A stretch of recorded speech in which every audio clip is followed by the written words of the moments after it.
That was the record before us, and here we are, pre-recorded, because we did this a few weeks ago, because we're not here at the moment, are we? We're away in that. I'm Ricky Gervais, with me Stephen Merchant. Hello there. And Karl Pilkington.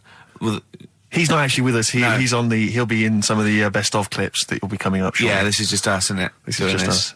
We did this, when did we do this, Rick? A couple of weeks back. Hold on, what is it? It's the 27th today. Yeah. I enjoyed Christmas. I loved Christmas. I loved Christmas. I had a great time. What'd you get? Loads of presents. So did and I. I'm glad they made it to number one. I'm really glad. Stroke, he, she. Yeah, I'm really glad that the pop idols, Cliff Richard, Westlife, made it to number one. Bo Selector. Yeah, just delete that. Yeah. Okay, well, we're going to play some of the best of, some of the greatest moments of the last 3 weeks. Yeah. Ever heard on XFM 104.9. What about this? Do you remember this one? Oh, which one is it? All right, so here's the first bit. What sort? No. The Pope. Yeah. What semi-precious... Sorry, Mrs. Robinson, we're going to have to let you go. Yeah. Go on. You are the weakest link, Carl. Goodbye. Yeah, go on. The Pope. Yeah, the Pope. Yeah, we've got the Pope. Yeah, that's not strictly a question. He wears a... He wears a dustman's hat. He wears gore-blimey trousers. Yeah. Does he live in a council flat? Yeah, he lives in a council flat. He wears a semi-precious stone. What's the stone? The Pope wears a semi-precious stone. What is the stone? You mean, what is it called? Yeah. What is it called? What, has it got like a kind of papal name? I think it's like, is it a 18-carat one? So we got to try and get the carat yeah, of the Pope's big diamond. He calls it Dennis. He calls it Dennis the Stone. Do they want the type of gem it is? Like, or is there some kind of papal name for it? Or do they want it like the Rosetta Stone? Or I don't know. I can't. Play a record. Play 2 record. Let's not. Where's your head at? Basement Jacks. Right, okay, let's get this right. Have we knocked this on the head then? Is this not happening? Oh, here he is. Look. Here he is. Come in.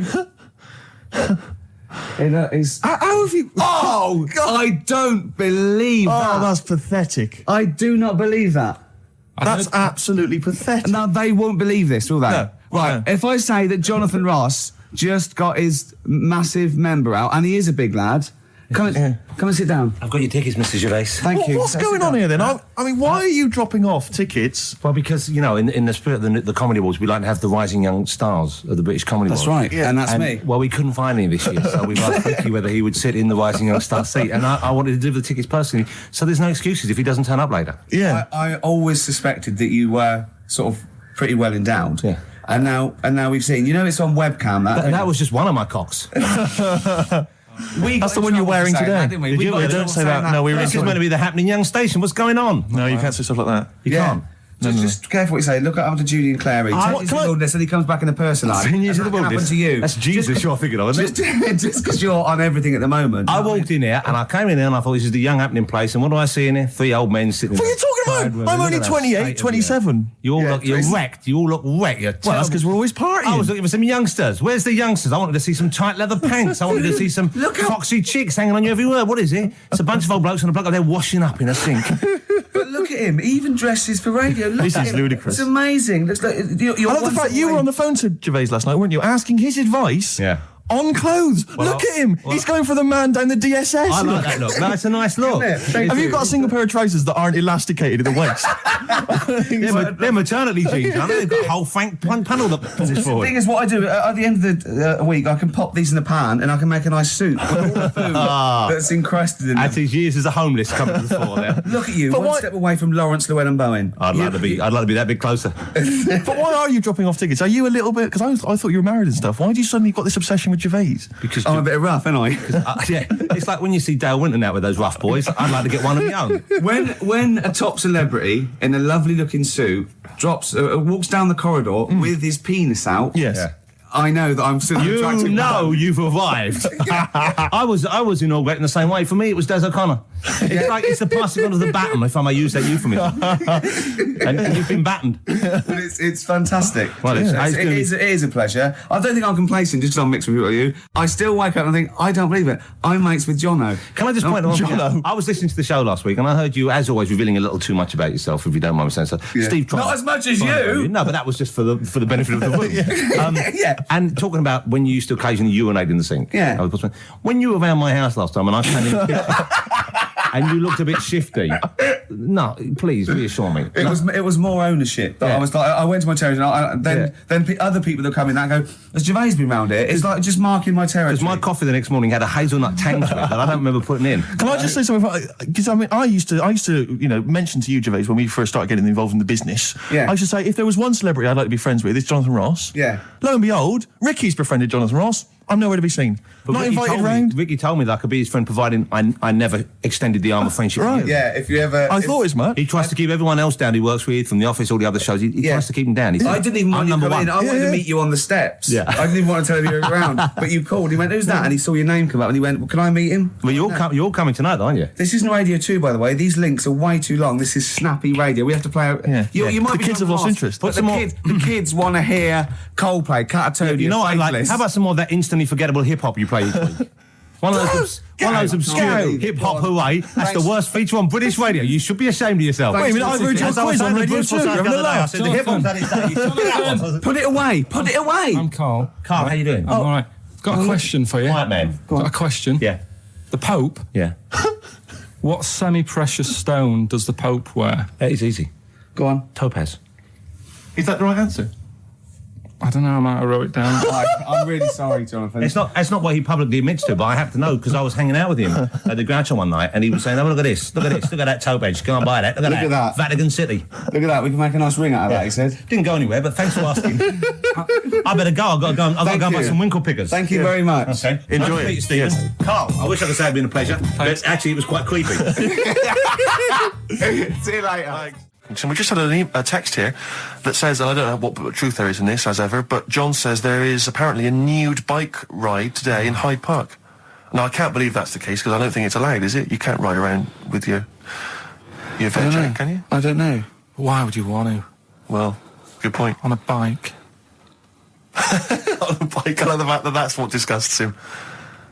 I want. Do you know what? If we did appeal for a nudist to call in, I'd want a very specific sort. I don't want. I want a German nudist, a middle-aged man called Helmut. Okay. If there is any, or the closest one to it. So I want a middle-aged man from Germany. If your name is Helmut, you're in. But I'll accept Hans.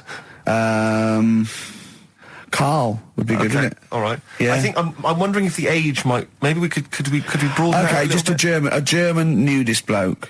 Right. Can he at least be fat? Can I find a fat German fella? If your name's Helmut, we're going to give you a big prize. Yeah. But, any fat German fella who likes to get his sausage out. Sure. Okay? It's sauerkraut. Yeah. What's the phone number? 0871 222 1049. It'd be good just to get an email or a text with a contact on it, and then I can just call them up in the week. Sure. And 83936 is the text number. I don't know what our audience demographic pans out like, Rick, but I'm suspecting that's probably a fairly small fraction of our listenership. I know, but there must be German someone out there. If you know a fat German who likes to get his tackle out, phones are going. Straight away. Just answer it, Carl. Just answer it. Just pot luck. it could be anything. Well, just see what it is. To be fair, it could be a nutter. But just say hello. Just tell your turn. It's not straight away. He'll stay there, won't he? He'll stay there. Well, answer it. Answer it. Leave it. Answer it. Oh, you see this? It's gone. It's gone. There you go. He bottled it. So, just as well. Well, you took too long to answer it. There's a vicar in Australia who's started sort of doing his services and all that in nude. Hot, isn't it, out there? Yeah, Where'd but you get the churches aren't. Churches are pretty cold. It was on some website. Of course it was. Yep. Just saying about a vicar and that who's there's a lot of nudists and that who want to get married. Do it, don't mess about with the wedding dress and that. Just snip up. Cheaper, isn't it? Well, I suppose it's so. I suppose if you believe in God, you believe that that's the way to be, innit? Because Adam and Eve and that. Yeah, but then in Adam and Eve, the shame made us dress up, didn't it? Yeah. Eating the apple and things. Yeah, but God didn't want that, did he? No, he wanted to see it all. He was loving it. He was having a whale of a time getting a life full of all of that, and then the snake said, cover yourself up. Stitched him right up. The brilliant Blur, Out of Time on XFM 104.9. One of my post-Christmas. favourite singles of the year, and that's another thing. We'll be playing our favourite singles of the year, as well as our favourite clips of our own show. Rick, I imagine if people have got a bit of Christmas money, they're wondering what they can spend it on. Office DVD. Well, other than that, these guys have got some ideas. What, adverts? Brilliant. Ooh, those boys can rock there. That's the Guns with All Their Roses and Sweet Child of Mine. On XFM 104.9. I enjoyed that. Yeah. That was good. It rocks. I hope the audience was playing it loud like us. Yeah. Ricky Gervais, Steve Merchant, Karl Pilkington. Well, look at him yawning. How rude is that? Carl, what's wrong with you, man? Have you been up late? A little bit. Girlfriend was away, wasn't she, yesterday? Yeah, I always have a problem with that. I always have, because you don't go to bed, do you, early? Do you know what I mean? You sort of think, I just always find that thing that if, you're used to living with someone, Yeah. one of you will go, let's go to bed, then you'll go, all right. But when you're on your own, you go, You just forget to go to bed. I just stay up. Okay, stop eating now, Carl. You've ate all the food. That's just a plate. All right. Okay. Yeah. No, I stayed up and watched, there was a thing on about Dracula, Right. What, Dracula? and I found a flaw in it. Go on. Not the fact that he's the living dead and No. and drinks blood to stay alive and he doesn't reflect And he can in turn into a mirrors. bat. Well, And you can go on. the mirror thing, you can't look in mirrors, can he? Well, he can look in mirrors, but he can't see himself in a mirror. Yeah. That still doesn't work. Go Okay, on. go on. It doesn't work at all, Carl. It doesn't work. Go anyway. on. Well, Centre parting's always really neat. His centre parting's always... how does he do it if he can't look in the mirror? Blood on the floor or something it was called. Rubbish. I love the flaw in the Dracula film is that his centre parting's too neat. How did he do it without a mirror?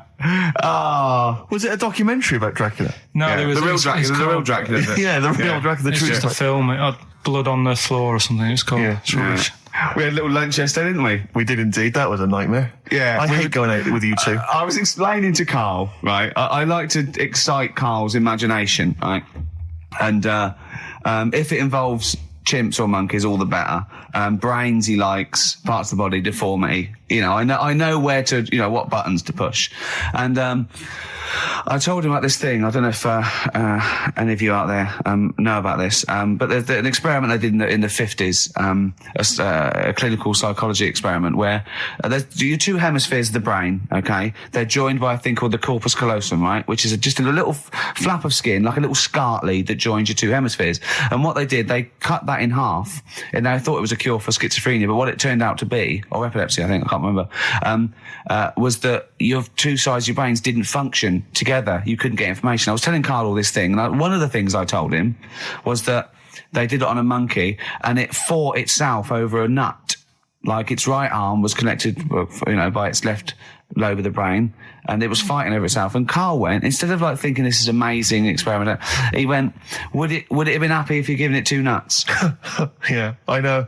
Well, you started off by explaining it. I remember you mentioned, because I was watching the two of you as you were describing it to me, you said, of course, one side of the brain deals with symbolism. And as you said the word symbolism, I noticed Carl drift away from looking at you, pick up his mobile phone and start pressing buttons randomly. And I thought it was the word symbolism that got him. And I noticed it took you just a moment longer. And I think the first thing you said was, when did I lose you? Yeah, I knew I'd lost him. It's extraordinary. And he doesn't even try I to think I disguise said it. nomenclature at one point as well. Right, yeah. And I knew I was dicey with death there. Yeah. But Yeah. but I told you tried to look it up, didn't you, on the web? You didn't find anything about it, Yeah, did you? the spelling of it's what is it again? What's the word? Corpus callosum. Yeah, so I couldn't do it. No, it's no point. Yeah. Don't bother. Give up. Don't bother. Give up. So if anyone knows any interesting facts about that, I don't know. But yours hasn't been cut in half, has it, Carl? That would, again, might explain something. I'll tell you what we will be talking about later. I don't know if you're sort of aware of them, Steve. Go on. Bonobos. Oh, I told don't him know much about bonobos. I told him about he was looking for stuff. I said put in bonobo. He was having no luck with chimp, and they're a form of chimpanzee, but they're even closer to us, evolutionarily speaking. They've got their social groups are more like ours. They're more intelligent, and he was loving it, weren't you? So Just the look of 'em. is it human bonobo Carl? Is that how it works on the evolutionary No, ladder? chimp, Carl. Yeah. Yeah. Talking about them. So we're talking about bonobos. You're excited about that? Yeah, That's yeah. coming up in Monkey News? No, I think it's a bit of a monkey bonus. Because my auntie Nora, she same thing, pumped her with loads of drugs. She used to have a cabinet next to the bed is like boots. She's got loads of stuff, right, for all sorts of stuff. And I mean, she's not that old, but she's on loads of stuff, right? She's a bit coked up, is she? She called up my mum once. And, yeah, you told us this. Go on, tell it again. And she said, "Oh, how are you doing?" And that. She's all right. Bit worried though. My mum said, "Why? What's up?" She said, "I've been breaking wind." So she goes, "Well, you know." She says, "No, but this one is going on and on and on." And she was like, she was like, what do you say? What's like passing wind, farting for 5 minutes. one thing, not like, you know, trumping and then nothing. Yeah. Continuous drone of a fart. Yeah. I don't think she had... How big was she? She must be the size of a barn. No, she's not that big. She's good for her age. No, but I mean... Quite slim. No, It's but just- fighting for 5 minutes. Where's all the gas? Was she circular breathing? Was she sucking it in with her mouth? It was just, I don't know that much about it. But she called up my mum. About 2.5 minutes in. Could you hear it in the background? 2.5 minutes in! 2.5 minutes in, she called my mum up, and it went on for a further 2.5 minutes. Oh. And she just stayed on the phone, did she? Where The whole was- phone going, well- can you hear that? Well, Did she hold the phone next to her arse? Listen to that. She was off the I'm ground. trying to work a tune down. She was actually hovering. She was 4 foot off the ground when they found her, the ambulance men. The cat's dead. Don't light a match! Don't light that cigarette! Yeah, it's like that advert. The kids come home from school, switch on the light. Yeah. There they see Granny hovering, turn the light on. Be careful if you have an elderly woman at home. Yeah. Drugs make you fart. so that's what I'm saying, you know, just let these people... What are you saying? No, wait a minute, what are you saying? I'm saying let people enjoy the life they've got left. No, you're not. You're saying don't put them in hospital, leave them at home to die. No, I'm not. Give them a Rubik's Cube and let them die. I'll tell That's what you you're something. saying. Yeah, I'll tell you something now, right? Steve, I'll tell you something. I didn't want to do it because it brings the show down. But she did die. Who, the blue-handed lady? Yeah. How do you know? Because I said to my dad, how's the woman next door? She said, oh, she went last night. They've got an old fella in there now. God. So, there you go. So, wouldn't it have been better to leave her at home where her friends and family can call and speak to her, even nip that round if they want, you know, with a cat, I imagine. No, it's definitely a cat now. What was that cat's called, do you imagine? Probably, I'm seeing like a big ginger one, so I don't know, something like, I don't know, maybe ginger or whatever. Maybe I had a budgie. But that's what I'm saying, just let them enjoy this life, because dying in hospital, I wouldn't like to do it. If I went to the doctors and they said, you haven't got long life left, I'd say, well, I'll stay at home. Yeah. And that's the point I'm getting at. Yeah. Right? If you can't do anything for them, let them enjoy their life. Yeah, a Rubik's Cube. Right, well, I remember, I think all kids go through a phase of shoplifting. Well, and when I was going through it, I used to just little things, just like magic markers and magazines, Mars bars, that sort of thing. Yeah. And one day, right, that my mate Anthony, his mum called up my mum and said, I've got to meet up with you. I've got to have a word with you. And she said, what about? She said, I don't want to talk about it over the phone. So she goes, oh, right. Well, yeah, come round tonight then. So anyway, my mum sees me. She doesn't want to be in an awkward position and, like, be a bit embarrassed and what have you. So she sees me and she goes, right, Anthony's mum's coming round. What have you been doing? Yeah. So I go, oh, God. I said, I've been nicking stuff. So she goes, like, what? So, not big stuff. I've had a few calculators and Mars bars and stuff. How many? I'll just work it out. Hold on. Works out at 7.2 per day. So, How many calculators do you need? so it was when that phase. You failed maths, didn't you? Everyone wanted a calculator. It was like a trendy thing, wasn't it? Right. Oh, yeah. In Manchester a couple of years ago, yeah. So anyway, so I told her all this and I confessed to, like, Computers will make it there one day. I confessed to There's magic in the back of battery. Go on. confessed to nicking all this stuff. She comes round. She only wanted to borrow some money. Brilliant. She said, oh, I don't like asking. I was a bit embarrassed to ask you over the phone, but can I borrow 20 quid? Oh, that's fantastic. And there's me. Bloody That's great. And it's similar sort of thing to yours. And did you? And he went, hold on, I'm going to work out the interest on that. I bank 10%. She'll owe you £4.40. Yeah. Oh, dear. So your mum was a loan shark. yeah. And did she mention? She went, I just stuff with that other? Because what I'm saying is, presumably you got your mate in trouble. No. Right, you didn't. That's great. Anyway, should we have some more music? Because we've been waiting for hours. What are you going to play, Carl? We've got the Cooper Temple Clause lined up. Brilliant. Probably you're thinking, Rick, isn't it time that we do our usual roundup of what's been happening in the news? Yeah. Which we always do every week. Yeah. We always do something, which is, I mean, basically, if you're listening and you're a new listener, say you work at a newspaper, we always try to be informative, just try and put stuff out there that just educates people, informs What are you people. thinking? Well, I said Monkey News is coming up, but what have you got? No, I was just looking on the net there and just found a couple of quite important news stories probably worth mentioning. Policeman caught photographing.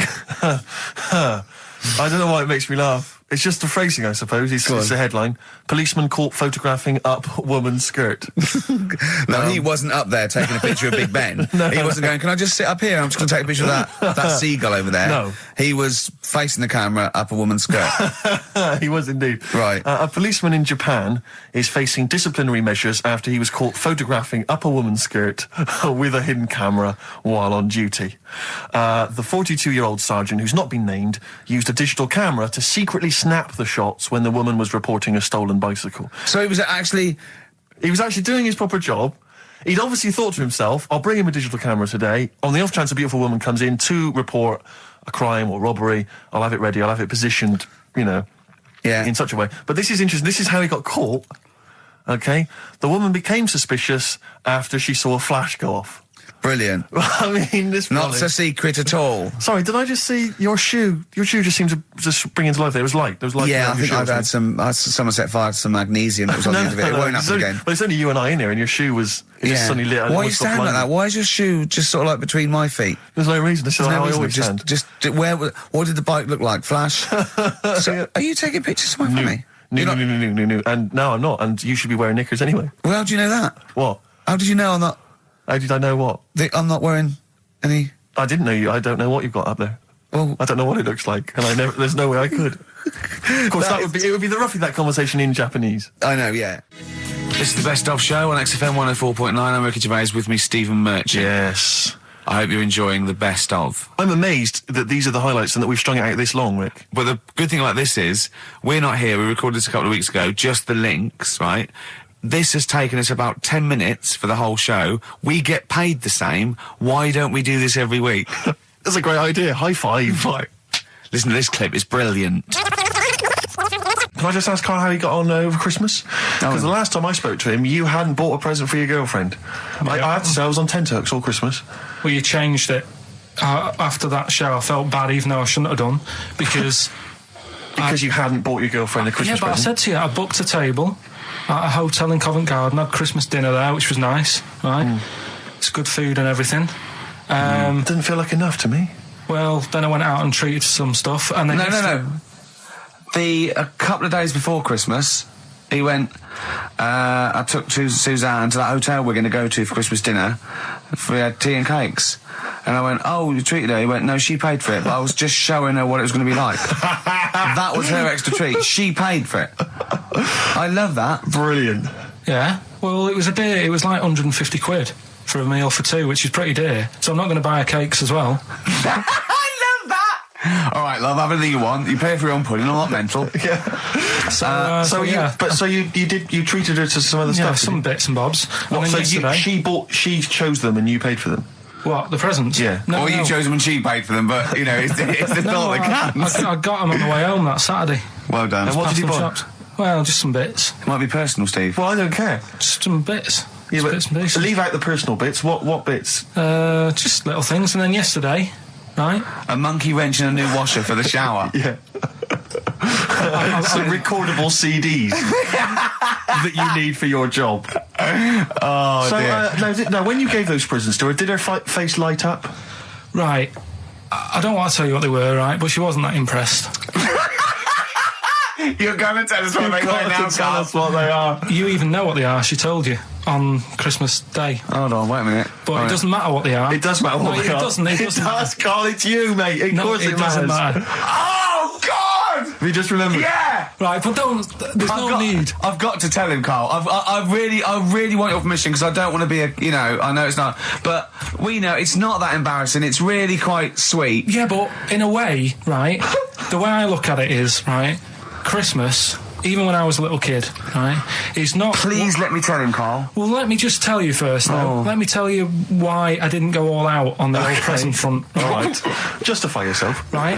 First of all, I've covered it up since then anyway, right, with that present, because I bought her some shoes yesterday, and she did say, I'll give you the money for them, but when I get home, I said, it's all right. I said, you can have them, right? So not only did I buy her some food on Christmas Day, I got her shoes. She's probably had a total... And they feel like a horse. Yeah. It's not like, there you go, there's your shoes, there's your food, right, bed down, see you later. Yeah, but what I'm saying is she's done... fed and clothed. Yeah, did you comb her hair? She's done well this year, right? So... The thing is, done well this year. It's like you're a single parent living on a council estate with a smack problem, and you still managed to buy them some Lego. When I was a kid, right, it wasn't about what you got. I remember one year when I was about 8. Right, it's going to make me cry, isn't it? This? No, it's not. I'm just saying the way it is. Right, I woke up at about 4 in the morning. And I was like, what forgot? And I couldn't sleep. I was that on edge. It's the excitement of Christmas, isn't it? It's like, what's wrapped up? I need to know. Sure. And it's the fact that people are saying, no, you won't know until tomorrow. Yes. Sure. That annoys you and winds you up. Okay. So I got up at 4 in the morning, opened my presents, and then went, right, I know now, went back to bed, had a great sleep. Yes. Right? So it's nothing to do with the excitement of what you get. It's the excitement of not knowing what you've got. And then what happened when you got up to go down with the presents? What you're saying to me is that you could wrap up a brick because the thrill of Christmas is in hoping and being excited about what it is, not the actual gift itself. Yeah. Is that what you did? Did you get a brick? No, let me tell you now what he got. He got her a present, right? And she said, she came and said, yeah, he got me. It was an industrial-sized packet of condoms. It was a joke gift. No, it wasn't a joke gift. It wasn't even a joke. I went home that Saturday after the year, past Boots, thought, might have something in here. They were on, like, some value. Right, you passed the Were makeup. they used?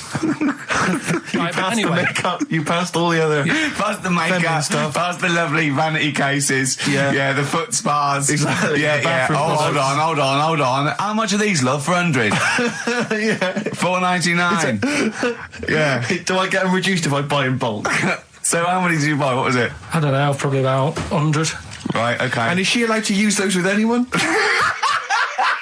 Did you wrap them? Can she just go out and have a wild time? Well, you don't need to wrap. They're already wrapped, aren't they? Oh. And then what did she say when she opened them? I'm No, just- wait, Carl, what did she say? Right, play a record and we'll come back to this. Oh, you're worse than my father, that's genius. Go on. Talking about this the other day. What was it now? Listen, the fella... Play a no, listen. record. Do you want, let's just, all right. All right, no, come on, all right, he's got it now. Go on. This fella goes to the doctors, right? Oh, right, okay. Right, if this is in any way apocryphal, stupid, illogical, impossible, right, you are never, ever speaking again on radio. So make sure this is at least possible. I'll tell you what, I'll even give you improbable but possible. So if anything that breaks the laws of the universe or logic, okay, that's all you have to avoid. On you go. Right, so this fella, right, he goes to the doctors because he's got earache. Right. Okay, if a chimp's living in his brain... that he go on. So he's got earache, he's sat in the waiting room and his ear's all bunged up and it's hurting a lot and what have you. So the doctor comes out and he goes, right? And because his ear's all bunged up, he doesn't hear it that well, right? So he thinks it must have been me, right? So he wanders in. Keep going. Anyway, I'm going to hate this. I can just feel it in my bones. Steve, I'm going to let you take over. Okay, Let's hear it. Come So on. the doctor says, sit yourself down there, right? So he sits himself down. He goes, right, take your pants off, right? So he's thinking that's a bit odd. Anyway, he heard that though. he apparently he took his tackle off. The doctor did some operation. What, there in the waiting room? No, in his office. In his office, yeah. What? Wait. So he removed what? His genitals? Yeah. In his office? Why, Carl? Because he hadn't called him in. Oh, he'd calling the bloke who wanted his testicles taken off, and he didn't do it. What? So the doctor went out and said, Mr. Jones, who's here to whip off your cock and balls just here and now, right? Bloke comes in, didn't it? It must have been me. So the bloke who wanted his balls taken off didn't say, I think he said me. So he didn't interrupt then. So the bloke goes in, he starts taking his testicles off, and he doesn't say, I'm here for me ears. What are you doing with that? Right, there was this. This is what it's like about getting presents and stuff, right? With my mum and dad. Go on. My mate Colin, right? Colin Mackin? No, Colin Bailey. Oh, right? yeah. He had a little Sinclair Spectrum, right? Yeah. Computer, which was like the thing to have at that time, right? Yeah. You used to always go round to his house. The deal was Not the one you had to play through the window because you weren't allowed. No, that's another lad. Oh, right? yeah. This is a different lad, and the deal was he came to our house, and my mum gave him a pie, and then I'd go round to his, and I'd stay there for a few hours playing, Hungry Horace and stuff like that on it. Right? Now, my mum and dad knew that I really wanted one of these computers, right? So I waited about a year. Came round to Christmas Day. I thought, I reckon might have one. Turned out they bought me the wrong one. They bought me a ZX81 instead of a Spectrum, right? And Christmas Day, I'm there trying to load the games up. It's not working. I'm thinking, what's wrong, right? And the thing with me, when I was a kid, I used to get quite sort of agitated. This is the moment. Right? I found out that it needed a RAM pack to make it work, right? Looking in the thing and it's saying, and make sure you put your RAM pack in the back. And I was like, oh, where's the RAM pack? And my dad's going, I don't know, I've got you the main bit. That's it. So I was that wound up, I just was sick, right? Just sick. I didn't feel sick or anything, I just was like, oh God, went to the sink, just sick. Because I was that on edge about it. I said, come on, we've got to get one. And my dad's like, Tandy's shut, we're not gonna get anything today. Ruined again, Christmas Day. That was after the year when my train set got blown up by our kid. The following year, no RAM pack. And now you ask me, why don't I get good presents? He's scarred. He just I'm gonna die. Honestly, I'm gonna die. He's just screaming sick. Yeah. There's no RAM pack. What? Did you get to the bottom of it? Why wasn't there a RAM pack? You have to buy them separate. Oh, It's one of them okay. cons. What do you mean I can't play Frogger? Oh no. So, wasn't there another incident when you threw up? Spontaneously threw up? Through sheer anxiety? I do get it. It's not so much now because I've relaxed a bit, but as a kid I used to be quite on edge all the time with certain things. Do you think that's what happened to your The cat wind. that kept being sick? That it didn't get the food it wanted? And it just threw up? Do you remember that? Yeah. God, so they shaved it. Look at Gervais with me, Steve and Carl. Carl, why have you got a headache? You got a headache? Just a bit stressful because the moves on this week. Are you moving house? Oh, by the way, the XFM listeners came round to my house and bought the futon and table. Did they? Were they happy with it? Quite normal. They were well happy. Yeah. Couldn't believe the luck with it. What do you mean quite normal? What do you mean quite normal? Well, it's always a bit scared, isn't it, getting people round. I imagine they were scared. Well, And were they excited to see you? Could could you tell that they were pretty pleased to see you? no, I don't think so. I mean, You're Karl Pilkington. yeah, but the fellas sort of, they brought the whole family round, which was a bit odd. Well, it's not often they get the chance to visit a living creek.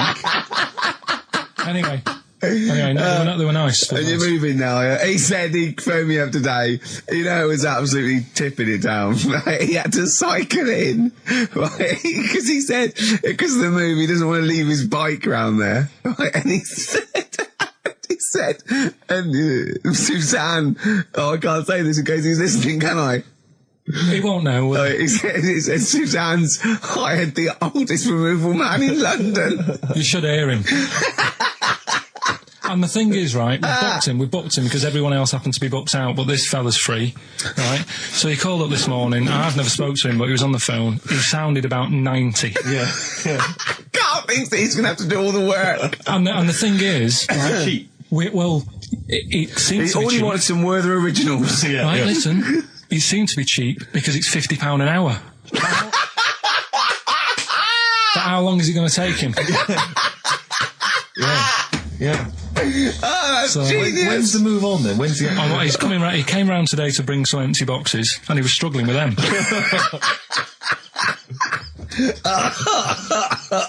So it actually happens on Wednesday. Oh, God. Anyway, Rick, I noticed that you were laughing and almost had a heart attack. Doesn't bode well for the boxing match, does it? Cough at the moment, ain't I? I've had my lemsip. This is the Best Of Show on XFM 104.9. I'm Ricky Gervais, with me Stephen Merchant. Yes. I hope you're enjoying the Best Of. Do you know what a fable is? got a rough idea. Okay, it's a thing that uses sort of metaphor, analogy, just to explain sort of morals. I mean, they're very old for a start, and it's all. I'll give you an example of one. A quick one. Oh, the one about the dog with two bones. He goes to a dog's got a bone. He sees a reflection in the lake, and he thinks, "Oh, that dog's got a nice bone. I'll have that." And as he goes to get that one in the reflection, he drops the one he's got, and that's one about I think I was told one when I was younger. Go on. I think it was one. This young lad, he's got a dog, right, and he's about 8 years old, and this dog, he's had it since he was about 4, and it's a bit tired now, and he chucks sticks for it, and it doesn't go for it, and he's saying to his mum, "Oh, I want a new dog because this one's useless. It doesn't do it doesn't have any fun with me." So they say, "Oh no, but Rover's a good little dog. You should look after it." And he's like, "Oh, I don't like it. I want a new one." So they buy him a new puppy. And it's running around, yapping about, and he's loving it, and he's playing around with it in the grass. And then one day he goes to the park, and he's messing about and rolling about with it, and he falls into the lake, right? And the little puppy's like yapping at him, and he's going, help me, little dog's yapping. And then the old dog comes and gets his collar, and it pulls him out of the lake, and he goes, "Oh, God, why did I forget about you? You're the better dog." And he loved that one again rather than the puppy. I got a feeling that was Lassie. Well, yeah, that was an episode of Lassie. What's the moral? What's the moral there, Carl? What's that telling? What's that explaining through analogy? Sort of, don't forget the old. Look after old people. I remember there was one I heard once about a young boy who got trapped in a lake inside a cage. But he loved his trainers so much he wasn't going to get them wet. But even though he had to get out there, and even though he thought that was the important thing because it's material value, he actually drowned, and the trainers were no good to him then. Got some new ideas for you. Go on. Well, they've all been blinders in the past. Go on.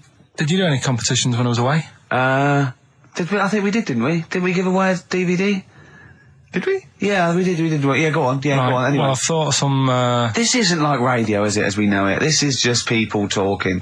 If the mic's on, it's luck. Yeah. If anyone's listening, I've no idea what they think of this show. It's not a show. Not in the traditional sense. No. Okay, then you're going to change with that, Carl. Because a show suggests a certain form of presentation. Yeah. A certain pride. And when we do present dare I say it, some planning. Yeah, and when we do, it's ruined by him pressing the wrong button. Yeah, but I've got some planning here. Go on then. Quizzes. What I did was, when I was on holiday, right, you said, come up with a new idea, right? So the best way of coming up with ideas is sort of... thinking. Sort of nicking a TV show name and then twisting it a bit. Yeah. So... Or just rip off Simon Mayo's idea completely. That's good advice for anyone out there. I didn't... Yeah. If you're interested in ideas. Carl is presently running a course writing for TV. Yeah. And that's the lesson one, isn't it? Just rip something else off. Just do it and change the title slightly. Yeah. Well, go on. This one I haven't really got... I don't know what to do on the game, but I'm thinking... Strike It Ricky. That's all you've got? That's what you've come up with. How long did that take? Through. What is that? I just thought it sounded a bit like Lucky. Forget that one then. Yeah, forget that one. Okay, yeah, well, no, good. No, we all have hits of this. Even Spielberg's, not all his films, can hit the. Go on. Right. No, okay, no, it's a good. Go on. Yeah. Remember Big Brother? Yeah. Do I remember Big Brother? No, go on. Big Mother, right? You call in. If your mum's ever, you win a CD. What do you mean? How can you prove that? All right, forget that. Right, yeah, here's one. Right, good one. No. Yeah, no. The Price is Right, remember that? Yeah. Right. The Price is Ricky? No. The Rice is Right. And what I do, I read from an Indian menu and a Chinese menu. You tell me whether you have pilau or egg fried. He's a genius, isn't he? He really is a modern. that one. Go on then. Let's go into this one. Let's not cross this off right away. Go on then. What do you read from what? Well, I'll get a couple of menus from like an Indian and a Chinese takeaway. Yeah. And I'll go like, chicken korma. Well, could I just suggest that as it's an Indian, it'll be pilau, and anything you read out that is... Yeah, but you don't know which one I'm reading from. What, the chicken korma's Indian, isn't it? Yeah, so you go pilau. But then Well, you might as well say Indian or Chinese.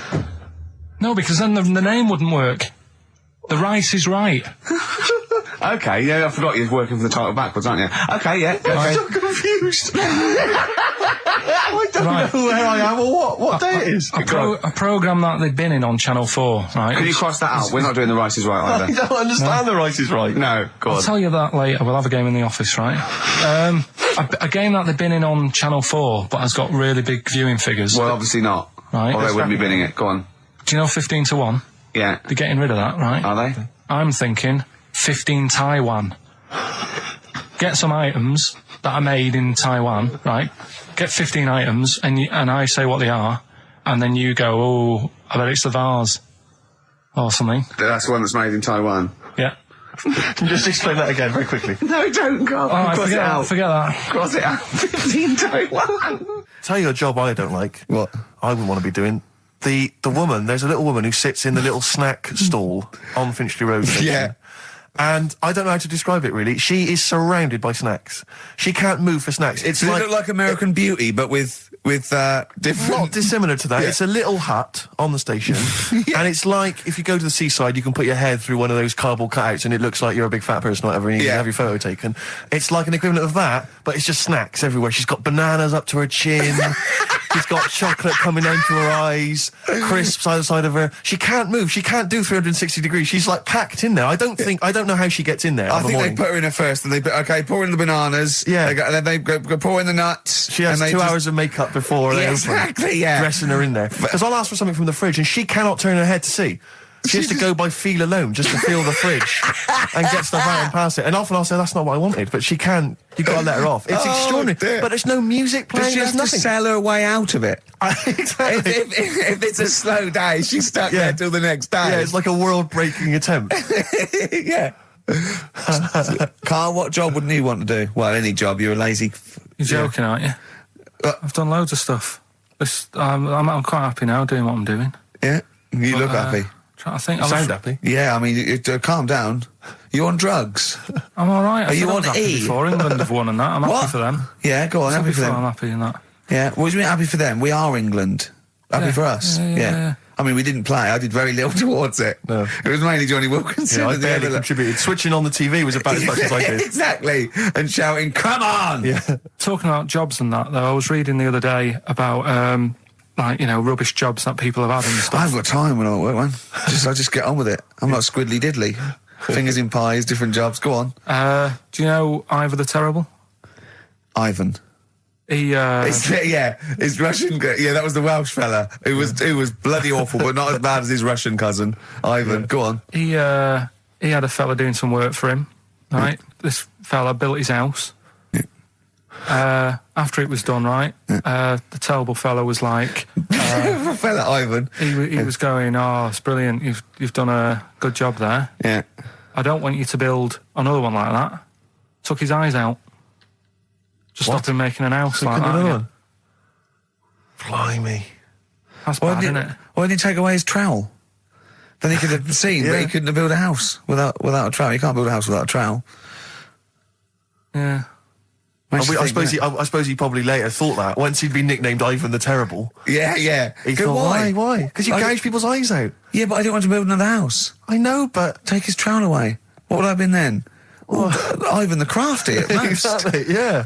Ivan the Jealous, Ivan the spoilt brat. But Gout someone's eyes. is That is bloody terrible. I'm surprised you're not called Ivan the... Do you know what I mean? Yeah, you're going to get on in history like with Vlad the Impaler. Yeah. He's mainly remembered for impaling people. Yeah, he did a lot of other stuff. Did a load of great charity work he did. The impaling is the thing that's really gone down in history. When were you reading about Ivan the Terrible? No, it's just or little Ivor stories. the Terrible is the thing you remembered from this informative article. No, it was just little bits like that. Talking about him, there was a thing about someone who worked for that fella who painted the ceiling. Sistine Chapel. Yeah, there was a thing. A woman who worked for him in his house, and I love how you assimilate information when it's just bordering on the academic, or just the interesting and true. It's wonderful. Ivor the Terrible gouged someone's eyes out 'cause built him an house. That fella who painted that ceiling had a woman work for him. Imagine if you wrote that down in an essay.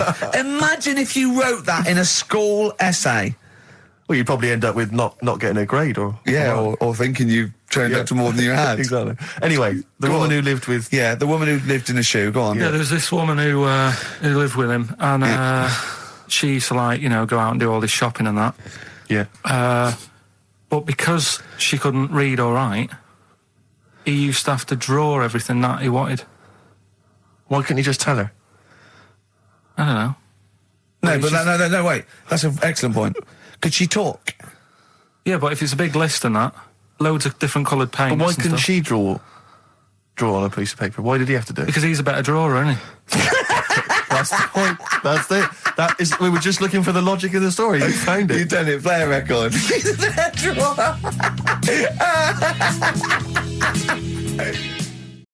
104.9 XFM, Ricky Gervais, Steve Merchant, Karl Pilkington's pressing the buttons. We're playing some great moments from the last 3 weeks. And some great records, Steve, from the last 2 weeks. That's true enough. Yeah. We're not actually here today. What are you up to today, Rick? It's 8 hours earlier, so this is about 2 o'clock probably. Mm-hmm. So it's about 6 o'clock in the morning. I'm still in bed, mate. I'm asleep in my hotel room. Now, where are you? We're in LA. Los Angeles. Yeah. City of Angels, Rick. Yeah. City of Angels. Yeah, and so that's what we do. We're doing stuff like that. That's why we're not here. We're not here next week either. So next week is the best of this week. All right, so here's the first bit.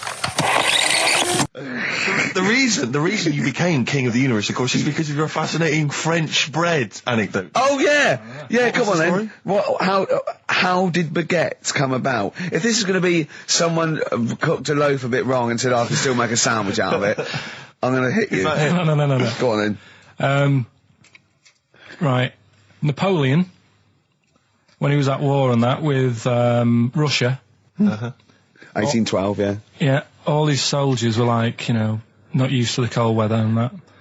So they said, take some clothes in your bag with you because it's going to be nippy out there. So they put all the clothes in the bag. Sure.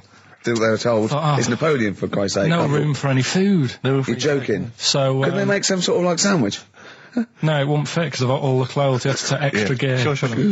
So anyway, he said, I can see where this is going. I'll be honest. Is there a baguette-shaped gap left in their holdall? They thought, let's make some bread that you can fit down your trouser leg. What? That's not true! No, it's not, I Carl! read it in Euston train station. I was waiting to go back to Manchester. Where did you read What, these? scrawled on the wall in graffiti? Yeah. Do you know the Was it also meet me here for cock fun at 12 o'clock? The upper cross sandwich shop, Euston station. It's on the wall. What do you mean it's on the wall? Do you know how it says sail on at Dixon's, whatever? Yeah. Next to that, there was a bit of information. Once you've read the stuff on I Dixon's, get information. there's a big thing about the history of the baguette. I read it and I thought, No, we got to make a sandwich we can spit down our trouser leg. But how can you march and fight with a huge piece of bread down your train? Although it would be intimidating. You see them coming, you go, sacre bleu, look at the size of them. They're big fellas. Well, Blimey. I can't help but feel that could be a practical joke at your expense. yeah. do that. Well, the Earl of Do you Sandwich... ever question anything you read? If it's printed up, is that, fact for you then? Well, it's not funny. I mean, if they were trying to be funny, it's like, it's not, is it? So it's Have information. you heard us? Things sometimes want to be funny when they're not. That's exactly what happened with the sandwich. The Earl of Sandwich wanted something he could fit down his pants. And it was those triangle cut sandwiches wrapped in cling film were perfect. You might be right. You might be right. I am. Because the Cornish pasty, so they could drop it down the mines, isn't it? Is it? They wrapped it up they wrapped up like meat and vegetables in pastry, and they sort of crimped it, and it was like a little, and they dropped it down the mine. So yeah, that's how that came about. And bagels were originally made so that people could play hoopla, but then eat afterwards. I don't know if you're aware of that. That is true, Carl. Well, anyway, Call my bluff. Is that true? yeah, They're all true. They're all true. Yeah. Tell your kids that when you have them. Yeah.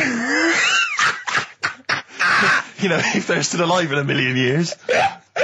Well, it might be true. Can someone confirm that baguette fact that it was so Napoleon could stick it down Not him. his trousers? Not him, his soldiers. His men. Yeah. Fascinating information. Fascinating bread information, Carl.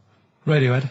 Yeah, now this is my song for the lovers. It's a beautiful track. It's Let Down off OK Computer. It's one of my favourite Radiohead tracks. It's lovely. Right, set the tape going now if you want to tape these songs. And just remembered recently, actually, I was on a train coming back from hometown Bristol, and I was on the train, and this girl walks on, good-looking girl. I thought, hey, a largely empty carriage. I'm thinking, my luck's in, you know, because I take every opportunity, Carl. That's the thing about me, you know. I don't choose. She was a good-looking girl. She sat down. I thought she sat down right near me. I thought, brilliant. As this guy comes up behind her, and says, I think it's probably a boyfriend or something. Sits down next to her. And I listened in on the conversation, you know, obviously, because I'm pretending to read. It was very clever. I read the same page for hours, so I was pretending to listen. I was listening, but pretending to read. And I realised that it's not her boyfriend or anything. It's just some guy she's met on the platform.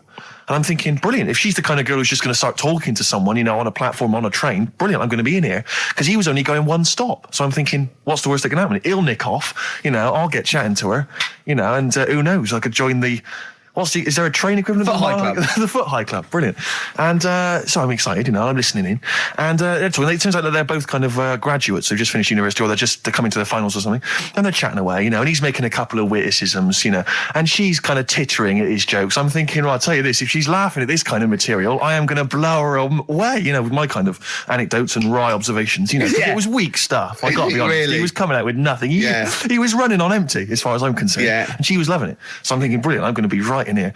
And then they get moving on to higher brow things, you know, and I think she was going to study kind of Marxism or something like that, or communism, something. And she was asking him, you know, by way of conversation, she was asking him what he knew about Marxism, you know. And he was fumbling for his vague knowledge of it that he had in his life. And I'm just sat there thinking, yeah, come on, love, in any given capitalist environment, the proletariat will revolt against their oppression by the bourgeoisie, and after a brief period of socialist rule, emerges a classist society governed by community cooperation. Well, if that sort of talk wouldn't get a woman hot, I don't know. I don't know what you'd use then. If Marx and Engels is not going to get a woman sweaty down below, then nothing is. Then my name is You're not just Steve biding Hawking. your time. Exactly. I'm just going to go in for the kill any minute. Yeah. So anyway, it comes to his stop, right? He gets up. I'm thinking, this is a piece of cake. And he gets off, and off he goes. He walks off. And I'm thinking, brilliant. And I thought, I'll wait till the train's pulled away. I'm not going to leap in straight away. No. And he comes back along the carriage. And I'm thinking, hang on a minute. He goes, listen, do you mind if I give you my email address? Oh. Right? And if you want to get in touch, email me. I'm thinking, come on, you loser. Get off now. Save your face, please, before it's too embarrassing. She accepts the email address because she obviously doesn't want to hurt his feelings, whatever. I'm thinking, fair enough. She's a good woman. I'm liking her. I'm loving her. I'm thinking, that's my kind of girl. So anyway, he gets off. I'm sat there, the train pulls away. I'm thinking, yeah, I'll wait a few minutes, you know, I'll just, give it some time. Her phone rings. It's her friend on the phone. And she starts to, and I was listening in, and she was going, just met a guy on the train. I'm thinking, yeah, that's true enough. She goes, yeah, he was a good-looking guy. I thought, you're having a laugh, love. To be honest. Because I was looking at him, and she said to her friend, he looks a bit like tennis player Boris Becker. I thought, you should be so lucky, frankly, because I saw him. He had awful facial hair, if that's what makes him look like Boris Becker. A terrible little goatee beard. It was laughable.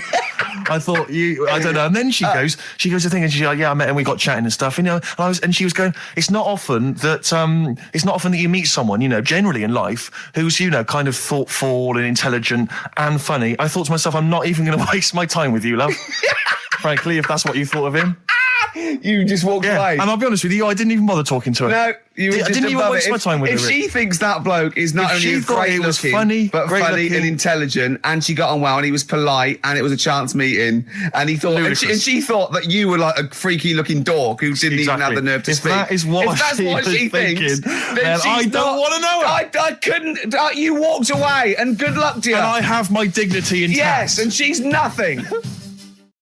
I love the fact that in pole position, in positions 1 and 2 of his favourite films of all time, it's The Elephant Man and Kes. Yeah. That's brilliant. Yeah. Go on. All right. Am I leaving the mics open a bit when this is going out? Yeah, or what? let's have a listen. Yeah? All right. So don't talk then, right? Just put that hot dog down, Rick. And this is the bit in Kes where it's the teacher and he gets up and he has to Glover. talk. What's his name? Is it Brian Glover? No, it's What's the other teacher. The other one. Anyway. All right, go on. All right, so here we go. Things that had actually happened. I've got another one.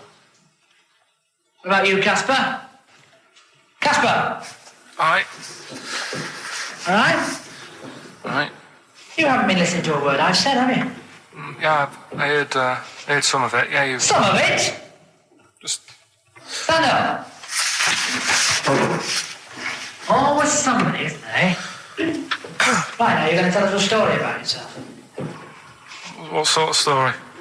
I want you to think of an incident that's happened to you sometime in the past that is true and that you think will interest the rest of the class. All right?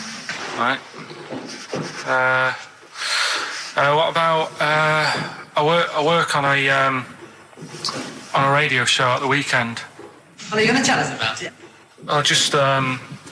It's 2 hours, and it's with Ricky Gervais and Stephen Merchant, and just sort of play music and, tell stories and stuff. What kind of stories? Well, whatever. Like last week it was science. We were talking about this lad who was growing a knob on his arm, so it's weird. It's tricky, sir, because like with Ricky, he gets bored quick and he won't listen to the stories and he'll start squeezing my head. All right. I'm not interested in what he does. That isn't normal, is it, sir? That, I mean, it sure is a bit gay. Is he? Just messes about, though. Do you know what I mean? I try and like come up with good stuff, like monkey news and like quizzes and stuff. But then he'll just, Ricky will just mess about. I mean, on Saturday he did it again. He squoze my head. How do you spell that? Squoze. S-Q. Are you going to show it on the board? This is a new word to me. Squoze is S-Q-U-O-Z-E. Right, now tell us what it is. It's when he gets me head and he puts one hand on the back of it, right? And he puts the other hand on the front of it and he just sort of swivels it. Swivel, right down the bottom. Oh, swivel's not it's spelled S-W-I-D. How many times a day? How many times a day does he swells it? It depends what time he gets in. If he gets in about 12:30, he could get a good 3 in. But I think, I don't really want to talk about. You've done enough, don't you? Well done, Billy. Big round of applause. That is the effort. Yeah. Wow. That's the best thing you've ever done, Carl. This is the Best Of Show on XFM 104.9. I'm Ricky Gervais, with me Stephen Merchant. Yes. I hope you're enjoying the Best Of. I've never been a religious type. If people want to do it, I let them do it and what have you. Good of you. But out of all of them, I want one that's not going to take over your life. I don't want one where you've got to get up 3 times a day and you've got to go and pray and that you've got to get up early. Forget that. It's getting in the way. But if it's something like... I was walking to work the other day, right, across Oxford Street. There's a little Hare Krishna fella there. And he sort of had... he had a leaflet and stuff. And he said, are you interested? And I said, what do you do? And he said, well, we're against getting stressed out and what have you. And he gave me a plum. They hand out food for some reason. But I sort of asked a few questions. It's just the imagery. These 2 bold people, one of which is wearing an orange smock. Holding a plum in the middle. He hands the other one a plum. It's almost like you could imagine some kind of religious painting. Yeah, exactly. Yeah. But what is their sort of main thing? Because he didn't really tell me that much. He was a Japanese bloke, so I didn't know what he was saying that much. Why? He wasn't speaking English?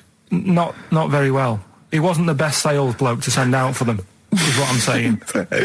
Yeah. But what's that? Are they? You're saying they're nothing like? Well, I believe Hare Krishna is a kind of as an offshoot of a sort of Buddhist faith. It is. I think they are Buddhist, aren't they? Yeah, and obviously their kind of trademark, as it were, is that they have to say. I believe they have to say Hare Krishna, Hare Krishna in a certain rhythm, in a certain order, a certain amount of times per day. That's why you see them walking down the street saying Hare Krishna, because it's actually a sort of religious chant which they're obliged to do. So you see, even if you go into the Hare Krishna faith, you may find yourself, in Tesco or whatever, forced to say Hare Krishna, Hare Krishna. Perhaps out why. loud, out not loud. just thinking it. Yeah, no, out loud. You can put it on an iPod and You couldn't put that on an iPod. No, it doesn't count. No, I think you have to actually say it. So I guess that kind of eats into your social life a little bit. And there's the wearing orange as well. Particularly frustrating, I imagine, if you're in a cinema or a library. A little bit awkward there, midway through. Or Star you Wars, live whatever. next door to a bloke called Harry Krishna, Yeah. who constantly thinks you're calling him. Yeah. That probably. Yeah. So that's in essence. I mean, I don't think we've quite done the Hare Krishna faith its full service there, but so interesting to you. I mean, you got handed a plum. You've been treated well by them. Yeah, well, but he couldn't tell. I just wanted to know how much time it would take up. What are the benefits? What can you do? What can Well, I you think do? the benefits are they probably don't get stressed out. They've probably got that sort of that zen, that chi-ness about them, where they try and interact and Quite meditative. yeah. Yeah. They've got some nice trainers as well, don't they, with their orange. What are you looking for then in a faith, Carl? You say what are the benefits? I mean, obviously Catholicism, you get the communion wine and bread. So Yeah, but I can afford that. right. Probably just I liked the Crusaders. I was forced into joining that as a kid because a mate sort of joined it, and he sort of said he'd join in. I sort of swore at him. I said, I'm not doing that. Right? Yeah. He said, right, if you don't come with me, I'll tell your mum that you just swore. So I was like, oh. So I went. So I went along, and I used to just go on the Friday when they played, Sabutio and stuff. And then I went on one Sunday, and it was totally different. There was no Sabutio. There was no sort of table tennis, the thing where you hold a thing and knock things over. Skittles. There was all that on a Friday. Went on the Sunday. It was rubbish. He said, right, sit down in this room. They gave me a Bible. Thought, this looks too heavy, this is too big, I'm not interested in this book. And I never went again. I used to hide on a Sunday when they came round. And that's been the only sort of... why did it suddenly turn out to have to hide on a Sunday when they're coming round? Because they wouldn't leave. They wouldn't leave. Who was it? Were house. they adults? It was well, he seemed like an adult to me at the time, but he was probably about 27. Well, that is an adult. Yeah, but do you know what I mean? He seemed a lot older when I was a kid. Yeah. And he came knocking and that, and he used to say to me, Mum, I'll just tell him I'm ill or something.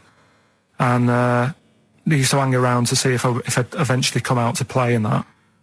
And if I did, I think they would have grabbed me and took me there. I love the idea that for you, religion has to bring with it some kind of gift. It's like, join our faith and you get an alarm clock radio. It's like something like I think religion does bring a gift. Usually, it's the gift of the Lord. Well, the gift of everlasting life, isn't it? And that's the problem with it. A lot of people believe in it because they think. But for Carl, his feeling is like that should be a given. That's safe. I'm definitely going home with eternal life. But what else can I have? Is there an iPod? Why do you have to have a religion? Because obviously I don't have a religion. I don't miss it, and I wouldn't want one. I'm an atheist, and that's out of belief. That's out of logic, and we don't get into the politics or the morality of it. Why do you feel you need a religion? Why don't you just get a hobby? Well, I didn't want one. I don't want one. I just was saying that, if I was to get one, which one would I go for?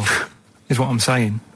I'd like to see you perhaps as a Jew. I think Judaism would suit you well, I think. What are the hours like for that? Tough. Can be tricky. That's what I mean. I don't want anything that's, And they have a day where they don't eat and stuff. I couldn't be doing that. So they have days when they eat too much. Yeah, but what happens if I'm not that hungry that day? Like I say, I don't like change. No. I like my Cheerios in the morning. I don't.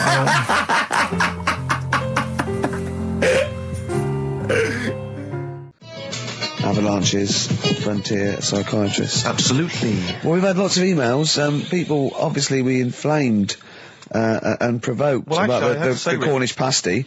I've got a couple of amendments to that. The crusty bit, is actually as a handle, because obviously the miners had dirty hands, and they'd eat all the stuff in the pasty, and they'd be left with this sort of crust, and they could throw that away. Mm-hmm. Also, someone told us that at one end was an apple, so you have a little sweet as well. Little dessert.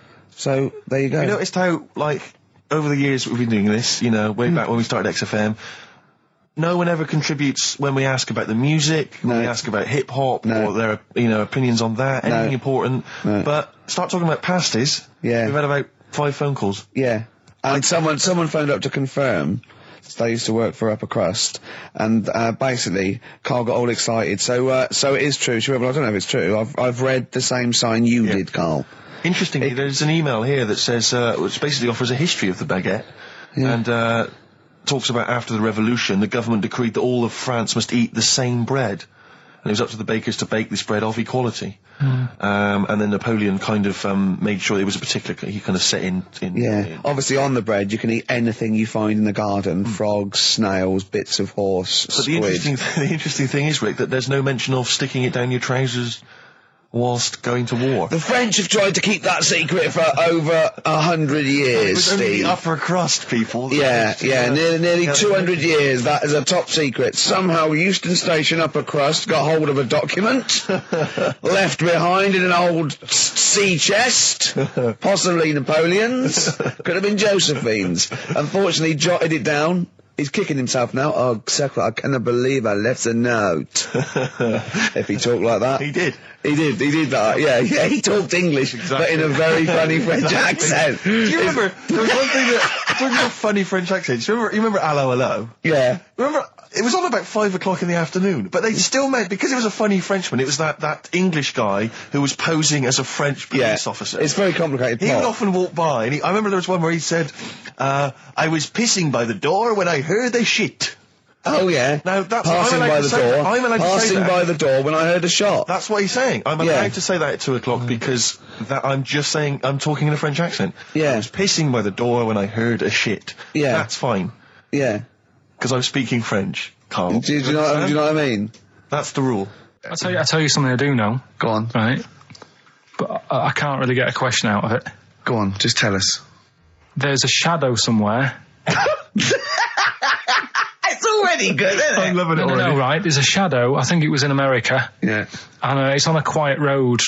I'm guessing somewhere like Boston. That's what I imagine. Okay. Right? No. Somewhere like Boston. And people at night used to see this shadow moving about. And they'd go, what's that? Right? And it got known, the town, the little local town got known for this shadow, but it didn't cause any problems. What are you talking about? Well, it was Just you lost me. What are you talking about? Do you know, like some places get famous, like Scotland's got the Loch Ness monster and that, but it doesn't cause any. Yeah. But it doesn't cause any problems. It doesn't exist. Go on. Right. So there's this shadow walking about on the road. What do you mean? No, what's he again? Rubbish. Right. So he's walking Nonsense. about. Where did you read this? Where did you see He's walking this? about. This was on the internet, and I'm sure. Sorry, sorry. Right. I thought it was shite. I didn't know it was on the internet. Right. So this shadow is moving about, and Independently of an object. yeah, and the local mayor and that is like, yeah, it's a bit weird, but it's not harming anyone. The mayor involved. Was he elected to that post? Hey, Mayor, we got a problem down here. Seems like a shadow. Well, it's not causing any. No, it's just causing any problems. Yeah, go on. But that's the thing. It was left for years, and then it did start causing problems.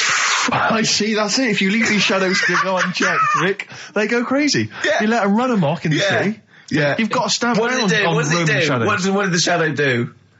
It was pushing people off the bikes. It was what? It was pushing people off the bikes. I'll find out more for that next week. Right, that'll tease them. You're a maniac. We'll do more on that. We haven't had time for educating. Please never have children. Right, listen. Just promise me now you'll never have kids. Like I said to you, though, the reason I did this was to get that kitchen. Right? Now, Brilliant. as we speak now, right, Builder's in the flat. He's been annoying me. Of course he has. Of course he has. What's he been doing? When he turned up on Monday, right? Yeah. Wanders in, and the first thing he says to me is, said, the pub across the road, is it any good? I said, well, it doesn't matter, does it? You're working on the kitchen. Think of saying that to a builder. Probably making conversation. Probably meant, do they do a toasted sandwich? Because I've got a half-hour lunch break. Not an hour, like Karl Pilkington. So I'll probably there and get a nice, cheese and tomato sandwich. Is that genuinely what you said to him? Yeah. The first thing you Yeah, said so to him? Suzanne had a go at me saying, why have you said that? He hasn't even started on it yet. I cannot believe that. You're unbelievable, Carl. And you say it's us that are rude, crass, I wasn't being thoughtless. rude. I just was letting him know. Do you know what I mean? I know what He they're up knows to. what he was there for. He had it down on his little docket. Do the kitchen this week. He didn't come there and go, what did I come out for? Was it to go to the pub for a week? Why am I wearing these overalls? Yeah. Who's the little bald mank twat insulting me? Let me just check. Let me call the head office. I wasn't having a go, though. I mean, they should have finished it yesterday, and they're there now, on their own. And what annoyed me is they turned up late today. Hold on, Carl, I've just realised something. They're probably listening to the radio. This, I assume, tuned to XFM, isn't it, in your kitchen? Yeah, but they don't know it's me, do they? Do you know what I mean? No. They'd go, he's got a whiny mank voice as well. So's the bloke who owns this place. And the bloke who owns this place, when I said, what's that pub like across the road, said, well, you won't be bothering that. He's working on this. No, he won't be able to put two and two together, will he? You've suddenly, the penny's dropped, doesn't it? You've suddenly realised. Look at his face! Yeah. He's suddenly realised they might know it's him. And they could be listening, and they're going to clean you out, mate. Oh, if you are the builder working in, where is it? I won't say the address, but it's Central London, isn't it? Go mental. Have whatever you want. Opposite that pub that you like, He'll probably be in there now, so he won't be listening. Or insulting a British workman. He should have been in today. Mental. He should have been at 8 this morning, which annoyed me anyway. Why? I really don't understand why they've got to start so early, right? Yeah. But he said he'll be there for 8, turned up at 9:30, right? Wanders in, and what annoys me is he could have left all this downstairs. He had a paper under his arm, one of those crossword books, and a pot noodle. Now, I'm not being funny, but most of them take quite a bit of time. A crossword book, he's not happy with just the one that's in the paper. If you're listening, if you are the builder that's listening now, doing Carl's flat, what about pissing in the laundry basket? Okay, 104.9, Ricky Gervais, Steve Merchant. We're not actually here. It's the best of. Look at his face. It was really light, right? We've had the parrot, right? These are things that I found. Found the parrot, right? I've told you about the dog in the car wash. Right, you didn't tell me about that. You said there's a car wash for a dog. That's all you told me. Yeah, the but parrot, you said there's a parrot. What? It's a problem at funerals. Yeah. That's nothing. That's nothing. That's nothing. Do you understand? And they used to eat cats. What else have we got? There's an elephant in India with sore feet. Why? There's an elephant in India with sore feet. I'm interested. Why? Tap dancing. Why? So, I didn't write that He's trying to break Roy Castle's record. He's still going. Go on. What is it? Think. It's an elephant, and it was really old. It was about 76. Right. And it had sore feet because it's old, and they don't make stair lifts that big, do they? Roads are bad and that. Yeah, go on. They said, what are we going to do? And the town was like, oh, we're used to seeing it around. It's part of the thing, we don't want it to have sore feet. Yeah. So they got some slippers made for it. And it had like a picture of the elephant looking happy wearing some slippers. I love him! I love Carl, his world! Think of it, where did you see this picture? That was on the internet. Right. That's a lesson, though, for any elephants listening. Don't wear stilettos to work every day, because it can do your feet in. So that it's don't elephants have really bad memories? No, they have really good memories. Oh, do they? Yeah. Oh, well, that's good then. No, I just thought they'd forget where they put them. I thought there was something about elephants having bad memories and that. It goes on, where's my slippers? Yeah. I'm sure I left them by the test. So sorry, there's an elephant walking around wearing slippers? Yeah, that's in India. What kind of slippers? Those sort of old man ones with the sort of checker. Well, round ones, I imagine. Yeah. Big round ones. There was that going on. And is it happening? Is it happier? I mean, does it feel more satisfying? It looked it. Did it look? How can you tell for elephants, please? What else is there? There was a woman who's had a breast insured for 150 grand. Right. Okay. Any more information there? What? Third party fire and theft? Don't know. It had a picture of her with them out. I just thought, he should get them covered. He's done another real joke. Brilliant. That's a proper joke. He's done. Look at his little face. He smiles. I'd like to see you on one of the sort of TV panel games. If they could bring back sort of celebrity squares, he'd be amazing as the centre square. Oh, that would be incredible. Or on the countdown in Dictionary Corner. I imagine him in Dictionary Corner. I've come up with cat. If that helps at all. Yeah. Memblent. Yeah, what does that mean, Carl? Just anything you want it to mean. What I've got, there's a dog that's got a cough in Singapore because it smokes 20 a day.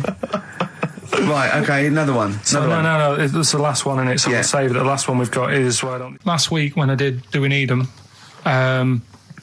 do you know when I called up one of the museums, in a science museum? Yeah, are you talking to me? Yeah, I'm just saying, I wanted to tell you before when the song was on, but you're so busy listening to it. Yeah, was I so busy listening to a song I was playing?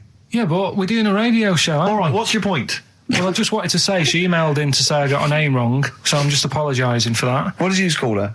I think I called her Jessica. What was her name? I don't know, I've got it on email somewhere. This is not an apology. No, I'm You've just got saying... it wrong again! You've not even said her real name. How is that an apology? Well, I remember, I read the email, so, yeah, I But who are you apologising to? I think her name's Jackie, I think. Oh, you've got it wrong again, haven't you? Well, anyway, and she just said if you want to see dinosaurs and that, go to the museum. You were complaining about that as well, weren't you? You went to a museum and there was too many dinosaurs. He said you just need 4. No, well, Steve, have you been to the one in Knightsbridge? I think this so. one that I called up, right? It's nice. You go in, you get a good collection of stuff. You walk in, there's 3 or 4 dinosaurs. You've had enough, right? I went into New York, right? I went to the museum there, hundreds of them. You can't move for dinosaurs. Yeah. It's almost like they're responsible for them being extinct. There's loads of them. So all I'm saying is, if you want to see a dinosaur, go to the one near Knightsbridge. They've got a nice selection, some old vases and stuff. It's worth going. So, Carl, you're a second-time buyer, aren't you? But yeah. Bought one in Manchester. Lost $7,000 on that one. well, don't buy in Manchester. No, it's a good flat. It's just it wasn't. I didn't buy it to sort of make money. I thought I was going to be living there like all my life, and then a job came up here, and it was like, oh. You bought your first flat in Manchester. You assumed you would be living there for the rest of your life. Well, I wasn't in a rush. Play record. You're an idiot. Hang on a minute. So have you got a property portfolio? Have you got the 2 houses now? No, I've got rid of that one. Oh, you sold that one? Got this at a flat. £7,000 Got loss. this flat. I'll tell you something that is interesting. Hold on, though. What? £7,000 lost. Yeah. And it's a flat in Manchester, but it could only cost about £8,000 anyway. Right, Steve, something they do now, right, they've got to do by law when you're buying, right? I was looking at one in London, right? It's haunted. They've got to tell you now. Right, don't talk shit. I'm telling you Play now. a record. I'm telling you now. Yeah. There's no such thing as ghosts. That is ridiculous if that appears on a legal document. Right, if there's anyone who sells flats and that, does that for a living, yeah, right, email in, because I'm telling you now, that is a fact. She sort of dropped it in. I said, oh, nice feel here. And she said, yeah, well, that'll be the ghost. Just dropped it in, that's all they've got to do. And then I was like, what? And they went, oh, yeah. That's what I've got to do, is it? So that's the legal thing. Did you drop it in? So in court you go, did you drop it in? Yeah, I dropped it in. Play a record, you're an idiot. Did you have to have that thing done where they say, what side do you wear your member? What side you dress? They don't say what side you wear your member. That would hardly be a euphemism, would it? So they say, what side you dress, sir? It means what side your little John Thomas leans, doesn't it, on rest, usually to the left, isn't it? Your little left testicles. If I said to you now, what side do you wear? Hang on. Do you know? It would be left. It would be the left. That's what I mean. If standing there, right, with nothing restricting it or holding it in or holding it up, right, it sort of leans. Your one ball is sort of like slightly back and lower, isn't it? And your little John Thomas rests there, so it's left. And the reason they ask it is so they don't put the tape measure up on the left and squash your willy or touch your willy.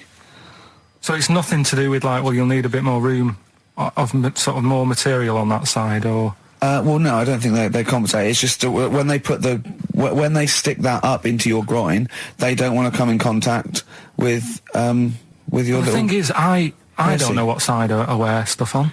I just sort of pull my pants up and wherever it wants to go that day. But maybe it's not big enough to sort of make any, real decision. But like now, I'm sat here right with my jeans on. I don't know where I am. Well, that's clear from hearing you talk. No, but what I mean is, if a fella said to me, "What side are you? What side's your member on?" Member. What is this? What is this? The use of the word member suddenly? I'd go. Well, it's not. It's usually not appropriate. And also, I imagine in the old days they had big baggy pants. They used to sort of like hang down. And now, like with those stretchy boxers and briefs, it's sort of held up in a nice little, neat little parcel, isn't it? So it's probably not appropriate. It doesn't come in contact with your little snake. So, Did you ever? What have you ever heard that? Are you telling me a tailor has asked you that and you went, "What do you mean, mate?" No, I've never. I've not really had one made to measure. I had one made when I was a kid, but since then I've sort of bought a suit off the hook. But when you were saying about buying a suit, I know that question sort of crops up, and I don't know what the answer is. It just annoys me the way I don't know. There's no surprises anymore. Do you know what I mean? People know. What do you mean? He's going to go, right, I'm going to measure you now. Which side shall I measure? Go, well, pot luck, go on, have a look. Right, there you go. Oh, you got it. You checked me out. What do you mean there's no surprises anymore? What are you talking about? Everything you say is a surprise. Everything you say. Every opinion you have is a surprise to me. What I mean is, why aren't people just happy just to go, well, depends, doesn't it? I'll just pull the pants up wherever it wants to go. I'm happy. What do you mean? Why is this such a big issue? But Carl, when they ask you this question, they're not making a note of it somewhere. It's not statistical research to find out what the kind of common leaning is. It's a question so he doesn't touch it when he's using his tape measure. Just be careful. But he is being careful by asking the question. But what's wrong with him touching it anyway? If he's, I mean, it's only a slight. Fair enough. But if he just sort of, knocks it a little bit, you can just go. Do that again? To me, it's the same as the prostate thing. It's just happening all over again. But the doctor doesn't go, what side's your arse on, sir? Trying to avoid the arse. He wants to go, he knows where your arse is and he's aiming for it and he wants to get it up there. He's aiming for it for a good cause. This little fella's going, well, I've got to measure his leg. I don't want to touch the knob. I'll just ask him, sir, do you mind telling me where your cock is so I can avoid it? It's a big difference. But like I'm saying to you, I'd have to have a look first to let him know. I don't know where it is now. I don't know. It could be the left, could be the right. Are you telling me you don't know where your knob is without looking? Well, what do you mean without looking? How could... Well, you're saying it as if like... Should we have a guess? Well, have a look and tell us where it is. And what are you wearing? What sort of pants are you wearing? I've got my jeans on. But you got pants on underneath them? Yeah. What are they? Briefs or boxer shorts? Boxer shorts. Boxer shorts. Well, it's probably free, but the jeans are probably strict in it. I think it's probably either in the middle, dressed in, or just slightly to the left. Have a look. We'll tell the listeners after the break where's Carl's knob. It's a good competition. Oh, brilliant! We've got to send this to the Sony Awards people. Well, big question. Where was Carl's knob? That's what people have been hanging on for. Yeah. Where was it? Well, I can't believe people have been texting in. Hey, what, guessing where it is? People saying, is it in the middle? Is it in the left? It cost them 10p. It cost them 10p to find out. Just wait, I'm going to give out the answer. You don't win anything, right? Like, strike it lucky. Right? Bottom or middle? Right. It was to the left. Oh! Yeah.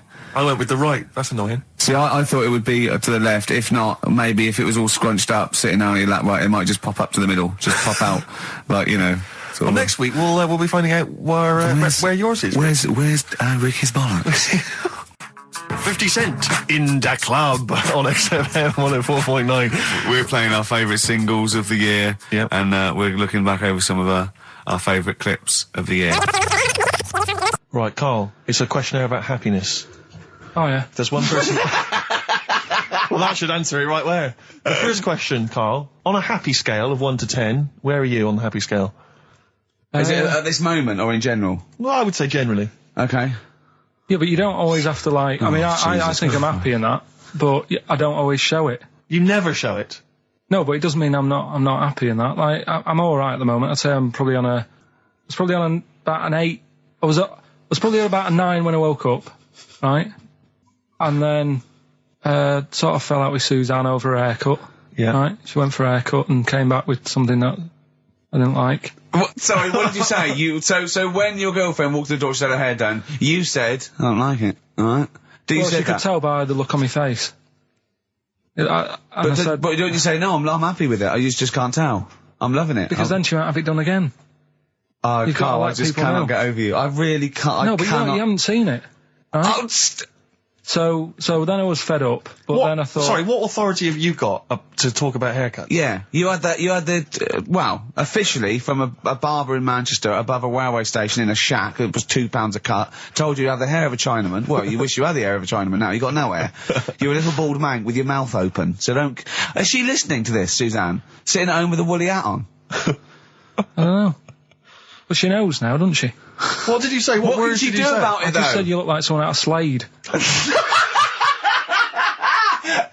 Interestingly, that's what I look for in a girlfriend. Oh, God. Which one of Slade? That one with the funny hair. Not Dave Hill. Yeah. The one with the crooked fringe and the goofy... She had her teeth done as well, did she? She had 2 front teeth put in. Dumper. So anyway, So prior to that, you're on a 9. Then you saw the haircut, you're on an 8. Yeah. yeah. And Now then, what you on? I'm probably on about a 6 at the moment. Why? What's happened? Well, while Star Sailor was on, bit more head squeezing going on. So, yeah, about a 5 or 6. So generally speaking, what would you say you are? About normal? 4. You're on a 4 normal. Alright. What would you give someone who wasn't very happy? What would you give them? What are you thinking, Carl? Depends why they're not happy. They're low, okay, so what would you give them? I mean, yeah, depends, innit? If it's someone who's just lost their arms and legs in an accident, you don't give them a lollipop. Sure, or some mittens. Yeah. You give them a hat. Yeah. Yeah. And dare I say it, a smile. A skateboard. Yeah. Yeah. I don't know. You don't know. You got to answer the question. Alright, so hang on, let's assume that you've upset your girlfriend because you slagged off her haircut. What are you right? gonna do now feel to go and guilty. make her happy? How are you going to cheer her up? And not buy her a baseball cap? I don't know yet. I haven't thought about it because I've got this to sort out, haven't I? So when I get home, get her some gel or something. Oh, God! Oh, Christ. So, would you like to start on your, to Steve, because I've heard all these. Well, we won't do them all. Well, we'll start off with the Mr. Freeze. Tell Steve the story of Mr. Freeze. This is the first time he nearly died. This is the most serious of the lot, really. So, what it was, do you know, like, don't know if your mum and dad did the same thing, but, like, they do the weekly shopping on like, a Friday. Yeah. So when you got to Thursday, there wouldn't be much stuff left in the cupboard. It'd just be like, you know, your Jacob's crackers and stuff like that. So when they'd been to the supermarket and they came back, I was like, you know, what's that saying? Like a pig in... You know, I loved it. It was like loads of food coming in, loads of biscuits. What is that saying? He nearly said pig in shit. Right. Is that the saying? Yeah. Right. So yeah, all this food comes in. Thank God he didn't.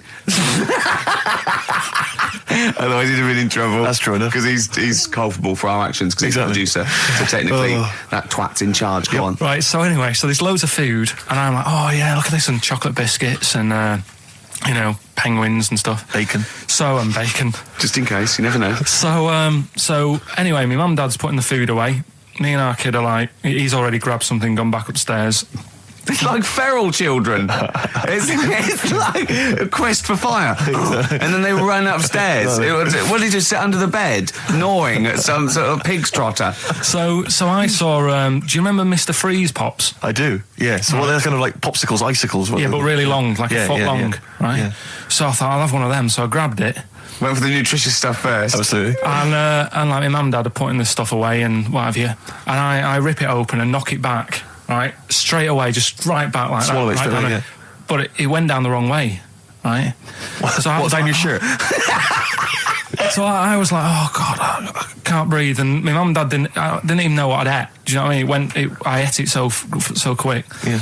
And I'm sort of tapping my mum on the back, going, and she's going, oh God, you know, he's choking again, because I was always choking. If it was one thing, I don't know if I've got like a small throat, but I mean, even Ricky knows I can't drink that much, can I? Yeah. Do you know, or eat pebbles. I'm not a quick drinker. I'd always, I think I'm scared of like swallowing stuff. Yeah. And it was like bottle tops and mint imperials and stuff. I was always choking on stuff.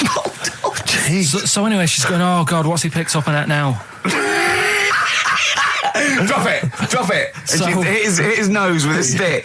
So I was going, I'm choking. At this point, my dad had I think he'd put his share away, you know, his food away, and he'd gone. His share. I love it. Yeah. He'd gone to watch like Winner Takes All or whatever in a lounge, and I was in the kitchen, and I was starting to I didn't care anymore. Do you know what I mean?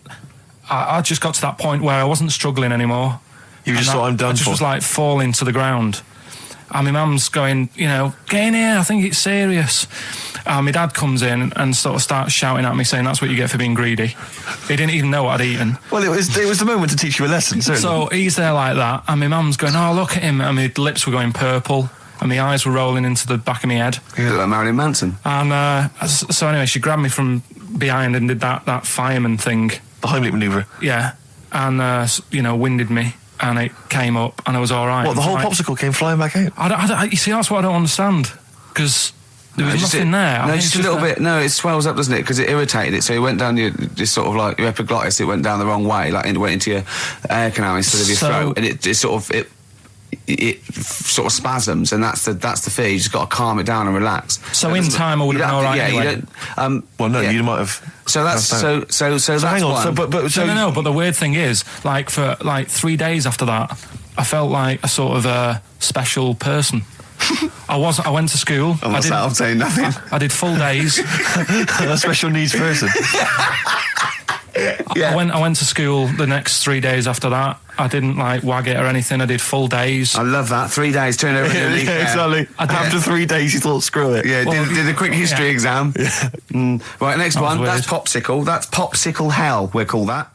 So we're looking into animals that we get rid of. I've spoken to someone about snails. I've spoken to someone about jellyfish and that. And looking at cockroaches today. She's an expert. She's just not just some random person. No, she works in a museum, a good museum. I said I'd give it a plug. It's the one near Knightsbridge. It's got dinosaurs and that in it. It's worth seeing. Natural History Museum. Yeah.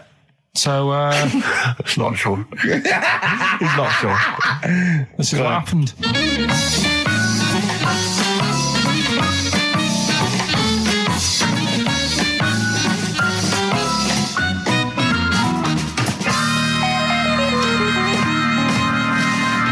Now, what I'll do, I'll tell you as much as I know, and then you can fill me in if I'm right or wrong. And then at the end of it, we'll get to the bottom of whether we need them or not. Okay. All right. So, first of all, the first thing that I found out is that they have 18 knees. That's not exactly possible. They're insects, so they have 6 legs.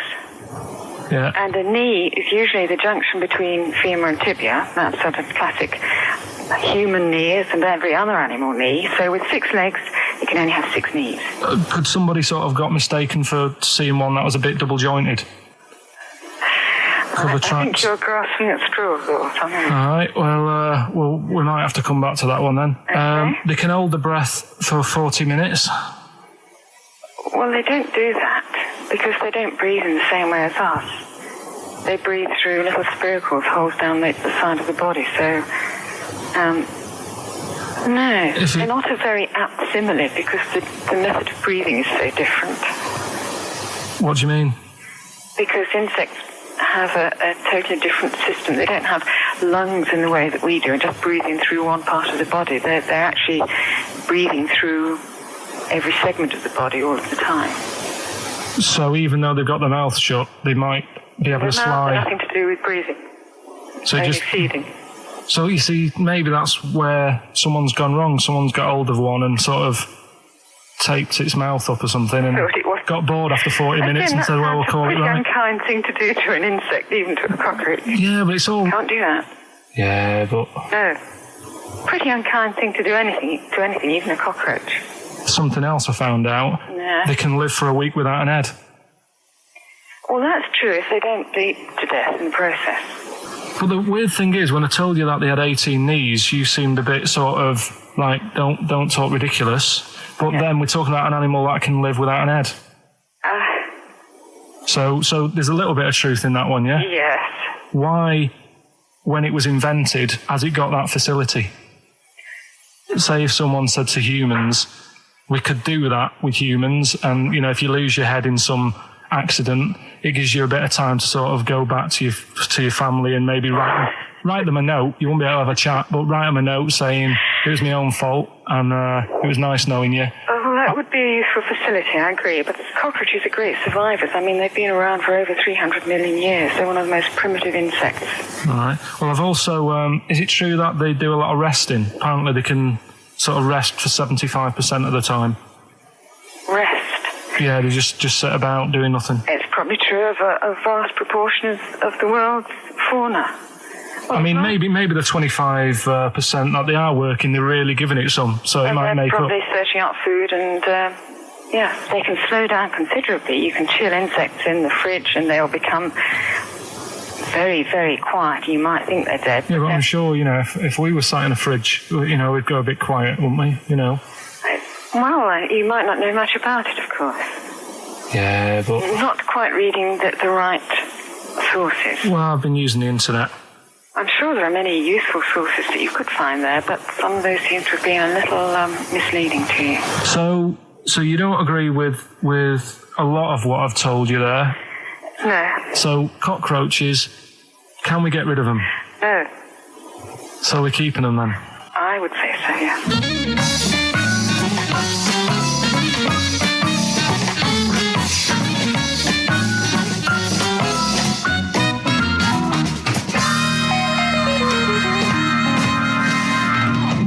I think we should get her on more often because she sounds like she'd be a bit of an ally, really. Because she knew immediately that you were talking nonsense. She even said, I think you should be more concerned about your sources, which I've been trying to tell you for a year, right? The fact, I mean 18 knees, where did you get that from? It was on the internet. They can hold their breath for 40 minutes. I mean, I don't know what you read and take on. Mad world, don't it?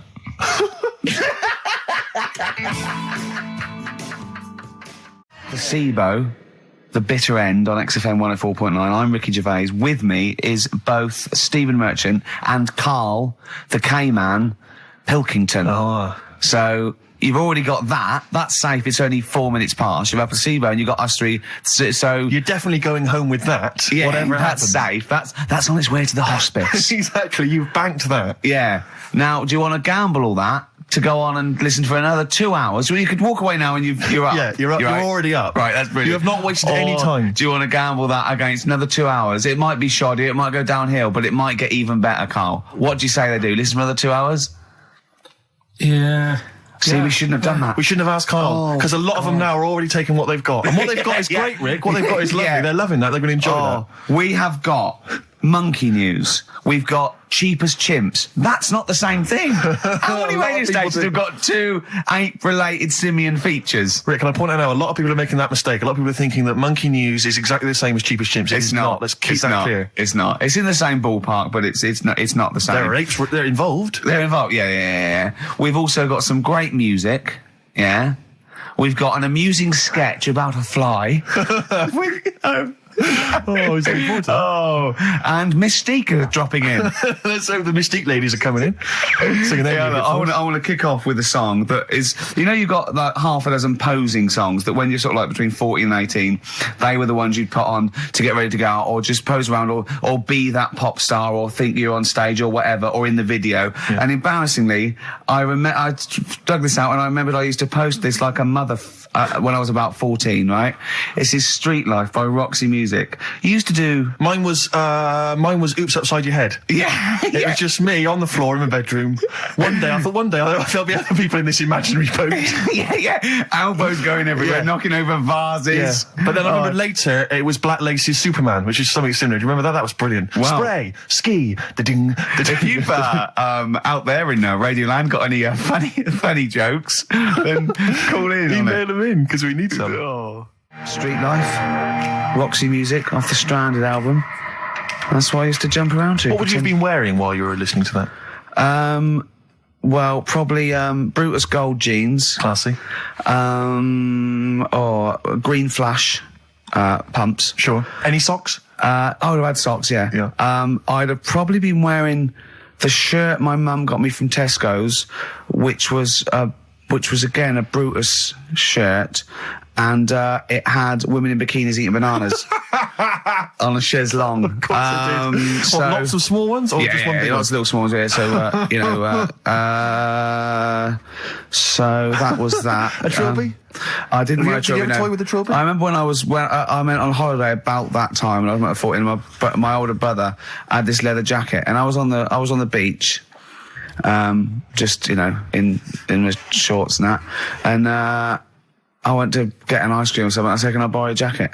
And I put his jacket on, and I was supposed on the beach thinking they are all looking at me because I look so good. And I also had a straw Stetson, and I really thought, yeah, I'm turning into quite a man. Yes, I'm quite a catch. Yeah. Just thinking they're looking, they're going, who's that dude? Is he American? Has he just come from Some sort of rodeo. Wait a minute, I'm in a bikini and I like bananas. I could be the woman for him. Oh dear. What was that? Didn't you have a t-shirt or a jacket or something you wore to university that was pretty classy? Didn't it have like some foul language on it or something? What was that? Yeah, I'd, when I was, this was when I was 18, right? The Christmas, or the birthday before I went to, university, got 2 sweatshirts, one black, one red, had bullshit on them. Just on the about. Right. And the red one, all my clothes, the first wash, everything was pink. All my white shirts and my white socks, of course, because I just put it in, I didn't know. Yeah. So that I was a man at university with all pink clothes except for a rather nice red sweatshirt with bullshit on it. Again, turning into quite a man. Quite the man. Was that pre or post the time you washed your clothes by getting in the bath? And that was pre. That was the second year when I was had to go and digs at our Halls residence. So I had a bath, and you had to sort of like pay for a bath, you know. So I thought 2 birds with 1 stone. I got in the bath with all my white shirts, because I was going through sort of, you know, wearing a white shirt and tie, that sort of, you know, David Sylvian sort of trying for everything. And Daz. And I just wriggled around in it. I washed myself. It's quite a good exfoliant. I didn't do it again because it was sort of not good for the skin, Daz. Quite sore, is it, around the sort of the more intimate regions? Yeah. So there you go. Roxy music and street life. Carl, thoughts? I just was working out time, really. We've got last week we had a lot of stuff that we didn't manage to cram in, which was good. So I'm just looking at, we have got Cheap as Chimps coming. Songs of Phrase. Oh, we haven't forgotten about some stuff. Why don't we kick off with that so we don't forget it? What? Cheap as Chimps or Songs of Phrase or the film thing. We didn't get the film done yesterday. We've also got a new feature, Cheeky Freak of the Week. Incidentally, I should just point out now that someone has, Ashley Phillips has emailed in, because obviously with Songs of Phrase, what Carl does, for those that have not heard it, he takes a phrase that you might hear commonly on the show, and then he uses various songs. There's this hairy Chinese kid. You never seen an old bloke eating a Mars bar. And, as I say, he uses different chunks of songs and he makes up that phrase. And so he has made some suggestions here, Carl, because he thinks that the more common Carl, you're an idiot, fool, etc., perhaps a little overheard, he'd like to maybe hear Carl, pause, I don't know where to start, which is a common one from Ricky. Carl, which bit of that do you actually think is true? And then there's the regular dialogue between the three of us. Carl, well, you know, it could happen. Me, sure. Ricky, no, Carl, it could never happen. Not now, not ever. You're an idiot, play a record. So maybe some of those you could use next time. Well, will we get it going then for today? Yeah. This week we're, do you remember the story about my auntie having wind for 5 minutes? Yeah. Your auntie, was it your auntie Nora? Auntie Nora. She was on a lot of medication and stuff. Sure. And I think that's a side effect comes with it. So, she had wind for 5 minutes. So I thought we'd dig that one out. Okay. Classic line. Me auntie had wind for 5 minutes. Okay. So I've got loads of songs here. How many is that? Me auntie had wind for 5 minutes. 7 tracks. Oh, that's tricky. When do you learn? Okay, so you need to identify, if you can be bothered, the artists. Yeah, that's what we're after, isn't it? All right. Okay. Listen. Wind.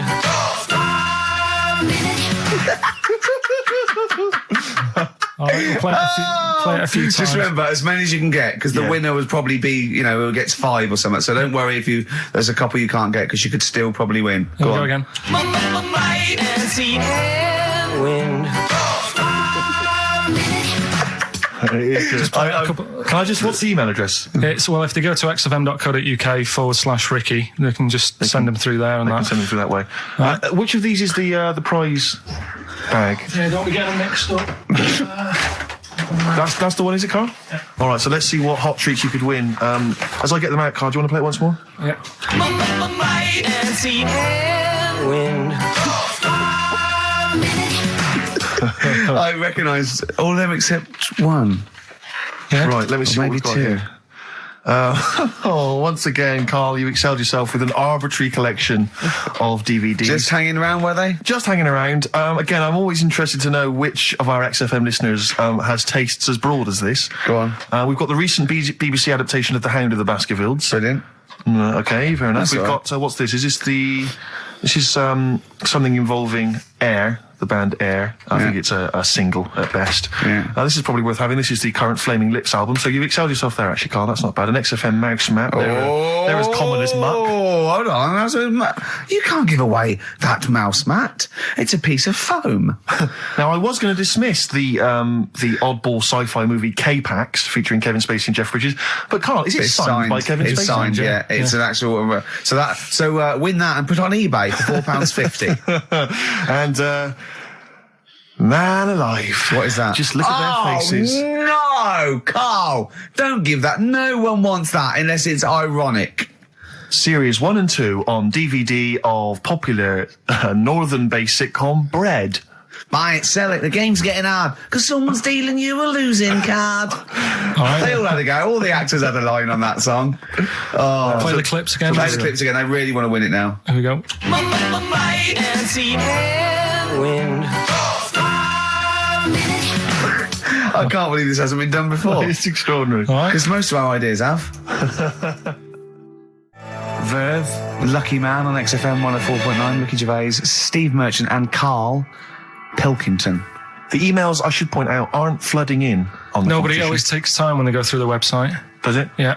Okay. So they'll be arriving in a bit. Do you want to play it once more for those that have just joined us? All right, then. Might and see and wind. Brilliant. My auntie had wind for 5 minutes. Brilliant. Genius. Name the artists. Rick, I sometimes get off at the Tube at Tottenham Court Road if I want to look at the record shops before I come into XFM, and I always cut through Chinatown. Oh yeah. And every time I come through Chinatown, the same thought always strikes me. I always feel like I want to just gather all the little locals, all the little Chinese fellas, just gather them round and just go, guys, in what way is this a town? It's not, is This is not, at best, what you've got here is a novelty street. Yeah, Gerrard Street is not a town, No, mate. it's not a town. You've had this for like 100 years. It's not expanding. Yeah, yeah. You can't just call it Chinatown and claim it's a town. If I was them though and you did that, I go, what are you talking about? It is a town. It is a town. It's What- our in what town. It is a town. It's our town. We've got all lots of stuff. Where's your church? Where's your mayor? We needed. We got a betting shop. Not enough. It is. See, all you've got here is restaurants. No, that does not a town make. no. Got a little supermarket with snacks. What does it sell? Snacks. Specifically, I would imagine crackers. Yeah. Do you want to buy a dragon? Do you want to buy an ornamental dragon? If I wanted to buy one, this is where I would. Do you want to buy a gold dragon? Is it made of gold? No, it's made of plastic, but it's sprayed gold. Do you want to buy that? It's not a town. It is a It's town. not a town. Yeah. And it annoys me because when I first came to London, I genuinely thought Chinatown was going to be this amazing, what they've got there is You'd hear a gong and every time you went in there, and there'd be rickshaws and people walking on those little sort of wooden shoes. You know those ones? They're brilliant. They are just clomping around in them, but nothing. It's nothing. It's just.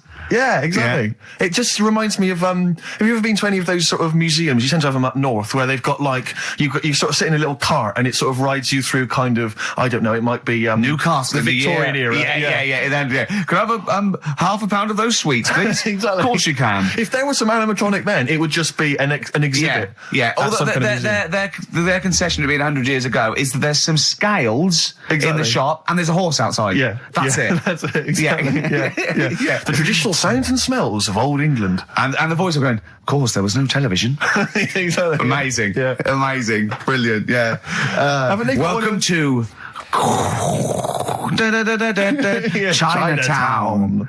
Ding. So it's not, it's a good point. Is that a piece of traditional music? Ding, ding, ding, ding. Yeah. Is that some traditional Chinese music, or is that music that someone in this country wrote, thinking it sounded like Chinese music? I think it was the Vapors, wasn't it? Oh, is that what it is? That? Because it sounds so, that's the music, isn't it?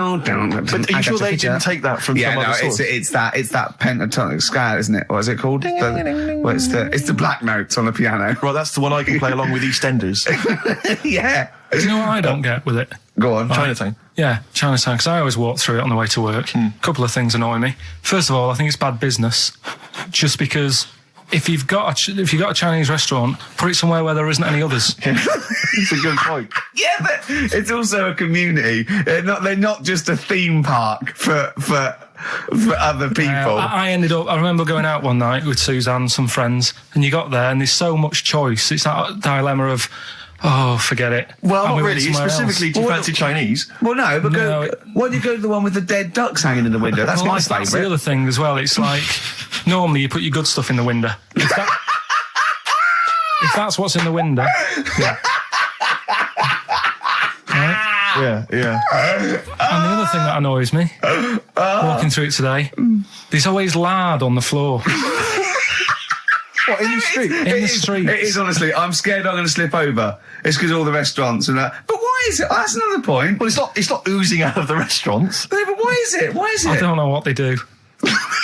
Careful. Listen, no, but why is That's why they used to wear those little wooden shoes. it? No, okay, we've got... No, but the thing is as well, they try and wash it with water, which doesn't work with lard, and it's like oil. Famously, yeah. Do you know what I mean? Even I know that. Yeah, you got to Yeah. scrub it. So, You think sorted that out. Yeah. You think they'd know, wouldn't you? Yeah. Right. Anyway, thanks for your thoughts on Chinatown, Carl. Right, I'm going to play this thing again, because it is a bit slow today, the email. Oh, because it's too hard. It's not too hard, there's just clips of songs. What are the artists? Email in.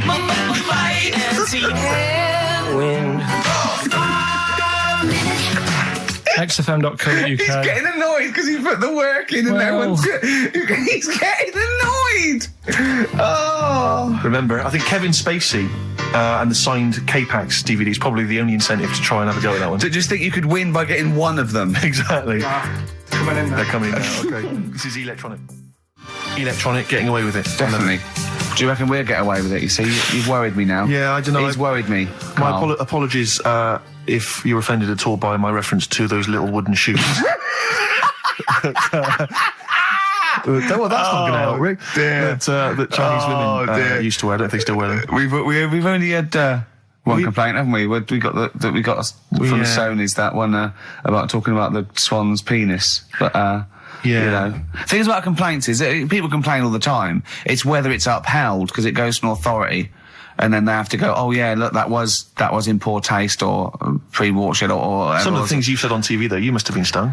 I've only had one upheld, one serious slap on the wrist for something I said. But what was he saying? Can you repeat it? Well, I can. I was talking about, and it was a true story. I was talking about this little old man who his daughter was taken to home because he used to fry up bacon and rub it round to get the dog to lick them. Right. And you got a complaint? Yeah.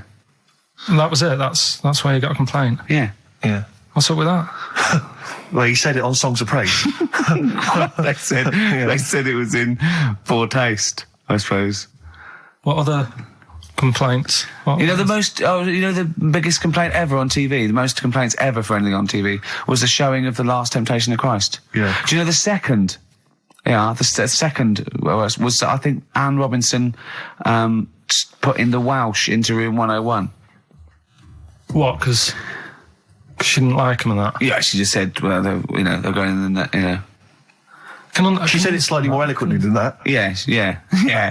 I can the people or the place? I don't know. I think it was the place and therefore the people. Yeah. What do you mean, yeah? No, well, my mum and dad have sort of moved from Manchester. They reside now in Wales. Oh, yeah. And it is... Look at his face, turning his nose up. No, but it is pretty depressing.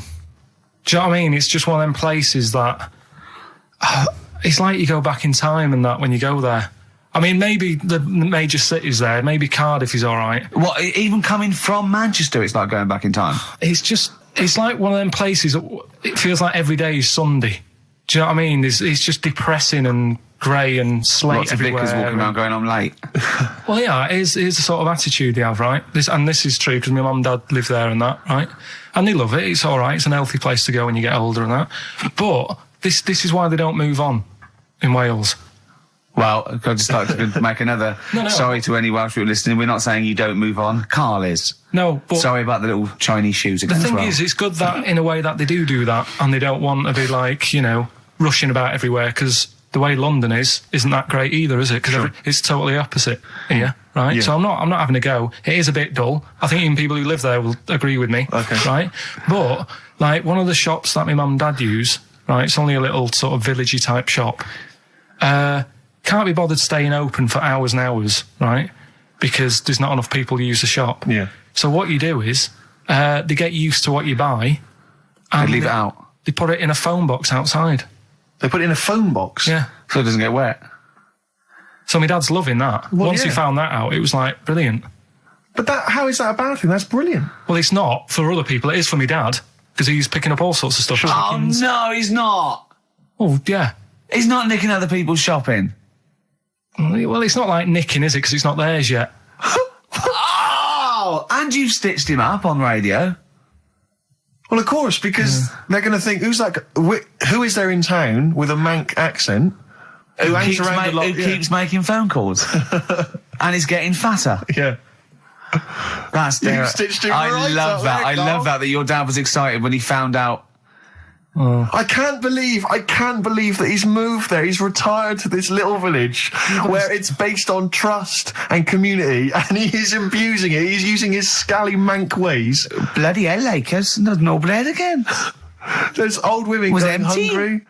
Yeah. Their cats aren't getting fed. And your father is just, that's obscene. That's obscene. Oh, I think it's Die Thief. That fella from Manchester.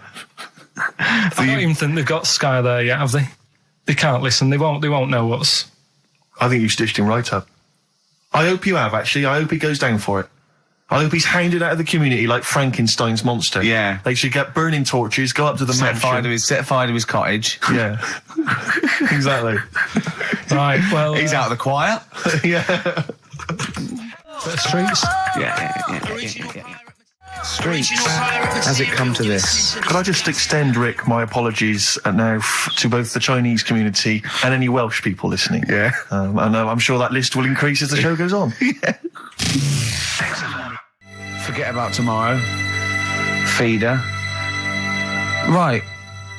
Listener, I'm talking to you now. Have you seen these posters around with me and Steve on it, right? It's embarrassing, right? We were mucking around at a photo session and XFM wanted to do some posters. We couldn't be bothered to do them again, so we let him have this one. Irony comes back to haunt you, and it looks like I think I'm Simon Temple or something, and Steve's alright. But we think that Karl should be in it. Definitely. Karl doesn't want to be in it, but it looks like everyone listens to this show for Karl's basically, innocent stupidity and some great tracks. Exactly. They don't listen for us anymore, No. Steve. So I think it should be a campaign to get Karl on the poster. Yeah. Well, I should point out that I think XFM are more than happy to have him on the poster. So it's just him. You don't want to be on there, do you?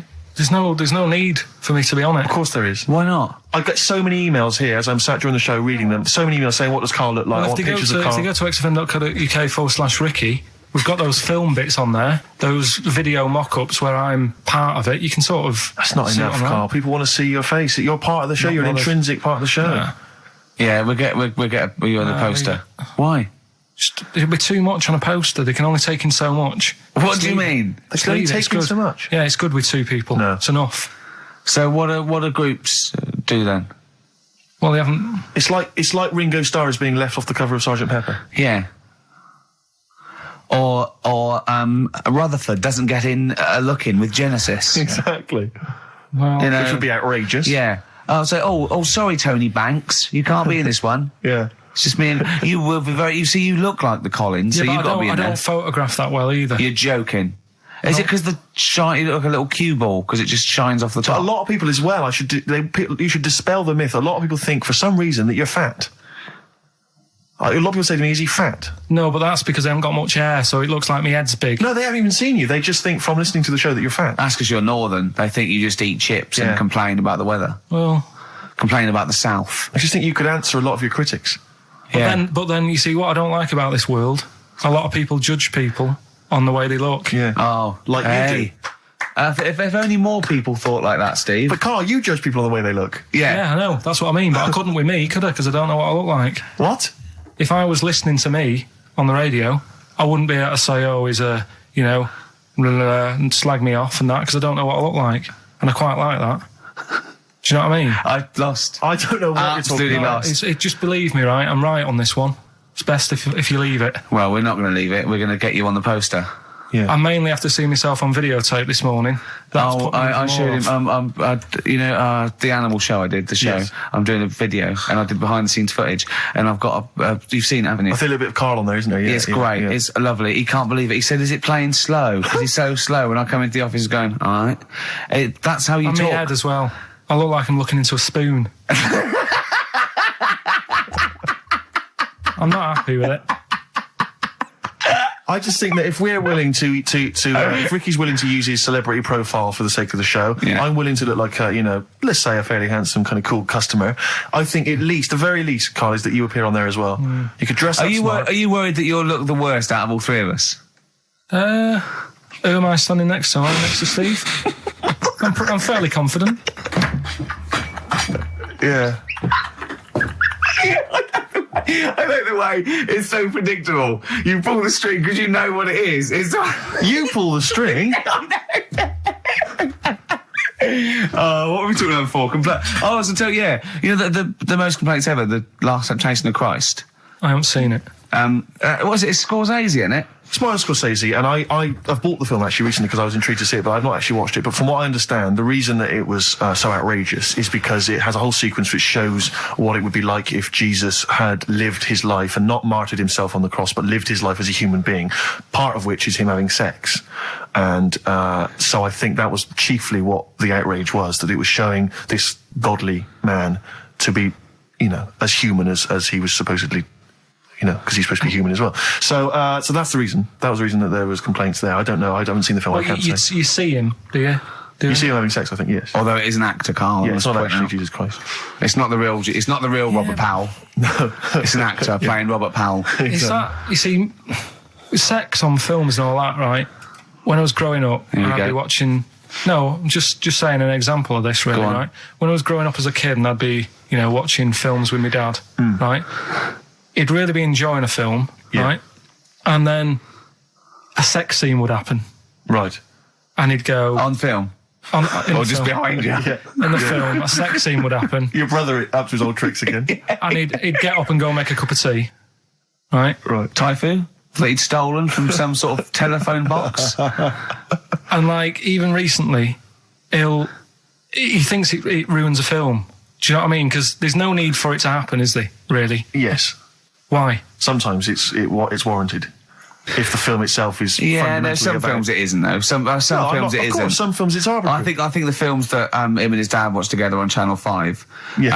Probably not. Is it only on Channel 5 in your house? But let's put it. Yeah, if you're watching, I don't know, a late night Friday night, from 1983. Yeah, Illegal Briefs. A beautiful lawyer has to defend a man who may be a killer. She falls in love with him, but does she know a real man? Oh dear. You know what I mean, though. Lest you forget, of course, that I... Love Heat.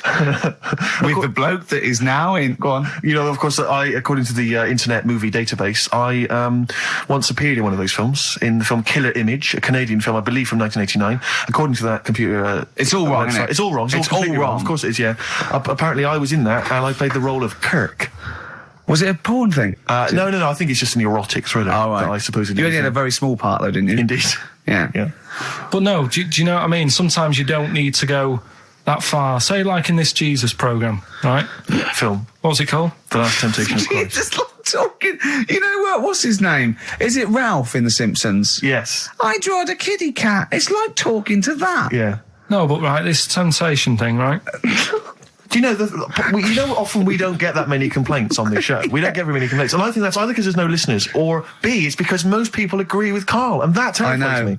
Or they let him off because it's like, you can plead insanity, you can go mental and kill a few people, but they go, oh, he's a bit bad. No, but was it because, they're saying that he was having it away? Or is it because you saw it? What got the complaints? The complaint was the very suggestion that Christ it was a blasphemous thing, not the fact that you saw an actor's knob. So what about if they just cut it down a bit and you saw the little stable door closing? It wasn't the baby Jesus having sex. It was the grown man. The stable door shutting. No, but do you know It's what the they do? nativity scene. Oh, that is brilliant. That is. then- The wise men saying, I can't believe we brought myrrh, we should have brought condoms. Yeah. There's 2 for 1 offering, Boots. Yeah, I don't know what we were thinking. With frankincense. It's just that it's always awkward. Should we isn't it? apologise now to the Christian church as well? So Sorry, we- the little Chinese fellas, little Welsh fellas, and the little Christian fellas. We haven't said anything wrong. No. It's like, you see, when I was growing up, Stable door. I love the idea that in Carl's world, he was born in a stable, just thought, well, I love this place. Yeah. I'm just going to stay here the rest of my days. This is good here. Oh, brilliant. but when I was watching telly with my mum and dad, I mean, it still happens now, right? My dad will sort of go, oh, ruined, good film ruined, right? Yeah. If some sex scene happens. But why doesn't he But just what are we ignore talking it? about sex scene? Are we talking about a kissing or are we talking about penetration and looking at the camera? No, Going, just- are you enjoying this, Pilkingtons? What are we talking about? What is sort of extreme levels are we talking about? Right, last time I was down there, right? Yeah. What was it? Meet Joe Black. Meet Joe Black. Meet Joe Black is a terrible film. yeah. Right? There was good film, and then you know it's going to happen because like the music comes in. Brad Pitt's keeping quiet. A woman's eyeing him up. Sure. So my mum, my mum's worked it out already, and she's going. Anything on the other side, love? She knows. She knows. It's something's. So you can be enjoying a film and you can be an hour and 10 in, and then some spidey senses of one of them can go, should we turn it over? And the other one goes, yeah, all right. Are you sure it's not them protecting you from scenes of sex? So that what they're thinking is, what if Carl gets the idea to have sex? Yeah. That could lead to procreation. We don't want any more like him. We've got to end the line here. You sure it's not the doctor? Keep calling out going, you are keeping away from women, aren't you? He must never find out. Are you sure they're not embarrassed because they're watching a sex scene with their son? It happens every time, right? There's 2 things that my mum does, right? It's that if there's sex scene on the telly, she'll go, anything on the other side, love? And the other thing she always says, if ever there's anything on the telly with Elvis in it, she goes, oh, I like him, right? And we all know, we sat there, we know what she's going to say next. Yeah. So you don't even bother saying why, right? And she goes, he likes fat, ugly people. He what? He liked fat, ugly people. He didn't always go for like the good-looking fans in the crowd. What Elvis did? Yeah. Right. That was always the thing. And I'm sorry. No, hold on. I don't know what we're doing now with our lives, Steve. Wait a minute. Right. So your mum says 2 things, right? She either says... Is there anything else on the other side? Or, I like Elvis. There's a pause because you know what she's going to say next. She says, he liked fat, ugly people. How often does this occur? Well, because they've got Sky, there's a lot of those channels on. They're like the music channels. So Elvis always comes on. There's either an Elvis film, there's a classic hit by him on. And she'll go, I like Elvis, he likes fat, ugly people. And what do you mean he liked fat, ugly people? Is she a fat, ugly person? Because there's that special Vegas show, isn't there, where he's dancing about, right? And he's got loads of scarves around his neck. Towels. Yeah. And he always hands them down to the fat, ugly ones. Right. And I always say it's because they're the fat, they've got a sweaty face because they can't, you know what I mean? I don't know what world they live in. I don't know how we've got onto this subject. What sort of world are you got when you're watching his face? And what do you mean fat, ugly ones? You mean they're in the front, they're sweating a lot because they're a bit chubby? So she thinks, is giving them a towel because it's he's really going, wipe your face, you're putting me off, you fat cow. Stop sweating near me. There's another one. What? So, hairy Chinese kids. Yeah. Jesus. We haven't slagged off hairy Chinese kids. We slagged off Chinese. We didn't slag anyone off. We just said they really haven't got a town as such, and they wear shoes. What did we say? Yeah, little wooden shoes. And what did the I just don't know how we got onto Elvis and big fat ugly women. I don't know I don't know how we sidestepped from the Last Temptation of Christ. Did you see that fat girls and feeders Go program? on a minute. Eh? What's Tom Petty first? Oh, brilliant! It's a great song. Breakdown. How many Tom other Petty. radio shows have talked about Last Temptation of Christ, Chinatown, fat ugly women? More than 60 minutes. Exactly. Incredible. Sony Award winning. During breaks, Painkiller on XFM 104.9. Ricky Gervais with me, Steve Merchant, and Karl Pilkington. I should point out now, Rick, that the general consensus from the listeners is that Karl should definitely be on the poster. But I know obviously. that. I know. There's an interesting email Of course here. they should. They're It just right. says, I'd love to see Karl on the poster, especially as I'm watching him on the webcam today, and wearing that shirt, doesn't he look like Charlie Brown? He looks just like Charlie Brown from the Peanuts cartoons. Oh my God. That's it. From now on, if anyone ever asks me what he Karl does looks look like Charlie Brown. Oh, He I looks just, just it's like great him. because Charlie Brown has got that thing. You've got less features than Morph. It's just a round head and there's human aspects. It's just the bare minimum. When I draw a cartoon of him, it's so easy. Yeah. The thing is, right, if I go on the poster, this is what I'm worried about. Where do you go from there? What do you mean? Well, it's difficult, isn't it? Do you know, like before, you were talking about the complaint that a TV channel got about some fella putting bacon? Yeah? Yeah. That was me. Yeah, you were talking about a fella I didn't who- put the bacon on, but yeah, I was talking about it and it got a complaint, yeah. Right. Now, he had to do that to get a kick. Yeah? Yeah. Where do you go from there? And it's the same for me on a poster. Once they've seen me... Yeah. And we get sued by the estate of Charles M. Schultz for using without copyright his most popular creation. Oh, it's just that if people don't know, it keeps them interested. They don't need to They're know not what tuning I'm in like. every week on the off chance that we'll... They're wondering what you look like.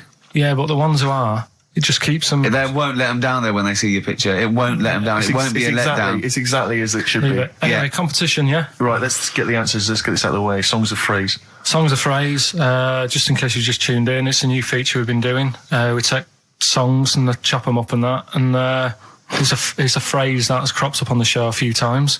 This week we were going back to the classic "Me Auntie Had Wind" for 5 minutes. Let's go back to the classic. And let's have a. These are the answers, is it? Okay. Yeah. My Auntie had wind. Right. So what you had there is you had the Knack. Yeah. With my Sharona. Uh-huh. Auntie was some Manson track. What? You don't even know what it was. Auntie Everything, I think it's called, some album track, right? Then you had Bill Medley, Jennifer Warnes, I've Had the Time of My Life. You had Bob Dylan. Wind.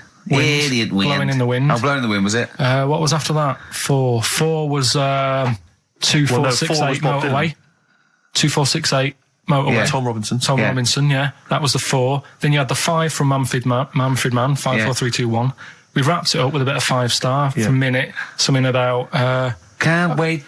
yeah, can't wait another minute. Can't wait another minute. So they're the answers. Yeah, we're well, looking for someone who... I don't think we got anyone who had them all right. But Nobody got all 7, although in your little answer list then you only listed 6 because you got your numbers went out of sync in your own brain. Well done. Once again, smooth. I tell you what, Carl, why don't you next week at least write down the answers for yourself? Don't need to.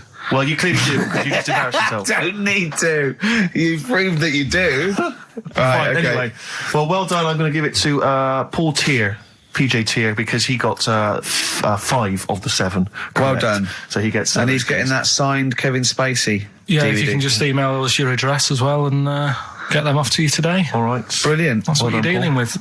So you've done that. You've done that competition. That's been put to bed. Let's have a great tune, Rick. And then what else we got? We got some monkey news. We've got monkey news. We've got Cheap as Chimps. We're doing the film thing. Right. Got the You can film win- thing. What you can film is it this week? Silence of the Lambs. You can be owning that by 3 o'clock on VHS. Is it about $4.99? Is it? Thereabouts. 20th century boy. Come on, Mark. Some people want a 21st century boy these days. Mark Bowden there. A little bit out of date on XFM 104.9. Ricky Gervais, Steve Merchant, Karl Pilkington. Right, it's that time again, isn't it? Monkey news. Yeah, monkey news. Oh, monkey news. Right, if you're a new listener, this is where we do a bit of monkey news. Oh, imagine him giving his chance on a news programme, like News Night Review or News at 10. Over to Karl Pilkington. Yeah, all right. This monkey's gone mad again. Go on. Right, we've done quite a lot of good stuff. The one that sort of kicked up most of the fuss was probably Ollie the monkey. I love the fact that they're all monkeys. He's a chimpanzee. Wow. Right. It's an ape. Well, today, right, we're looking at one that's it's called Coco. Oh yeah, the sign language one. Well, what I've read about him is he speaks, right? Oh, God. Highly educated. Yeah. Photographer. Carl! Right? I love the fact that when he gets a gifted ape, he has to look up to him. He realises that he is superior. I love that. Right. Oh. And he also likes going on computer chat rooms. I can't take this. any lots teeth. I'm going to be sick. Oh, gosh. Right, that's pretty amazing. You know, if an infinite number of monkeys are in an infinite number of chat rooms, they'll eventually type, which is your favourite episode of Buffy the Vampire Slayer? Exactly, yeah. Karl Pilkington, you're an idiot. But the thing is, right, you're saying about the infinite thing again, about monkeys, if you put them in a room with a typewriter, they'll come up with Shakespeare. Yeah. I'd sort of agree with that, right? With monkeys who can't do other stuff, but this one I reckon's going to be busy taking pictures and stuff. Yeah. I think monkeys that are boring. Is there a boring monkey? Would you ever have a chimp and you'd go, Suzanne would go, I've got your birthday present. And it's a chimp fella. He's about, about a sort of like a middle-aged chimp. No, I'd love it. I'm talking. Would you ever go, I'll tell you what, Suzanne, that one's boring. No, but I bet the monkey would get bored, Do you know what I mean? The monkey would be bored. I'd be loving it. I'd love to have a little monkey, right? But what I'm saying is... You really would, wouldn't you? Yeah. If you buy him a camera, he'd be happy again, wouldn't he? Well, yeah, but that's just it. You wouldn't get him... It's like... If you can do other stuff, you don't want to do the boring stuff. Forget the typing. Forget the monkey's typing. Talk about this monkey that's a photographer. No, but we are in a way. I'm just saying that would be happier... Monkeys that have got nothing else to do, if they can't take pictures and that, and they can't go on chat rooms, they're happy to sit in a room typing away for infinity. Yeah. Do you know what I mean? But he's got maybe a little exhibition to put on. Do you think? Do you know that most chimps and apes and monkeys still actually just live in trees? These are in laboratories and zoos and things. You know that's not the norm. These monkeys walking around sort of chatting and riding bikes. Yeah. That's not natural. Exactly. No, I know, but if you left a bike in the jungle and then came back a few years later, there wouldn't be monkeys riding around on it and a book. If you left a bike with a book in the basket, right, and you went away for 10 years and you came back, there wouldn't be a whole new transport system and schools. No. They'd eat it. They'd throw it round and eat it. All right, then, so what you're saying is you can't... You see, what I think is, right, and don't take this the wrong way in that, right, Stephen Hawking. Yes. Right? Now, he had a bad illness. Now, I wonder if he'd be... I wonder if he'd be as bright as he is if he didn't have that. Right. Because he's had time to sit down, he's like, well, what can I do? Yeah. I've gone give him a book. And he read it. I like that. Give us another one. Yes. He's got a lot of time on his hands. Yes. Now, what I'm saying is monkeys... Yeah, right. This one here, Coco, which I think was a gorilla. Right. Right? That wouldn't have been happy on a little keyboard, just doing that all day, because it'd be going, well, I could be out taking pictures. Sure. Play a record! Yeah. Do you know what I mean? Play a record! Yeah. Done. You're an idiot! There it was. There's the catchphrase. Once more. He is! He's an idiot! Sure. Athlete, El Salvador, on XFM 104.9. I'm Ricky Gervais. With me, the amazing Steve Merchant and the incredible Karl Pilkington. All right? Right, we've done that. Monkey news. Right, straight. Let's hit them dead. Let's go straight with cheap as chimps, Karl. Right, well, this will probably finish today, to be honest. Oh, right? Because what if we looked at it, cheap as chimps, we found out that... Eat one banana. Next, go on, do this one. Eat one banana a day and that. Yeah, that's right, it, brilliant. So what... It was a long-running feature, go on. Sorry, can I just ask again, what are the rules with cheapest chimps? It's just, if you wanted a chimp, how much would it sort of cost you? Brilliant. Title come first? So, yeah, as always, that's the way they do it, right? Cheapest chimps. I thought I'll go online and see, if I could buy one. Mm-hmm. How much do you reckon? £6,000. To buy a chimp? Yeah. Oh no, ridiculous amount. Where can you buy them from? What sources? You shouldn't be able to buy them. eBay. What do you mean? Buy a chimp? From who? There was this website that was selling stuff. What you could actually... What are you talking about? Right, here we go then, right? I looked at it. Here's some of the other animals that were on there. No, wait a minute. What, are these poachers? I don't know. What, the zoos that got bored with them? Where can you buy a chimp? I don't want to give it a plug. Right, some go on website, then. right? So what are the other animals available? Right, well, that'll give you some prices with the other animals, and you can try and work out if it's cheap as chimps, right? So, right, a camel. What do you reckon? £25,000. Right, $8,000 for a camel, right? Sloth, 40 quid. $3,000. Right. Last one, Bengal tiger, Oh, that's got to be pricey. $12,000. $1,800. What? Yeah. Carl, this is an awful website. That can't be true, mate. Right, That's so, awful. a chimp, Well, a chimp. $5,000. I'm going to go with $1,000. 55,000. What? Yeah. That doesn't make sense.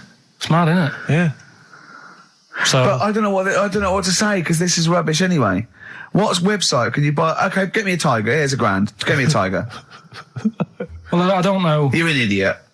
if postage and packages and...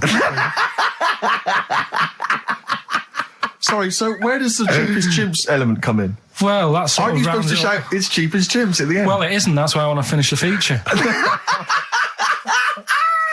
I don't know what is the cheapest chimps? This is amazing. This is amazing broadcasting. So We're up for a Sony Award, aren't we? I hope they're listening because it's ours. Yeah. With features like cheapest chips, it's ending because they're not. It's in the bag. And do you remember? Here's Athlete.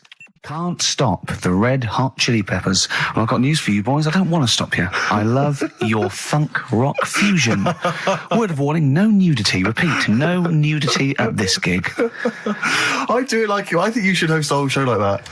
It's lovely that. So, have you ever done any like DJ, like proper DJ, like in a pub or a club? Because I know Carl had his own. I had my own disco when I was a kid. Yeah, not proper. I had a gig once when I had to. It was 2 nights a week in the local pub.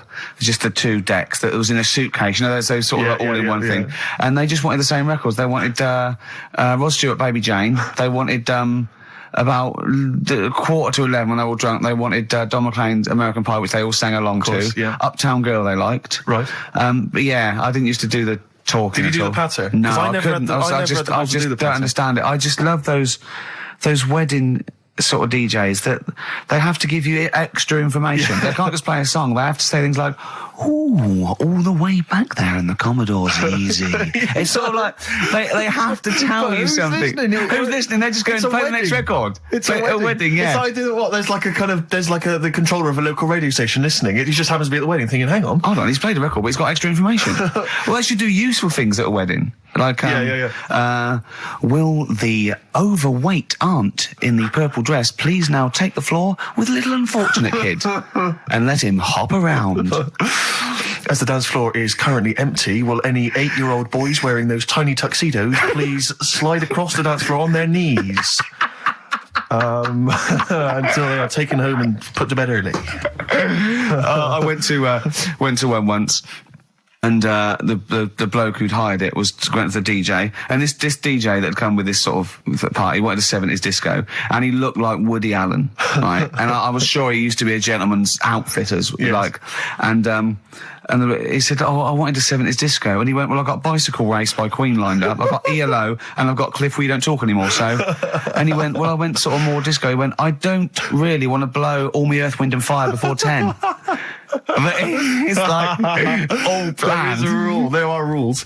Will the 17-year-old girl who's dressed like Avril Lavigne please tap loudly because I still haven't played anything by Linkin Park? Will the 45-year-old woman recently divorced please cry now? Yeah, please cry now. Please cry now because it's clear you're never going to find another man. Because you used to be a DJ, didn't you? Because there is a sort of rule. Definitely, I remember there was like, what I learned was that there are certain tunes you just do not play early on. Oh, What a Night, for instance. Dun, dun, dun, yeah. People, you never play that before like 11. You want that last hour before they've got to go home to be non-stop dancing. When would you pop on Dancing Queen? Interesting, thanks for that. Is there a buffet being served? Yes. Yeah, well, definitely post-buffet. I remember there was a class, there was great days, I was reminded of this recently by ITV's Reborn in the USA. There was a great time where you could come out of the buffet or any kind of speech with a bit of Gina G. I remember there was a great period for a couple of years where that was always a barnstormer. Sure. Sadly, no longer the case. What about, because the danger is, of course, you go back to the 70s, maybe you got Dancing Queen, but how many do you play before you come into the 80s with perhaps Billie Jean? Or Soft Cell. Soft Cell's always a classic, yeah. I'd love to hear that. And, because there's always controversy now, as to whether Love Shack is overplayed. I know that's a big discussion I've now. never liked it. I just like, will any 35-year-old men please now dance ironically to Bombastic in the vain hope that someone would actually find them attractive? Love Shack, oh no, never liked Come it. on, Eileen? I never, yeah, alright. I just never liked any records that with a hint of novelty about them. They are popular though, they're floor fillers. I hate them. You haven't done DJ now, have you? Exactly. What do you mean? Singing on the other side of your face. Have you? Yeah. Have you? Yeah. Not you didn't popular. play Dexter's Midnight Runners? Probably. Yeah. Yeah, I mean, I didn't plan it out that much when I did it. It was like, I knew I had the tights and cigars to give away. Which he stole from his parents' bedroom beforehand. Yeah. Why were you giving away stuff at a disco anyway? Why were you just playing records? Because people liked it, didn't they? If it wasn't... It hasn't changed. We're doing this. We talk rubbish, we play records, and we give away crap that we found. Yeah. It hasn't changed, has it? And, so I had some good times. I mean, for people who haven't been listening all the time, it was called Pilking's Making Music. Yeah, Colin Making. It was like Pilkington, and my mate was called something Making, and the music was what we played, right? And I had some cards made, had some nice blue glossy cards made, but they were quite expensive. Yeah. So I used to hand them out, and then they'd say cheers for that, and say, no, write it down, write the number down, I want that back. Yeah. Brilliant. Because they were quite pricey. Yeah. Classy businessman there. Made, I think Richard Branson used to do that. I think so, yeah. Saved a bit of money, because my dad made some lights, Sonny. He just like... He said he made them, he found them in a telephone box. People were making phone calls in the dark around the neighbourhood. Exactly. It was just white bulbs in like a box, and like my mate making, he used to just flick them on and off, like the thing, and then they'd be in time with the music and that. And perfect. Well, you had to sit there and flick I love that. I love that. We got our sound to light system. What's his name? Colin. Yeah. Brilliant. Right. So did you ever rent him out? Right, well, we never had any disasters, right? But my mate did one, right? And I don't know if it's that funny, really, but it. But I'll have to tell you anyway, right? He was doing this gig, and it was probably one of the biggest gigs, right, that he ever had. Must have been a couple of hundred people there. Yeah. And in like a big sort of warehouse thing. Anyway, for some reason, there was some problem with a big speaker that fell, right? So the police turn up and stuff. Right. And they try to control the night, and they're going, can everyone sit down? We try to control it. Can you sit down? So anyway, you get a few like little groups of people sitting down on the floor, and people were still stood up, and the police were saying, look, you know, we're going to cancel this whole night if you don't all sit down. And more people are sort of sitting down.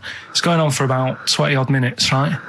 Will you please sit down? And it gets to this point when there's just one lad stood up in the middle. And he's going, look, you're ruining it for everyone. Will you sit down? And it goes quiet for a bit, and someone's muttering something.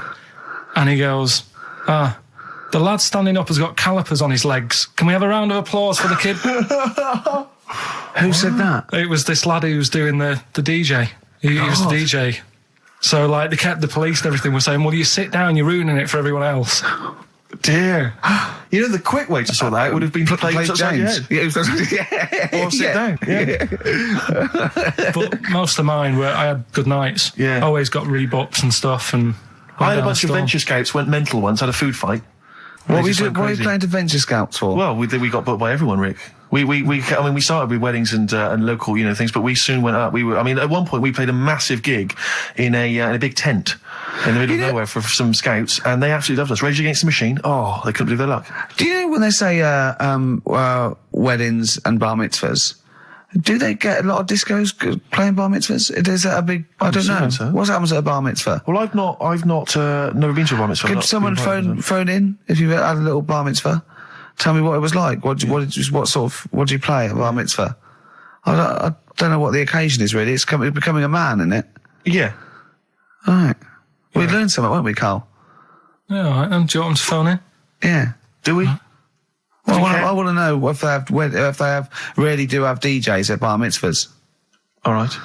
Oh, wait. How interested are you in that? Well, I don't want to embarrass myself one day. Sure. That's Carl, you've got to learn, haven't you? I'll tell you what, have we got time for the film thing as well? Yeah, play the film thing now. No, let's play a tune. Let's play a great tune. tune. Let's play a tune. Oh, I can't believe my luck. Bit of Cure? Yeah. Forest, The Cure, on XFM 104.9. Wow, brilliant. Someone called in, she's been to a bar mitzvah, and they do have apparently a crap disco. And apparently, what happens? Well, Carl asked her what happens. She said, you just sit around and see the kid who's getting bar mitzvah, or the man now, get given loads of money. Right. And I said, is there a female equivalent? And apparently there is a female equivalent of a bar mitzvah, but she didn't know what it was called. What's that? A bar titzvah. Right, I'm just going to add to the list of people we've offended. Sorry to Jewish people as well. Yeah, we've got... So sorry to Jewish people, sorry to Chinese people, sorry to Welsh people. Ugly fat women. Well, don't put the Welsh in twice. Sorry to Elvis fans. Elvis fans. Animal lovers. Animal lovers. Brilliant. Well, lovers of great radio. Yeah. That was, music lovers. Good, well, sorry about that. Apologies to all of you. Yeah. And, we haven't even had time for, we haven't got time for the film thing this week. Oh, why not? Just, it's running tight, really. Are you sure? We haven't done Cheeky Freak of the Week. That's a new feature, isn't it? That's a new feature. Cheeky Freak of the Week. Let's do Cheeky Freak of the Week. What is the cheekiest freak of the week? I'm just going to apologise now. I've just had freaks, sorry to freaks. Okay, right, go ahead. Well, I say it's a new feature, but we've sort of touched on it in the past with... We always talk about freaks. Hairy Chinese Kid. Yeah. We've had The Pillow Man. Yeah. Oh, you called a draft excluder? Just make a note of that, would you, Rick, on the list? People without arms and legs. But at least, you see, The Pillow Man, what do you picture? Because I was saying to Ricky in the week, right, I'm a great fan of The Elephant Man. That's his favourite freak. Of the all the man. freaks, that's Do you know why he said? Do you know why he said? He said because you get what you pay for. When someone says the Elephant Man, you get what it says on the tin. Right. You know you're going to get it. Yeah. Do you imagine, Steve, if you had a mate and you said, where are you going? He said, I'm going to go see my mate. And you go, which mate? And he said, the Elephant Man. Yeah. Straight away, you haven't even met him, but you know what he's going to look like. Yes. Right? That's what I like about that. Hairy Chinese Kid. Yeah, you know what you're going to get. Pillow Man. Yeah. Not so good. What does that mean? It could be one of those big fat things on that show, couldn't it? A big pillow, like a... Yeah. You know, they had that big thing about the fat people and feeders. They were getting up to like 60 stone and that big one. And there's a thing called fat admirers that just fancy fat women, right? And you writing that down? Yeah, sorry. And they had blow up versions. It looked like a bouncy castle. Wow. Yeah. Really? Yeah. You'd be knackered when you blew that up. Yeah, you just wouldn't want to go forget it. Yeah. Oh, God. Well, that's people being cruel as well, isn't it? Because after watching the programme on Channel 4 about the fat people and fellas who like them and stuff, there was a story on one of the news websites about some fella in Germany, right?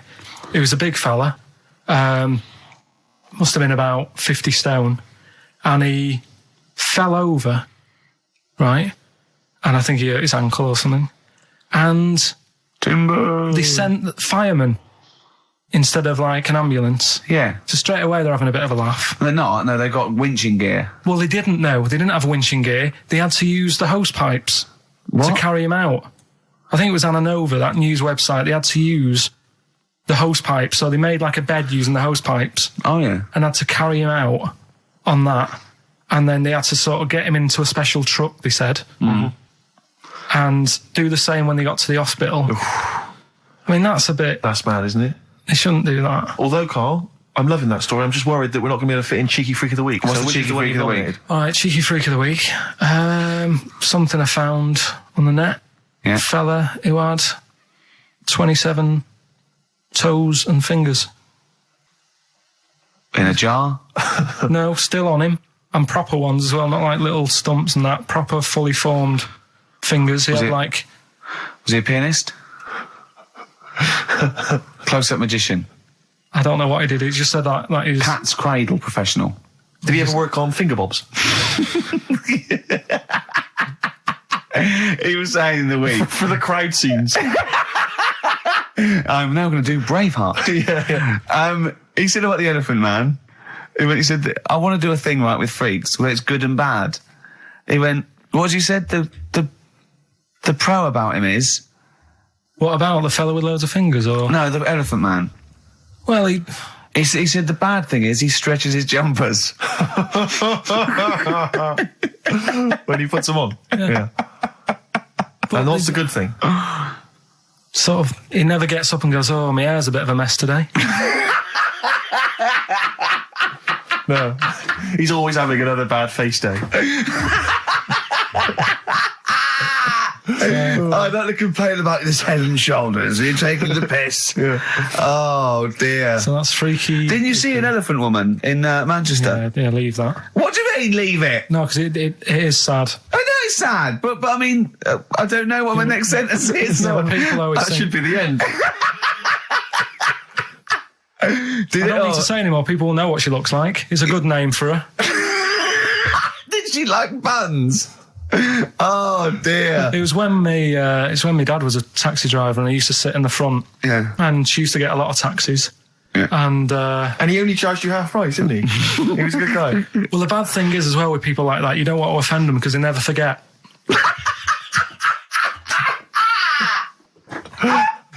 Oh, go! But, go, Pilkington! I was sat in the front of the cab, and my dad goes, right, we're going to go and pick the I can't even tell you the name. He goes, it's just evil. Right? What do you mean? No, leave it. So she's got... No, Carl, please. tell me what he said. No. You've already stitched him up. He's Stephen things from Little Welsh I don't Fellas. care. Right, what did he call her? Steve, back No! on this. I really Carl, don't want to be to... fair, our opinion of him is already pretty low. Look, tell me what he said. No, it's not. I'm scared of what my dad gets. It's the person who's got the She's thing not wrong. listening, is she? Well, her headphones wouldn't fit on her head. Tell me what he called her. I don't want to. Tell me what he called her, Carl. I'm getting angry, man. Tell me what he called her. No, I'll leave that. Honestly, Tell me what he... It doesn't matter. Tell me what he called her. Carl, just... I'm going to go... Seriously, I want to know what he called her. Right, you're not going to stop this show. We're not doing the next show until you tell me what he called her. What did your father call the elephant head woman? Tell me. Spudhead. How old were you? I don't know, about 9.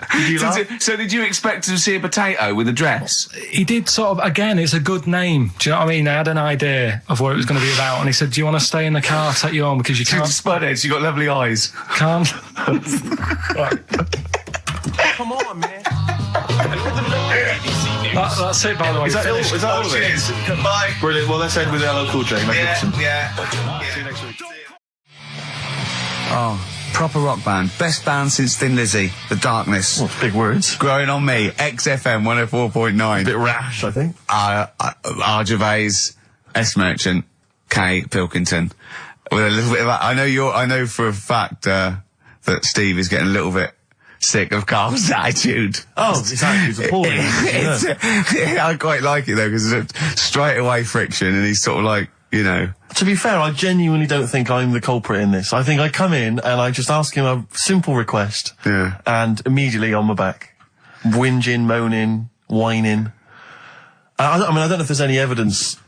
Well, it's funny you say that actually, because in a survey, it came out this week. It's quite extensive. Mancunians take more sick days than anyone else. Mancunians take more sick days than workers in any other city in Britain and Ireland, according to Manchester-based employment firm.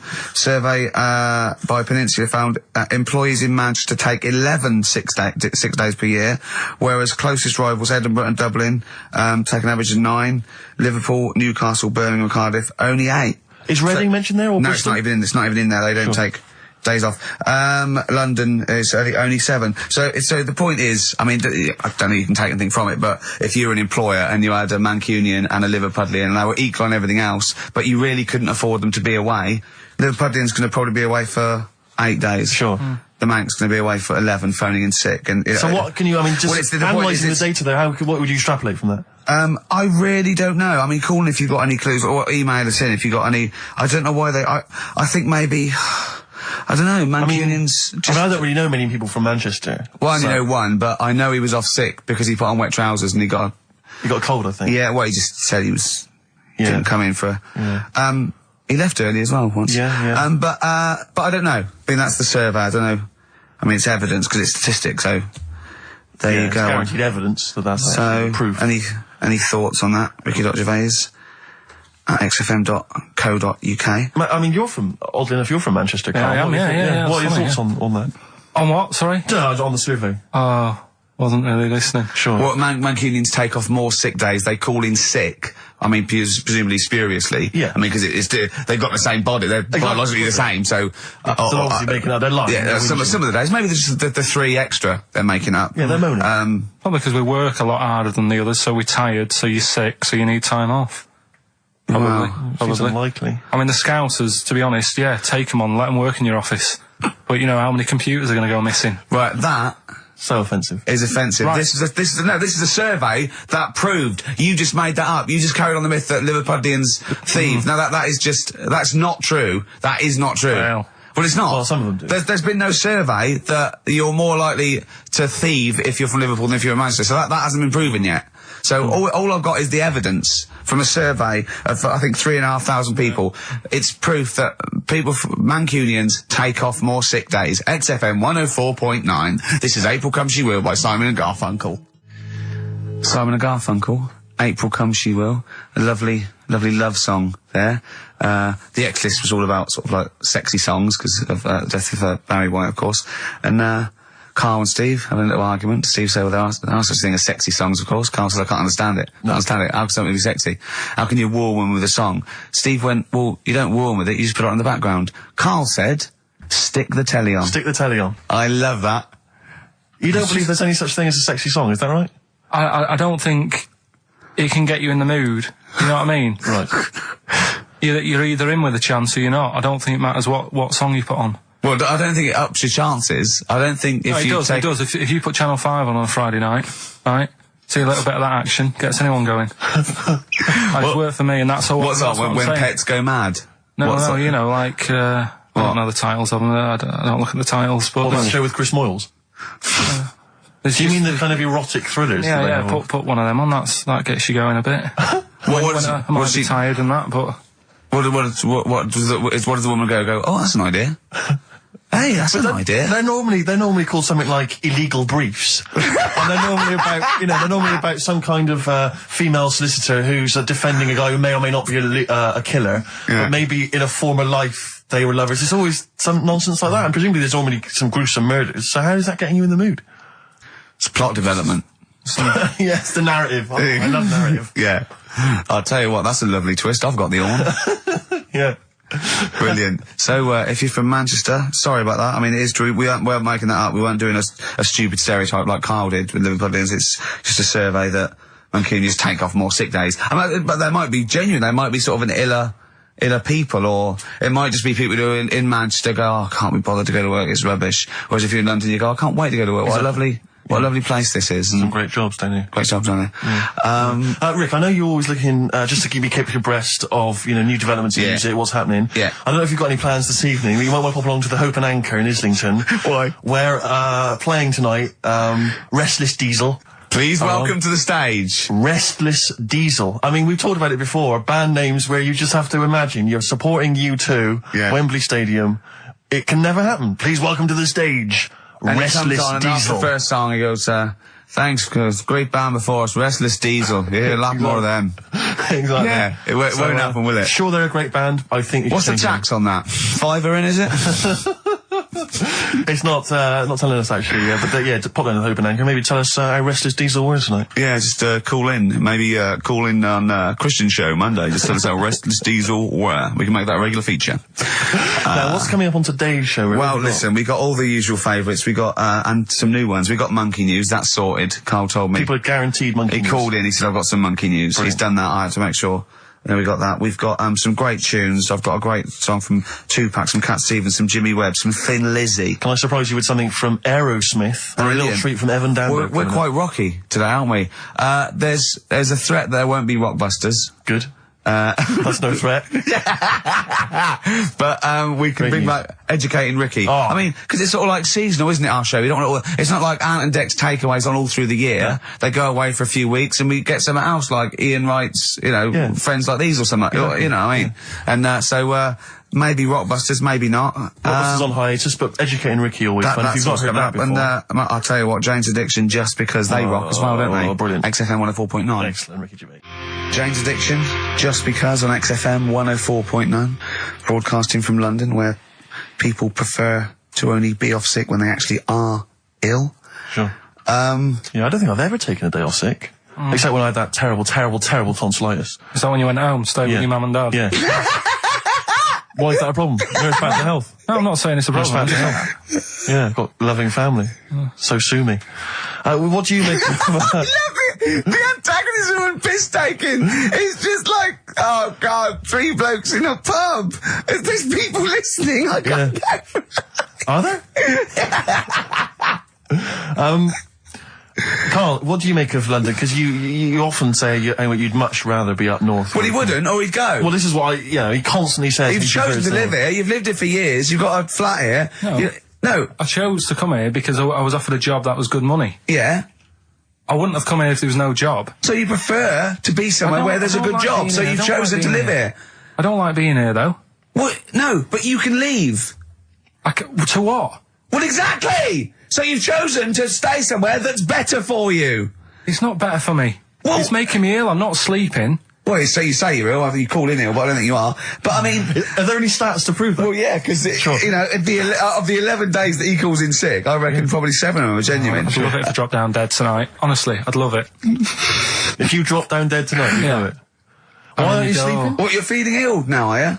That's funny, you weren't feeling ill earlier, but you read that, and you're suddenly ill. I'm run down. Well, you should take a holiday. Oh, yeah, you've just had about 8 in the last 6 months. Oh, God! Why are you run down? Why are you run down? Yeah, what have you done? You sit in a little air-conditioned office. I haven't got time to tell you. Let's move on. Let's get on with stuff. What have we got anyway? Because we didn't have a chance to meet up this week. Me and Ricky could have done, but you said you were busy, Steve. Yeah, so that's probably why you don't get run down. But finishing work at about 4 o'clock. No, so I could have had the meeting, but we gave you a time and you suddenly decided with very little notice that you couldn't make it. So make it meetings and that. So what have we got? What have we got? It's 1:20. What have we got? We're on till 3. Well, we've been talking. We've been doing well. We've been playing some great rock and roll. We've been playing some lovely songs. We've told them. We've explained a survey just for employees. Be careful. Yeah. We've put that out there. We put a shout out there. People know. Would you say it was probably safest if you are an employer to never employ Mancunians? Well, I wouldn't go that far. I wouldn't go that far because, you see, that's only an average. So I imagine some Mancunians, like, Londoners, are nice, reliable people. It's probably just a few bad eggs that throw the stats up a little bit. People that would go, I'm not coming in today, I'll put on some wet trousers. Sure. All right, stay in bed. Yeah. Stay in bed. Yeah. You still got them on? Yeah. Well, pop them off. Yeah. Put them on the radiator and go to bed with a little duvet. That'd be the best thing to do. Yeah. Yeah. So, all right, Carl? Right. What's your attitude? Is it because you're tired? Yeah. Well, why are you tired, though? You weren't staying up watching those Channel 5 films again, were you? I'll tell you what, me and Steve were having a little meeting yesterday over lunch about, planning stuff for the show. And, Gary Kemp came up to me, started having a little chat about old times, and, I went, oh yeah. As he went away, Steve said, right, think of this. He said, Rick, don't take this the wrong way. Remember that sentence, don't take this the wrong way. So there's a right way and a wrong way. I could have taken this comment. He nodded to sort of Gary Kemp and went, he's aged better than you. I went, well, how could I take that the wrong way? Yeah, it's not offensive. No. Well, the point is this. He didn't know me 20 years ago, so he's actually saying, Rick, don't take this the wrong way. He looks better than you do. Yeah, well, he does. But why say that, Carl? What? Did you really say that? Yeah, although, can I just backtracking for a second? I love the fact you said you bumped into Gary Kemp and you reminisced about old times. What old times did you share with Gary Kemp? Well, no, he came up and said, did we drop the pops together? I went, no, I did Razzmatazz. I said, oh, we did Razzmatazz. I think he was thinking, had he ever met me before? But he hadn't, because we hadn't. That's what I meant. Yeah. Yeah. And, but if you had to make an objective analysis... I wouldn't. I think that's out of order. Sure. I mean, you're always slagging me off, but apparently you can't make a value judgment on something else. No. I wouldn't do that. Well, because you're morally all over the place. You don't know where you're coming and going. Leave it. Sure. You should hear what I say about you behind your back. So, would you say you're better looking now than you were? Or... Than I'm what? Would you say you're better looking now than you were? Than I was when? Well, have you aged well? Yes. You've aged well? Yeah, I've kept my looks. Bit of Dando? Bit Evan Dando, this would be lovely, yes. Evan Dando on a track called All My Life. That's beautiful. Yeah. I can't get enough of that. That's brilliant. Great stuff. Adverts? XFM. Radiohead. Go to Sleep. That's good, isn't it? On XFM 104.9. Brilliant. Great DJing there. Well, I haven't heard it before. Good, isn't it? Yeah. No, it was good. It was very good. It was very good. I was watching cable TV. I do a lot of that. And there's an advert I've noticed. It reminded me of the sort of adverts you used to see when I was a kid. It's one of those attempts to kind of educate young people. But doing it in... Yeah. It's on MTV, but it's one of those things where it's clearly been made by people who are in their mid-40s. Who have never been cool. Yeah. Who've been working really hard to get into TV all their lives. And now are trying to appeal to, you know, funky and possibly wayward young people. Yeah. And it's kind of... Nerdy wows. Yeah, exactly. And it's a kind of stunning model, and two of her stunning model friends, but they're just a couple of average girls, you know, going about their business. And, you know, it says something like, and it's all shot very funkily, like a kind of, you know, lock, stock and two smoking barrels kind of thing. And it's a girl, and she's just grooving along with her friends, and it's kind of like, the captions are things like, you know, Isabella's 17. She's cool, she's quite funky, she's got these great friends, and they're sort of hanging out, laughing. And she just pops into a tattoo parlour. Sure. Why not? Her friends are like, what are you doing? But she just goes in, you know, she has a tattoo done, and it sort of says, she's wild, she's crazy. You know, she lives life as she sees it. She takes every day as it comes. She's not tied down or anything. Da-da-da-da-da. She doesn't smoke cigarettes. Yeah. So if just you says, think don't smoke she's cigarettes. cool, If you think she's cool... If you think all this is cool, then you probably won't want to smoke cigarettes. Exactly. If you want to be cool, then like don't. Isabella or whatever. Except the thing with that is that people watching that, the youth watching that will go, well, Bill at my school, he smokes and he's cool. Exactly. Yeah. Well, this is the problem with it. Yeah. It's not that the impulse is wrong. The message is fine. It's just this thing I can't imagine those things ever working with young people. No. With youths. It's like when you know, what was it? What it will do is that you'll get a lot of 13 and 14-year-olds sneaking out and getting a tattoo. Exactly. So the parents be going, I'd rather she smoked. Exactly. She might give that up sometimes. That's for life. She's got a spider's web on her face now for the rest of her life. Yeah, exactly. Yeah. But it's like, you remember that thing when they tried to get young people to vote? Do you remember that? Was it Rock the Vote? Was it called Rock the Vote? Was it? God. Was it people like Billy Bragg and people kind of... Yeah. I don't know who that appeals to. I don't know, you know, some youth is kind of smashing up a bus shelter, throwing bricks at old people. Goes, what's that, Billy Bragg? Billy Bragg, yeah. I just can't, I don't believe it ever. I think it was Mick Hucknall was another one. What's that, Mick? Oh, dear. Well, I remember the ones where he just, if you were going to go off with a stranger, your cat went, well, don't. Yeah. Ask mummy first. Yeah. And I remember I was trying to jump in cars left, right and centre, but my cat, when I was like 5 or 6, would go, and I go, good point. Yeah. You're right, he could be a nutter. But I seem to remember the Charlie's... The Charlie Says. It was Charlie Says, wasn't it? Yeah. Charlie Says. Charlie Says. I always find them really unnerving. He lived in that really eerie kind of world where you never really saw anyone. Yeah, but it was very kind of, it was very eerie. It wasn't a very kind of comforting world. They hadn't spent a lot of money on the cartoon. No. But I always got the sense with him that he was probably really quite lonely. But I like the fact is that... And he had a cat, Mummy was so pleased, but by the time I came out, they'd gone off and I missed the picnic, but Mummy was so pleased that I'd asked her, she gave me an apple. No, I think and Charlie got something he liked. He gets a fish, right? I was thinking, an apple? No, I seem to remember it being that... I'll get an apple anyway, get me some sweets. Yeah, or a tattoo. I always thought there was a con when your parents got you some clothes you needed for Christmas. I'm not falling for that. Exactly. I'd go, look, I'm getting the clothes anyway. I want battling tops. But the Charlie Says, I seem to remember when they asked him to go off for the picnic, by the time he'd asked Mum, because she was on the phone, I don't know who she was chatting to in the middle of the day, the kids had gone, and I seem to remember one of her clients. Exactly. I seem to remember that, he said, don't worry, it was fine, because Mum took him and Charlie on a picnic. Not as good. Who'd rather go, with your mates, or with your mum on a picnic? And your cat. And your cat. Yeah. I mean, I don't think they were friends. This Scotch egg sinks a fish. Well, I had to bring it for Charlie. Don't bring raw fish in the picnic basket. I think they weren't friends with us. They were just local kids who go, let's go and ask that weirdo with the cat if he wants to come down the park. Let's go and ask the weirdo who thinks the cat can talk, and then run away when he goes to ask his mum. When he goes off to ask his mum, they're just going, ask your mum, ask your mum. Yeah. Hello, hiya. Alright, we're the local lads, the cool local lads. We smoke, we got tattoos. Do you want to come and play with some puppies in the disused mine? Ask your mum first.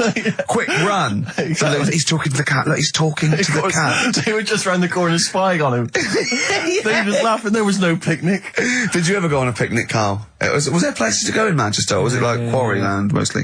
The problem with those adverts, like when I was growing up, they'd sort of give you ideas, because remember the Charlie's one, right? And we were on holiday, right? And I met these two lads who are knocking about with, like, mates and that.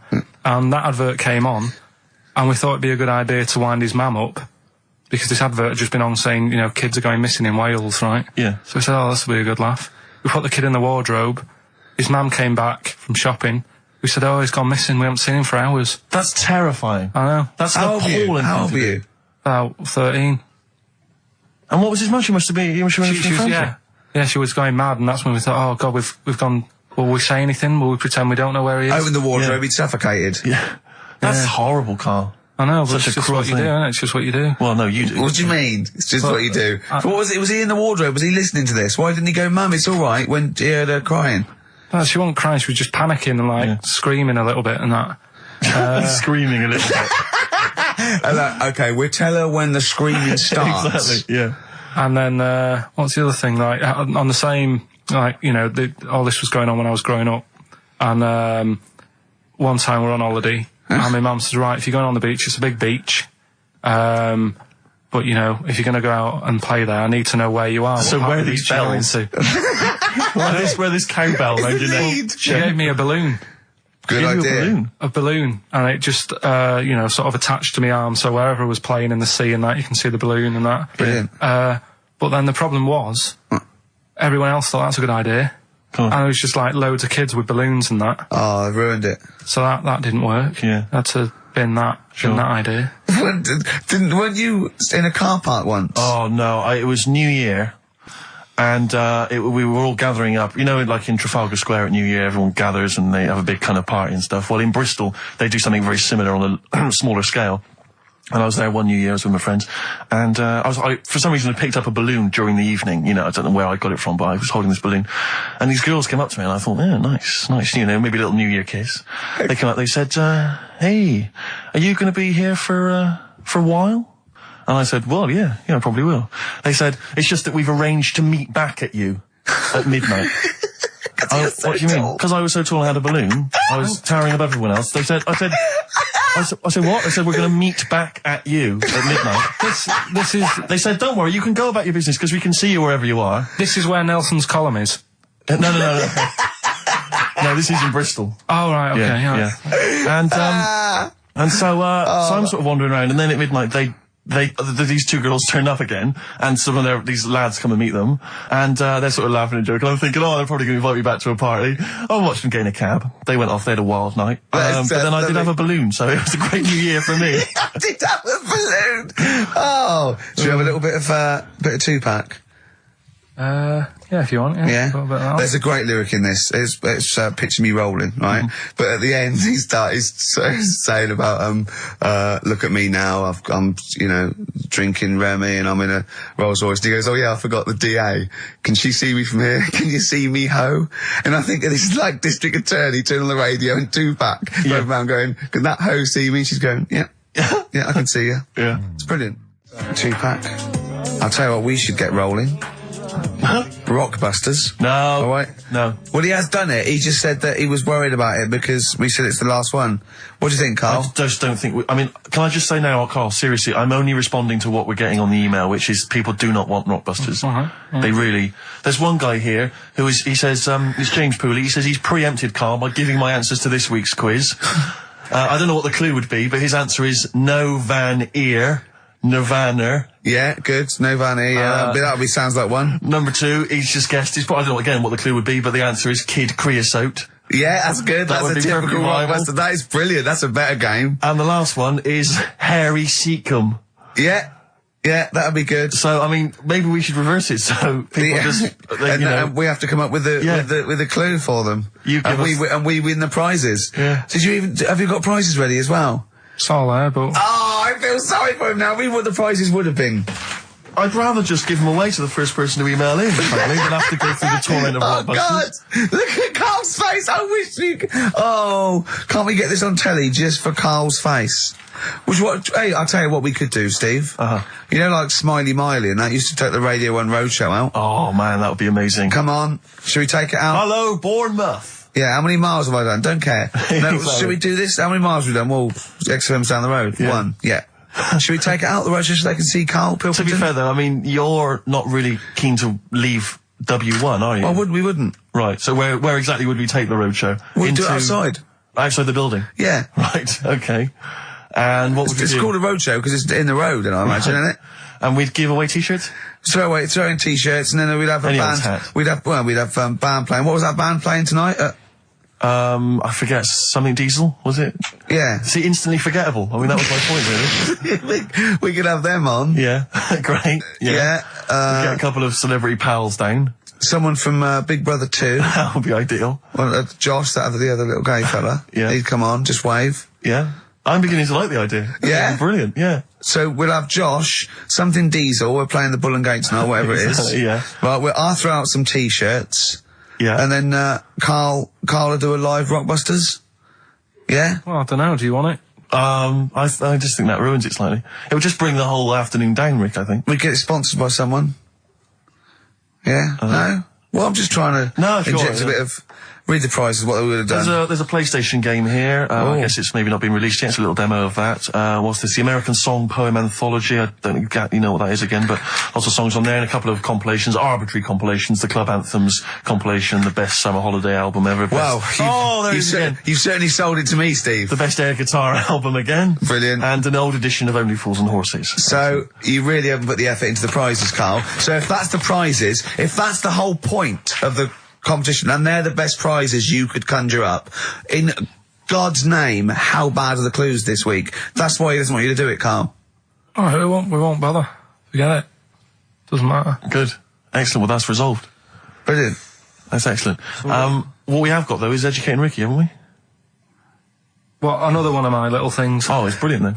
So how long's this going to last before you want to get ditched this? Well, we'll see. A couple of weeks.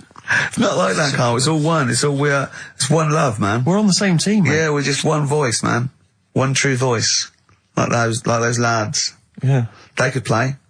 Right, well, the Educating Ricky, They could play. Well, why don't we play a record and come back with Educating Ricky? The Wind, Cat Stevens, we need beautiful to get the jingle queued up as well.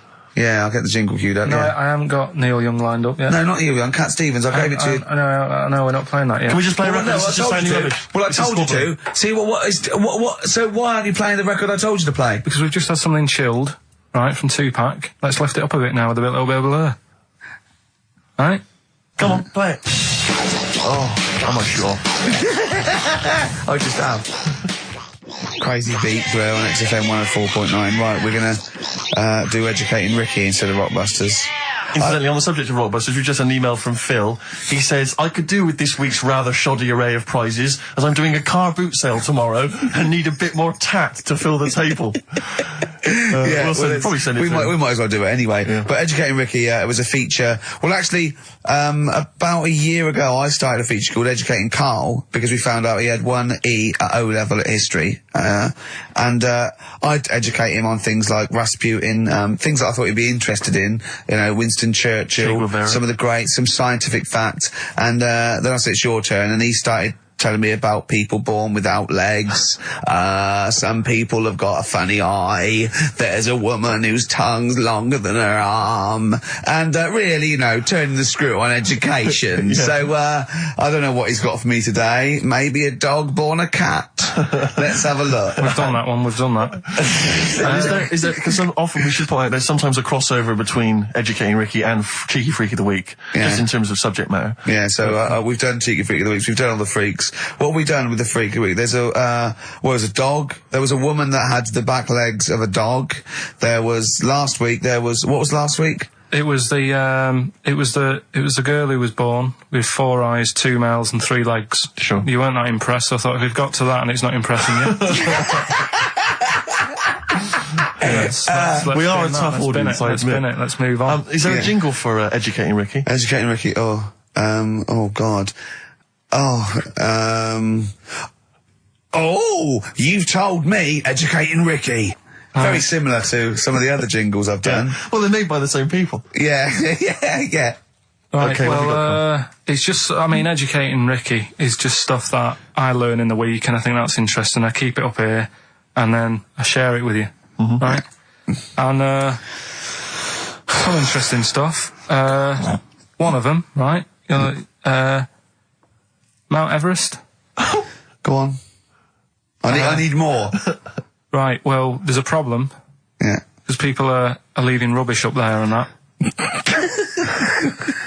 And, like, people, whoever owns it is saying, Whoever owns it? he's saying, forget this. They're leaving a mess and all that. But do you know why it's called Mount Sorry, Everest? what was that? That's one, is it? That's one. There's rubbish on Mount Everest. No, How many people go up there? Are we talking about people dumping old tellies and washing machines? Who's fed up? The Yeti? What are you talking about? No, I mean, that isn't what I'm educating you. I'm just telling, this is part of the story. I'm just telling you. It's just a bit of context for you. Like, they're leaving loads of rubbish up there. Well, they're not leaving loads of rubbish up there, are they? No, they are. They're apparently Not like right trams and washing machines and seagulls flying everywhere. I don't know. Anyway. I don't know. But anyway, do you know why it's called that? You know why it's called Mount Everest?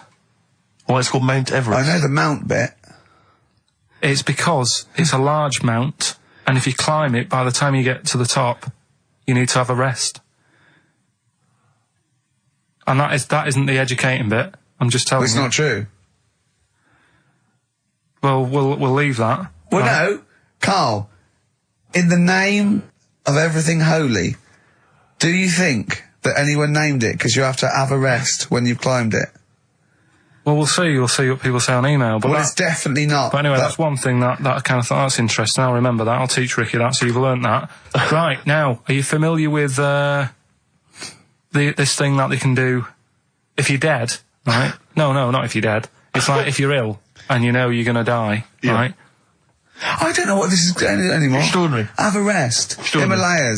Himalaya. What? Listen, this is an interesting fact. Come on. If you're ill but you know you're going to die. Yeah, you can have this thing done in Detroit where you get put in a fridge.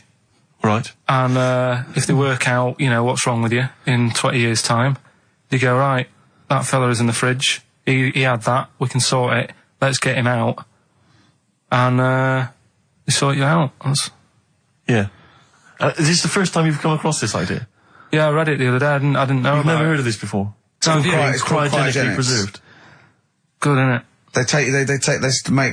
They put you at sort of like sub-zero temperatures, so stop all cellular activity. So do you stop aging at that point? Yeah, it's suspended animation. So, well, what's the law on it, right? Because say if I had something, right? Yeah. And I said, put me in a fridge, and when you've got the cure and that, wheel me out, sort me out. Say if they did that, yeah, and it was like 40 years, yeah, and in 40 years' time they get a cure for me. Yeah. Would I have to stay with Suzanne? Because she'd be 70. Do you mean what are the rules? Should you be allowed to date a younger woman?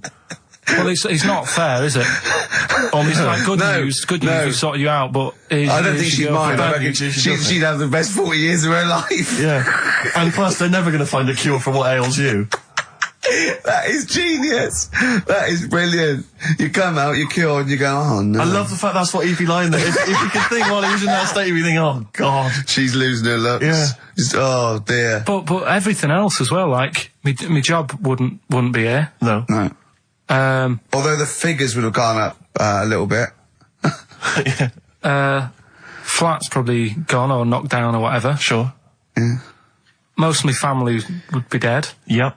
So what's the point? What? How do you know about it? Who's done it? Well, famously Walt Disney, apparently. I mean, Walt Disney actually did die, but had his body preserved so that should they one day be able to bring back people from the dead, they need Walt Disney. Hang on, who do we have? But with him, nothing is going to change, because when he comes out, Mickey Mouse will still look the same. Sure. Unplug and all that. Play a record! I don't know where your mind is. Play a record! It's brilliant, you just say words! It's the have a rest! 50 Cent in the club on XFM 104.9. So, Carl's a little bit fed up today, actually whinging, I mean properly whinging, fed up, reckons he's tired, reckons he's overworked here. But, do you know what I mean, Carl? Everyone gets tired. Everyone gets tired. Everyone does the same sort of hours to you. What do you do? Sort of 9 till 6, 7?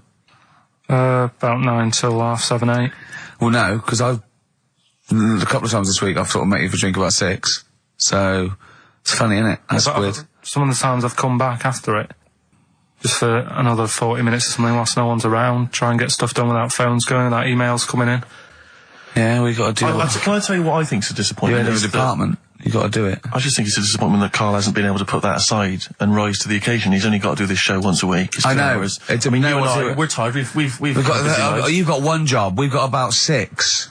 And we're still doing it. Do you know what I mean? We still do it. We still Well, come you're a here. professional, Rick. I mean, that's why you've won multiple awards, is because you're willing to get up there, even if you're feeling a little bit under the weather, even if you hurt yourself, you've got an injury of some kind, you're Yeah. up there, you're doing it. Yeah. You're entertaining, you're providing Yeah. a service. Yeah. So... It's disappointment. Yeah, but I've pressed all the right buttons at the right time. Indeed. Right? That's what I get paid for, yeah. Yeah. Done that, the adverts have gone out. Sure. You know what I mean? I've Yeah. made you cups of tea. It's the negativity which is the problem. It's the vibe. You're bringing Bringing the us room down. down. Bringing us down. And Bringing us therefore down. the listeners. Therefore the listeners. Bringing us down. If you don't like London, you know what to do. Well... Oh, I'm trying to get out of here, aren't I? We just bought a new flat. That's not the best way. Doesn't Buy a flat in Manchester, live there. Doesn't matter, I can always Yes. rent it out and make a little bit of money. Why don't you sell the flat in London and buy a street in Manchester? Pilkington Avenue. You could literally have the Lord, the king of that street. people could come to you like Solomon with their problems. Yeah. Well, he's come up from London.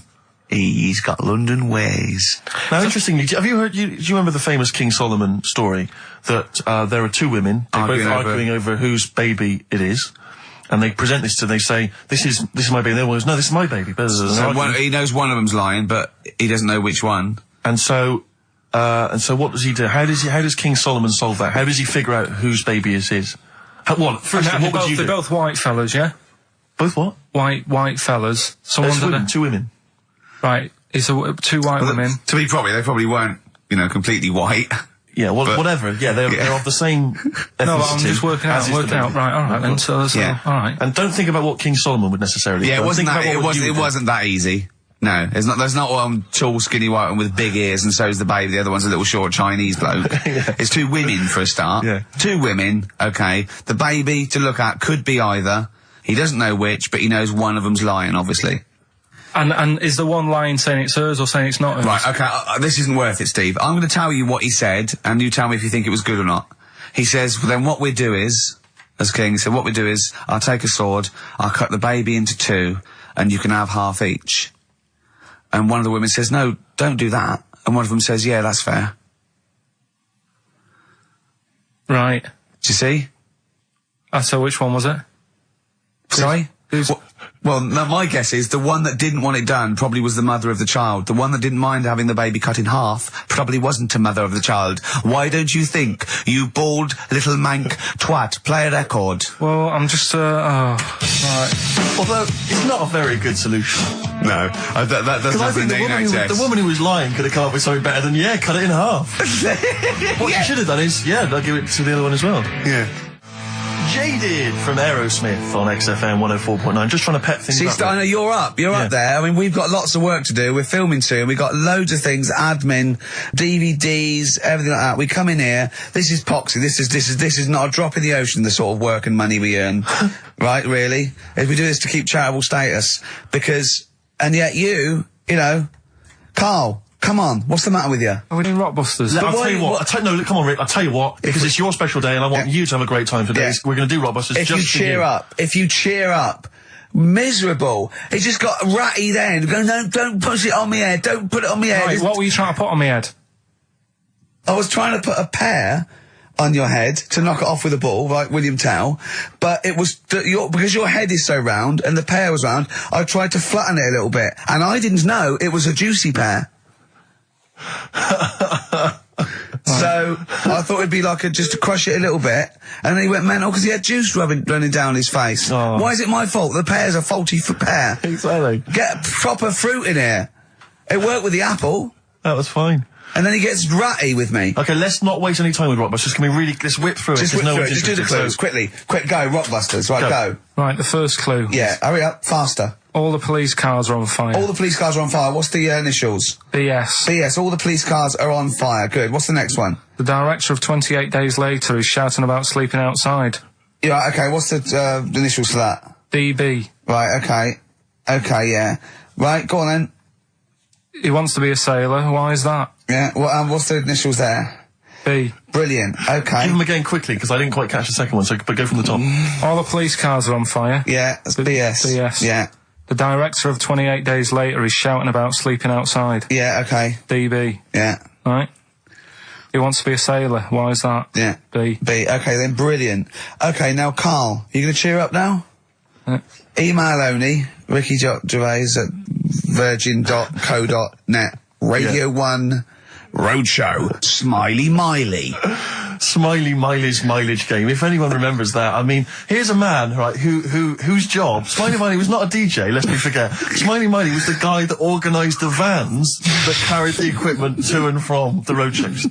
Because he was such a crazy personality. Because he smiled a little bit. Exactly. He got recognition, Carl. Longevity, lots of money, and lives where he wants to live. The town that he wants to live in. Why don't you just enjoy the town that you've chosen to live in, because it's so good? London. What towns have you been to? Have you travelled at all? I've been about a bit, yeah. Right, okay, then what towns did you like? Okay, forget Manchester. That's safe. You like Manchester. Right, I'll do the big three. Shouting. London, New York, Paris. Okay, you don't like London, even though you live here. Got flats here. Good, excellent. That makes sense. Have you been to New York? Yeah. What do you think? It's an amazing city, isn't it? like it. It's just noisy, it's smelly. Right, it's the city that never sleeps. I'm not surprised with all the racket and that. Paris, the city of love, the most romantic city in the world. Not really. I remember seeing an old woman in McDonald's in there, and it put me off. That's where that thing happened, where the old woman was. What did it say? Tell us. We talked about it before. The old woman in McDonald's. Yeah, what happened? She was sat in the corner there with her legs open, no knickers on. All right. Oh God! That's Paris. Did that put you off your cheeseburger? Next city, where next? Have you been to, I don't know, the most beautiful city, Venice? Yeah, I've been there, yeah. It's good? No. Why? Because they sell it to you as if it is a romantic city. Where did you see it sold? No, I saw it on, when I was growing up, right? Remember 321 with Ted Rogers? Yeah, of course. Right, it used to be one of the star prizes on there. Right. And they'd say, let's show you the video, let's see what you're going to, let's see where you're going to be loving it for a couple of weeks. And they'd show you this scene of like the gondolas and all the city lit up at night. Like a man and woman sat on a boat loving it and stuff. Yeah. I went there, bin bags everywhere. Play a record. Yeah, it's a mess. Play a record. It's London. That flooded. is Wish You Were Here with Karl Pilkington. Alright. It's London flooded.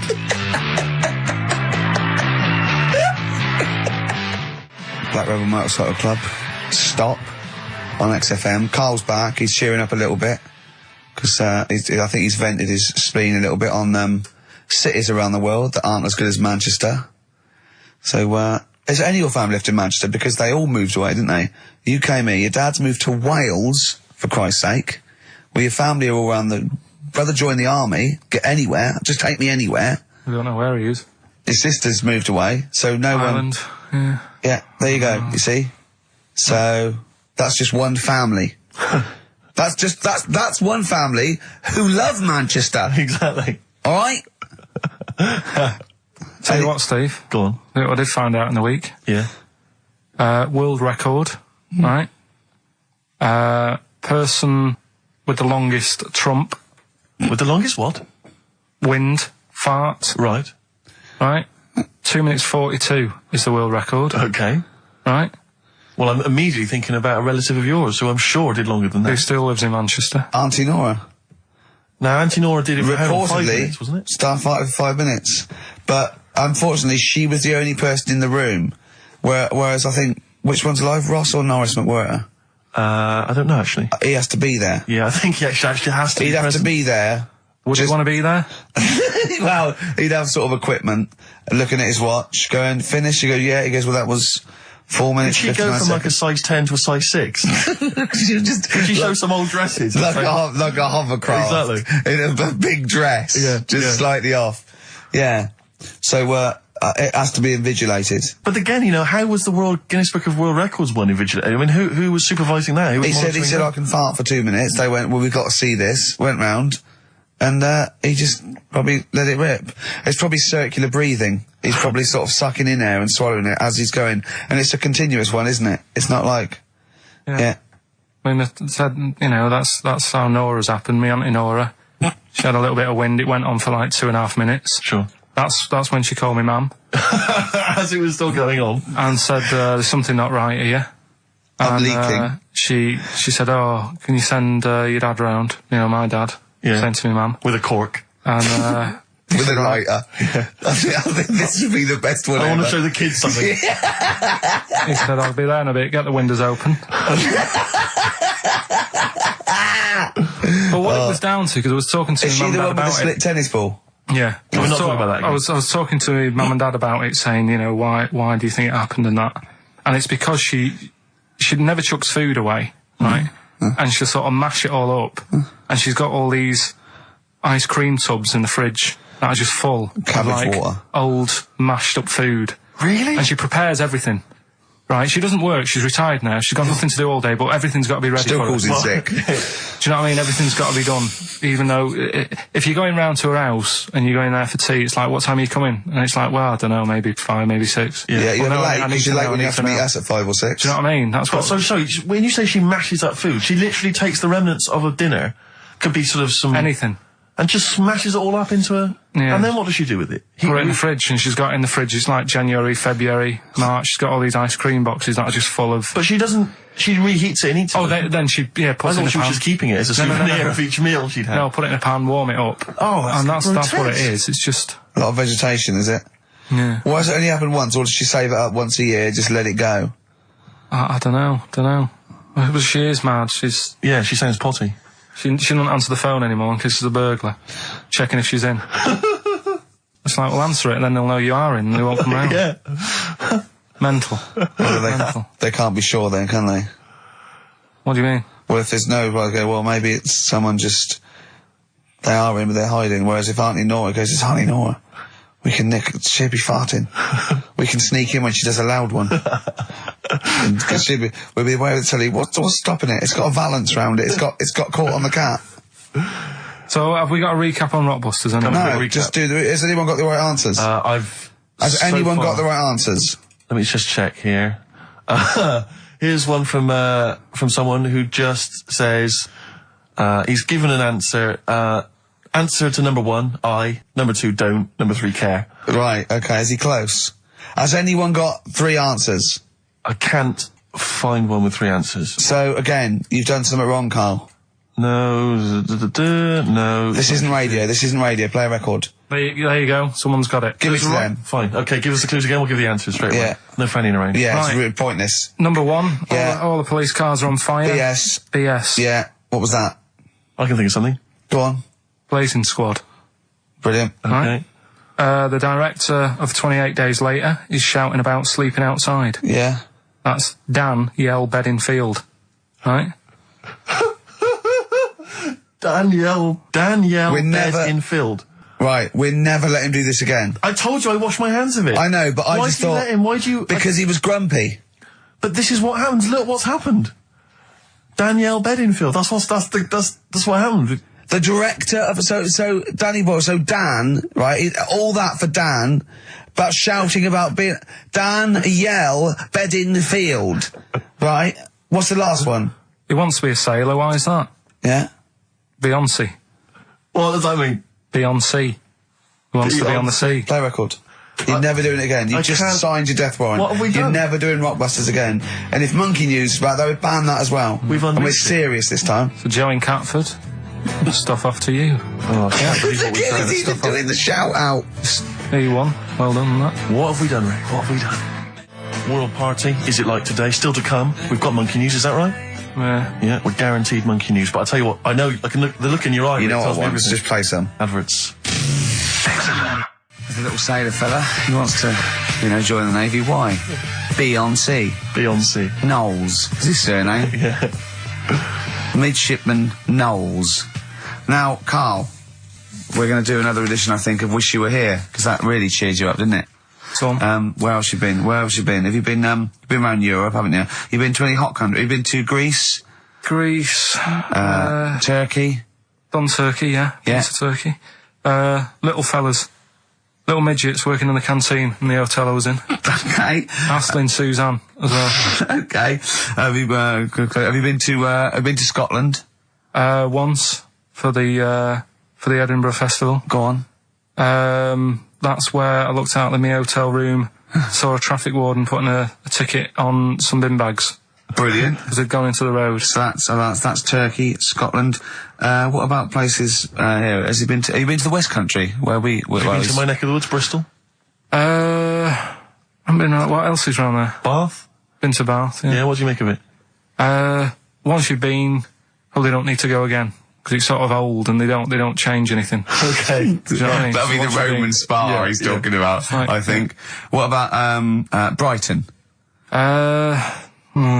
Not gay people. Right, okay, thank you. Next week on Wish You Were Here, we'll go to some other places where there are gay people. Fascinating. And Brilliant. Another extraordinary insight there. Carl, can we have some monkey news? Well, just before we do monkey news, right, can I do a little psychological test on you? On me? Yeah. Okay. It's brilliant, this. Someone emailed it in. Brilliant. Right. Little story with a question at the end. Okay. Right? Right. This is going to be so annoying. No, it's not, honestly. Well, it is, because you're going to think it's science and it's going to be trite. Alright, well... Go on. Right, little story first, right? There's this funeral, right? And this girl was at a funeral. Same funeral? Yeah. Right. It was a mother's funeral. Oh, yeah. Right? She met this fella who she didn't know, right? But she thought this fellow who she met was amazing. She didn't know him, right? But she thought he was brilliant, right? Like a dream fella. Right. And she fell in love with him, right? But never asked for his number, his phone number. Right. And she couldn't find him. Now, a few days later, the girl killed her own sister. Right? Yes. Question is, why did she do that? Okay, well, it's one of those stupid things then, isn't it? So it's not logic, it's what am I thinking? No, it's not. Seriously, it's a proper, it's a proper mental logic. test.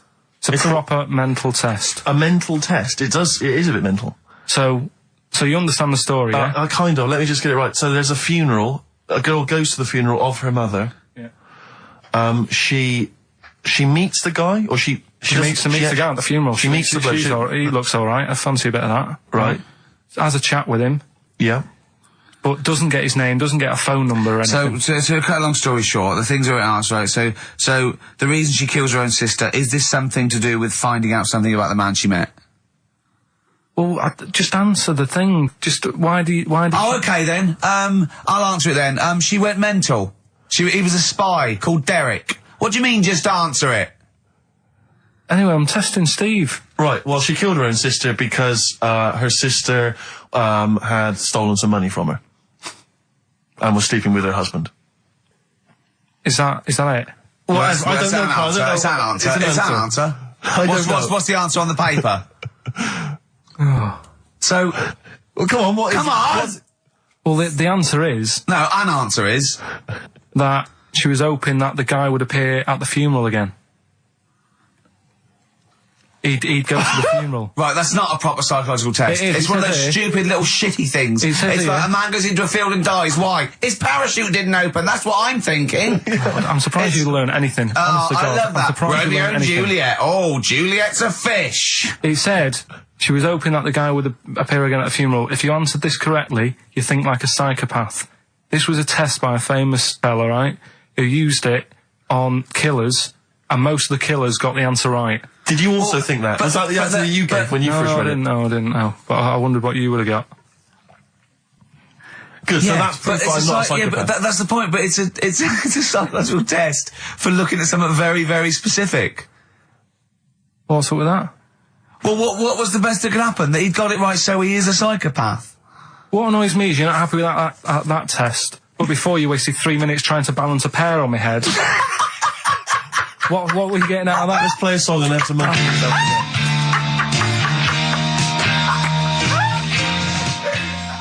Joe Jackson. Is she really going out with him on XFM? Right, it's the time that most people, I imagine, have been waiting for. Monkey news. Play the jingle. Okay. Oh, chimpanzee that monkey news. Right. Come on. Come on. Should be ready, Carl. It's amazing, isn't it? It's like Nicholas Witchell. The bomb. No, that's not the first. Come on! No, it's always difficult, isn't it, to sort of find something that's good each week, right? Last week, we did the chimp. It is for us, yeah. We had the chimps who were running a health spa. Yeah. Right. We've covered the one who nicked a car to go on to Spain. Yep. To sort his future out. All shite. The hairdresser, I think we've done that one, the little monkey hairdresser. This week, we're looking at monkeys, that they're using. Do you know, like monkeys? They know how, like. I've lost the will to live, Steve. Oh, well, I don't want to do it. Right? Well, come on, come on. What are monkeys good at? What are monkeys good at? Yeah. Well, running small businesses, cutting people's hair, and driving cars. Yeah, they love Spain. Oh, and foiling bank robberies. Yeah, they're great. Well, something else they're good at, right, is like weighing up the situation.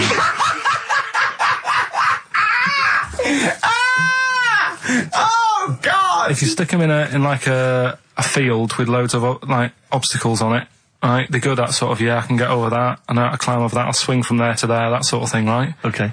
So the people in charge of somewhere, I've thought... somewhere! Come on. I've thought we can use that skill, right?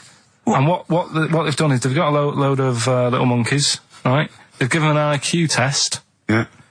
And the ones that score above 80, right? Get to produce this show next week. Join the army. Right. How do they join the army and what do they do? They just, what they do is they set little obstacle courses up for them. They do that. They do a cross-country run. They do, the IQ cross-country test. run? Yeah. Okay. And then once they've done all that, they make them a little uniform. Made to measure little uniform. Slightly longer arms, shorter legs than usual, yeah. Yeah. And, basically then they taught how to use a gun and that sort of thing. Yeah, of course they are. You're talking rubbish again. This came through literally, pretty late on, so... So you've not had a chance to corroborate all the facts, as usual? Just have a look. Right, it's the bit I'm looking for is, well, A, why are they doing it? Why are they doing it? Yeah. Why do we need monkeys in the army? And secondly, why are we giving them guns? I'll just check to see if any of that... I love that we only let gays in recently. Yeah. Talk amongst yourselves. Yeah. Just have a look. I can't read it. There's just too much pressure. But it's rubbish. But it's rubbish. They don't get. It's the way that there are things. There are animal cores, right? There are horses. There are dolphins, sea lions. There are lots and lots of animals in the army, but they don't have to pass an obstacle test as such, and they're not taught to fire guns. You straight away assumed that there's going to be loads of squads of men and then just one little monkey in the middle. Like, he came second on the test. He's in, boys. What do you think, Steve? You've read it? Well, as ever, Carl, this is an arbitrary email sent by one of our listeners. You know what Ricky and I think of them. and so we're not really basing this on hard evidence. We're basing it on the ramblings of one of our listeners. Rubbish. Once again, lazy, rubbish, uncorroborated, nonsense. The stupid test that you got wrong. Rick, that sounds like monkey news to me. I wanted to play those adverts for you on XFM 104.9. Well, that's about it. We've had some tears and laughter. I mean, the only real thing that we learned from today's show that's corroborated and is absolutely true is that, remember, Mancunians take off more sick days than any other area, 11 days per year, compared to sort of like 8 Liverpool. And from that we extrapolate, do not trust Mancunians. Well, I'm not saying that. I think that's a bit harsh. I'm saying, make sure you get in writing that they're not going to have more than sort of like the average number of days off per year. Yeah. Or if they start taking loads off, fire them. Yeah, do you know what I mean? All right, Carl, we've had a good day? We're going to end with a beautiful song, aren't we? Just to show we're all still friends. To Jimmy Webb and his version of Galveston. See you next week, I guess. Bye. That was the record before us, and here we are, pre-recorded, because we did this a few weeks ago, because we're not here at the moment, are we? We're away on that. I'm Ricky Gervais, with me Stephen Merchant. Hello there. And Karl Pilkington. He's not actually with us. He'll be in some of the best of clips that will be coming up shortly. Yeah, this is just us, isn't it? This is just us. We did this. When did we do this, Rick? A couple of weeks back. Hold on, what is it? What It's the day is it? 27th today. Yeah, I enjoyed Christmas. I loved Christmas. I loved Christmas. I had a great Christmas. time. What did you get? Loads of presents. So did and I. I'm glad they made it to number one. I'm really glad. Stroke, he, she. Yeah, I'm really glad that the pop idols, Cliff Richard, Westlife, made it to number one. Bo Selector. Yeah, just delete that. Yeah. Okay, well, we're going to play some of the best of, some of the greatest moments of the last 3 weeks. Yeah. Ever heard on XFM 104.9. What about this? Do you remember this one? Oh, which one is it? All right, so here's the first bit. XFM 104.9, Ricky Gervais, Steve Merchant, Karl Pilkington. Tell us about this monkey, Karl. You're going to love this one, Steve, right? So last week we were talking about how, like, a lad left his family because there was problems at home and that. He went and lived in the wood. He got airy, right? No. Leave it there, Rick. We haven't got time to go into Right, it. so... That's what happened. And that's what happened. He lived with the monkeys. He went airy. That's what happened. Looked into some other stuff about, like, airy kids and all that. Yeah. Came across this story about a bloke, right, who worked in a zoo. Oh, dear. Right? So... Trouble's brewing. Loving his job and that, but it's quite a lonely sort of job because you don't see many people. You're just dealing with animals all the time, right? So anyway, he gets a bit pally with a monkey because it's the closest thing to a human. Well, that ape is. Right. Yeah, but you can't really go that close to apes. It's dangerous. What do you mean? What type was it? Do you Just mean let him tell the story. Was it a chimpanzee? I reckon it was a chimp, yeah. Yeah, it was you a don't chimp. even know, so It was that's a an chimp. ape. It was a chimp. Okay. Yeah, but it doesn't matter, does it? So he It's the gets story. pally with him. Right, so he gets pally with Well, him. did they go and on he's- holiday together? Well, no, I mean, it starts On the off pool together. starts off just checking each other out and, probably sharing lunch and that together. Yeah. Right? Anyway, this goes on for a while. They're getting on well on that. And then after a while, right, the monkey starts sort of imitating him a bit more and sort of walking upright. Oh, God. Yeah. Right? So he thinks, oh, that's a bit weird. Anyway, they get on really better and what have you. So he thinks he could live at home with me, because we're getting on the storm. Yeah. Right? So he takes him home, and before Is you this know the it... beginning of Beneath the Planet of the Apes? I think it is. I think you've seen this on video. I'm worried, because he's already imitating him and they're moving in together. I'm thinking it's maybe a bit like Single White Female. Single White Zookeeper. Oh, brilliant. Right, so anyway, so it's moving in and it's getting used to sort of the normal human life. He's having a cup of tea in the morning. Yeah, PG tips. He finishes the day off with a dear. Finishes the day off with what? He with doesn't have him move a piano at one point, does he? Finishes the day off with a little brandy. Yeah. What, he pours himself one. Is he wearing a smoking jacket? I'll tell you what, Carl, you're a maniac, mate. No, this is why it attracted me. It's amazing, right? So he's having his brandy and that, loving his life. Next thing you know, he sort of I don't know if he loses it or he gets shaved, but the top half of his body is hairless. Right, apart from his head. Right, so he's got a nice. So it's the opposite of the kid. Well, yeah, this is what I'm saying. That would happen. Right. Well, hang on, but so you don't know if You he don't was even shaved know. or if it's How did it say? Then the hairless. What? I'll bring it in for you, the story, and then you can see if I've gone wrong. Keep going. Anyway, so this is going on, and he's having a great life. Then the zookeeper starts getting a bit annoyed because he's having a better life than the zookeeper. The zookeeper's in the zoo. This is such So the zookeeper's still got to do a day's work. The monkey's at home, he's partying, Well, he's it got gets his to a other point when he chipmates says round. there's no point you coming in to the zoo because the whole reason of you being there was because you're being kept there. Right. And he didn't want to bring the memories back, so he said, you stay at home. So you're talking such. Just let him finish. God, I don't know if I can sit here and listen to this drivel. I'm fascinated. It's nearly over anyway, right? It sounds extraordinary, Carl. So he's walking up, right? He's having a tea in the morning, finishing the day off with brandy. Gets a bit out of hand, only tries it on with the zookeeper's wife.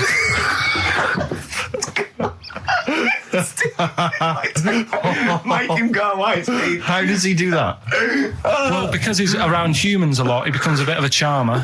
And, But what is it that he could do to seduce her? Pick fleas out of her? he didn't say. He was built. Yeah, he was well done. So what about that?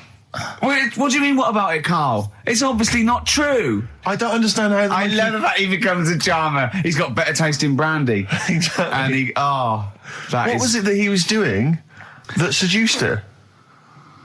I don't know. Maybe because he was at home more than the zookeeper was. But what would he be doing, Carl? He's not going to be talking with her. They're not going to be playing Trivia Pursuit. Maybe she liked the silent type. He didn't go into that. He just said that's when the trouble started. Carl, play a record. Right. Is that what Suzanne did when she brought you in? Ricky Gervais, Steve Merchant, and Karl Pilkington. Not done a lot. Maybe you should earn your money as you get to Mondays off for this 2 hours of nonsense. What are you on about? I've done loads of stuff. Yeah. Right. Same old. Yeah. Let's have something new, something fresh. Well, I've been looking around, right, on the internet for stuff. Yeah. On the internet? Yeah. Your Bible, where you get all your information about the world and the universe and morality from. And you know, like, how I always say to you, I don't really read that much of it, I just read the headline. Perfect. Right? Yeah. Anna Nova have sort of nicked that idea to grab you. Nicked what idea? Well, to sort of get to the meat straight away at the top. Do you know what I mean? The headline to the story and everything. What? Right, these are stories. But the headlines already existed. That was why you thought that was going to not like this, though. All right. Headline. Well, these are all headlines, right? Vibrating shoes could stop elderly falling. Do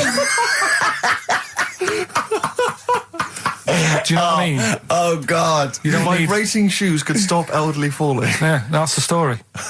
You don't need to read on. That's what I'm saying. Well, right? could you read on anyway? Can't be bothered.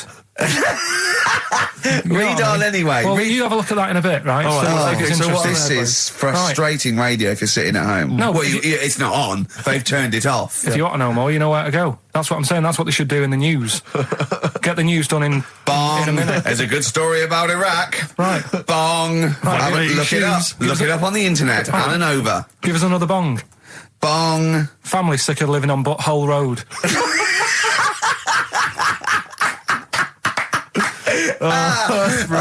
Brilliant. Bong. Man wears same shoes for 60 years. Bong. This isn't that good.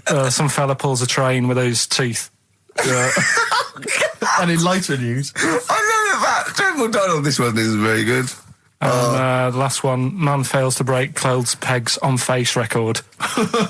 She's always good. Well, that's the one I did read on about.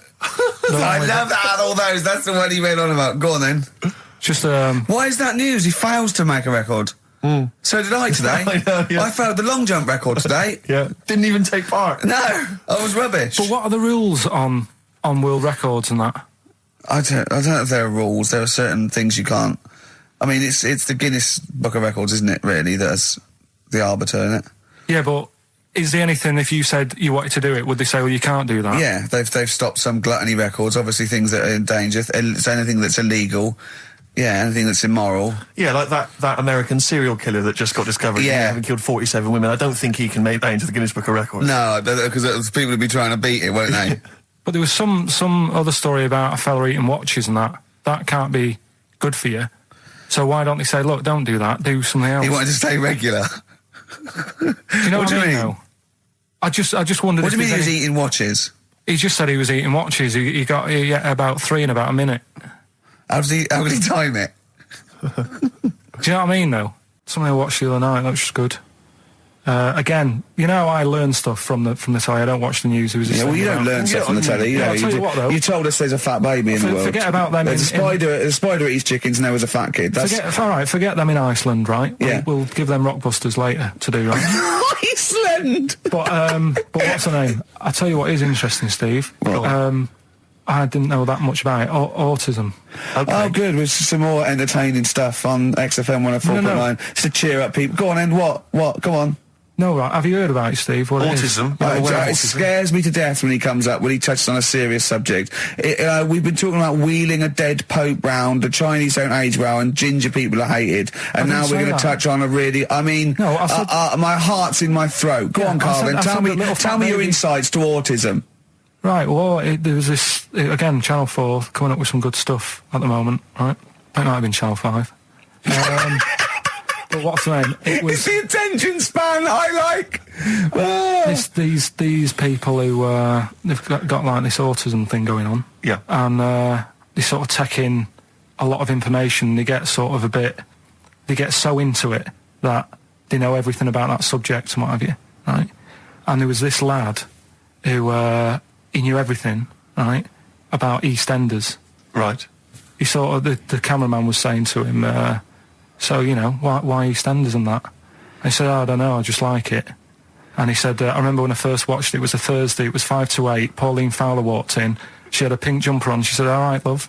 And he remembers everything from that moment on. Yeah. Right, and everything, which is great, but then the way the programme was making out, it was almost like they were saying it's a disability. Right. When in a way, it's more like a superpower. Sure. Like Rain Man. But if you can take It's Rain Man. No, I'm he not. has special autistic powers. Oh God! We must send for Rain Man. I don't know what to do. So I don't know what to do. So he would be a great contestant mastermind. So if autistic mastermind, he'd be What I'm dynamite. saying is, don't be watching EastEnders though. Sort of, why didn't they give him an encyclopedia and say, get into that? Sure. That'll be useful. Yeah. Keep him away from EastEnders. Wasting his time there. But I don't think it is a disability. No. Yeah, there are other things, and they're not. It's also autism is a matter of degrees. From what I know, and I'm sorry to have to do this, but I feel that I have to at least be the voice of reason, as ill-educated as I am on the subject. But I think there's degrees of autism. I think some are higher performance than others. There's other issues with it. It's not they're just got good memories. They don't go around doing tricks for people because they can remember stuff. There are other issues with it. Do you know what I mean? Right, well, I mean, they seemed a bit... But you watched the programme, what did you learn? That he knows when Pauline Fowler came in? Yeah, I mean, there was other bits where they couldn't control their emotions and stuff. Oh, that other little bit, yeah. But the main bit of it was he can soak up information and stuff, and I'm just saying it didn't seem really bad. Do you know what I mean? There's disabilities where people say that's a bad disability. It's like how people say about... This is brilliant. This is just like this is amazing to be in a room with this man. It's incredible. You just wind him up and listen to what comes out. And I'm going to sit back now. I'm not going to defend you or explain anything. Just go on and tell me about the other disabilities that are worse. What I mean is how people can sometimes easily get mixed up. How people are scared of like a cyclop. When at the end of the day, he's got a disability. A bloke with Who's scared of a cyclop? No, it's apart just from that's- Jason and his Argonauts. Where's this cyclop that you're scared of? No, I'm just saying in history and in books and that. No, not in history. History happened. Yeah. What are you thinking of? You're mixing history with Greek mythology and Roman mythology and every other type of mythology. What do you mean? There wasn't really a giant cyclop that went round picking up ships and throwing them around. That's not history, Carl. Do you think Batman's history? No, but this was it was ages ago, wasn't it? When we were sort of forming. No, I'm not saying it didn't happen ages ago. I'm saying it didn't happen. Well, he might have done. There's no. I mean, what's so ridiculous about a fellow with one eye? In the middle of his head, and he's big and scary and lives in a cave. Why is he scary? Because he's got. What if he had 8 eyes? I'd be scared of him. At the end of the day, he's got a disability. We'll talk about it in a bit. 4.9, I'm Ricky Gervais, with me Stephen Merchant. It's the best of. You've been voting in all week, sending your emails, so here's the clips that you wanted. So on then, do a film review, quickly. Right, well today on film review, we're doing classic films, and today we're looking at Elephant Man, John Merrick, one of his better pieces of work. It's a sad film. I've never really been able to watch it all the way through. Sorry, John Merrick's better piece of work was him being the Elephant Man, played by John Hurt. Yeah. Go on then. Sad film. When I was younger. Tell us a bit about it. What is it about? Who's John Merrick? It's about a fella who's got a funny head. Right, tell us this. And, you know, he lives in, I think he lives in London, in like about the 1930s or something like that. And he's being picked on all the time and stuff. And, first time you watch it, you'll probably cry a bit. And then the second time you watch it, you're just sort of thinking, God, that would be bad. Sort of having a head like that being picked on all the time. Then the third time you watch it, you might think, you know, oh, how does he get his jumper on? Then, I don't know, I'm probably bored of it the fourth time. but it's well worth watching, so Elephant Man. Brilliant. Yeah, see it. Brilliant. I think if you want to get on TV, Carl, you'd be better as the subject of maybe like an omnibus documentary. Living with Carl. So we'll move on to this next one, right, which is brilliant. Go on then. Dead short story. So, right, old woman, about 70 years old. She's normally fit and healthy and stuff. Nothing wrong with her. She's having a good life. And one day, she goes for a check to the doctors, just to check herself out, because she's getting on a bit. Yeah. He says, take your clothes off and that. So she does. And checks her out. Says, yeah, you're looking good. Turn round. He said, oh, God. He said, you got a tumour on your buttock. Right? So she goes, oh, what, can you do anything to sort it out? So they go, yeah, we could book you in for an operation. It's best if we remove this. Books her in for an operation. Operation day comes, strip her down and that. They're all stood round, the doctors. Start to operate. It only turns out it's a pork chop that she sat on 5 years earlier, and it had stuck to her buttock. Right, Carl. I can forward you. I'm not, right. No, listen. Serious. Right, okay, Carl. I'm telling you now. I'm leaving. I'm never doing this show again. No, I'm serious. Honestly, you're talking. I've never had such. What do you mean? You couldn't believe it? No, when I read it, I said I've got to tell Ricky this that. This woman had a pork chop stuck to her arse for 5 years. You mental case. Of course she didn't. I had some exciting news this week, Carl. You'll be pleased to find out. I'm worried that you might get a little bit jealous, because it's obviously going to impact on your world quite strongly. Because I know you think you like things to be quite samey. You like the status quo to be maintained. You like the fact that in the past, we've had some crosswords. Because I remember, what did you think of me when I first walked in? When I first came in on the first day of XFM? I don't know why you're making a big deal out of it, because I'm just being honest, though. I'm just being honest about a lot of people who see you for the first time sort of go, well, he's a bit weird. I know that, Steve, that you brought it up, and then you're again. But I'm sure that wasn't what he said before. No, did he say before? Well, he's a bit weird. Yeah, well, he looked at you, and I could see by the look on his face. You know when your kid, and your kid's sort of scared of something, and they go, "Why's your kid?" He goes, "Oh, he doesn't like pigeons or spiders." Right. It was like that when I saw Carl, and I brought you in, and I went, "What do you think of that, Carl?" I could see the look on his face that he was disturbed. Sure. And then, as he said, you get used to it, don't you? Yeah, you get used to it. And you have changed a little bit. Your hair's a bit smarter now, and you got some nicer glasses and that, I think. Or I might have just got used to it. Whoa, don't bring it up, Steve. Don't look at me like that. So you say that you think some other people in the office thought the same? Do you know that for sure? Carl. Did you discuss it? Carl. Yeah, I think they do, yeah. Okay, leave it there then. But not just in the office, as you walk through the building.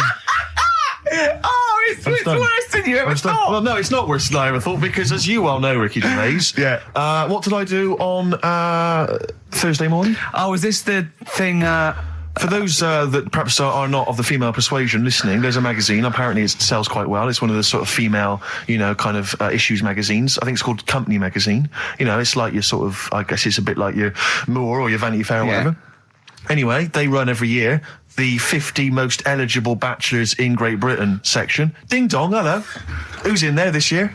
In the 50, in the top 50 of the entire country. And then they vote, and they put them in order and see who's the most eligible bachelor. But that's 50 people, right? It always annoys me slightly, because bachelor, it kind of seems like a more sophisticated word for loser. Yeah, doesn't it? Which always sort of unnerves me slightly. And also they try and do a different 50 every year, so they're getting pretty desperate to get different ones. No, because also a lot of people who are sort of like successful, are married, so there's very little to... No. There's a huge... I don't know if this is international. It could even be international. I'm not sure, actually. So I could be up there with the likes of Justin Timberlake, etc. So Fred Durst... Yeah, that sort of person, So anyway, this is what's exciting, right? Although I'm slightly frustrated, because they were telling me that last year... All right, because what happens is the readers of the magazine, they vote for who they think is number one most eligible bachelor, right? Last year, the prize was a 2-week trip in the Bahamas. Okay, this year I'm rather annoyed, because all I'm going to win is a moped. That's the prize this year. That's the prize this year, a moped. Whoa, backtrack. What? Sorry. Last year was a 2-week trip to Bahamas, and this year just a moped. All I'm going to get is a moped. All you're going to win is a moped. Yeah, you got no chance. You've got no chance. Who else is in it? Well, I mean, I don't know lots and lots of people you'd never heard of. I know Duncan from Blue. Ding. So you're second to him at least already. I imagine you're going to come behind the other 49. Because there'll be people voting for me. They get to vote for me. Yeah, Steve. They'll see my photo and then they can vote for me. Yeah, according to Heat, I was 22nd most sexy man in the world. I better take that helmet back. I would. It's that thing, though, you see. This happened years ago to me, right? When, you know, you get pally with someone and then you wind each other up and then there comes a time when you just go over the line. Yeah. Right? What happened? Well, it was this lad called Anthony, right? He was my mate. Yeah. And we used to sort of always have a little fight in the toilet and that. Right?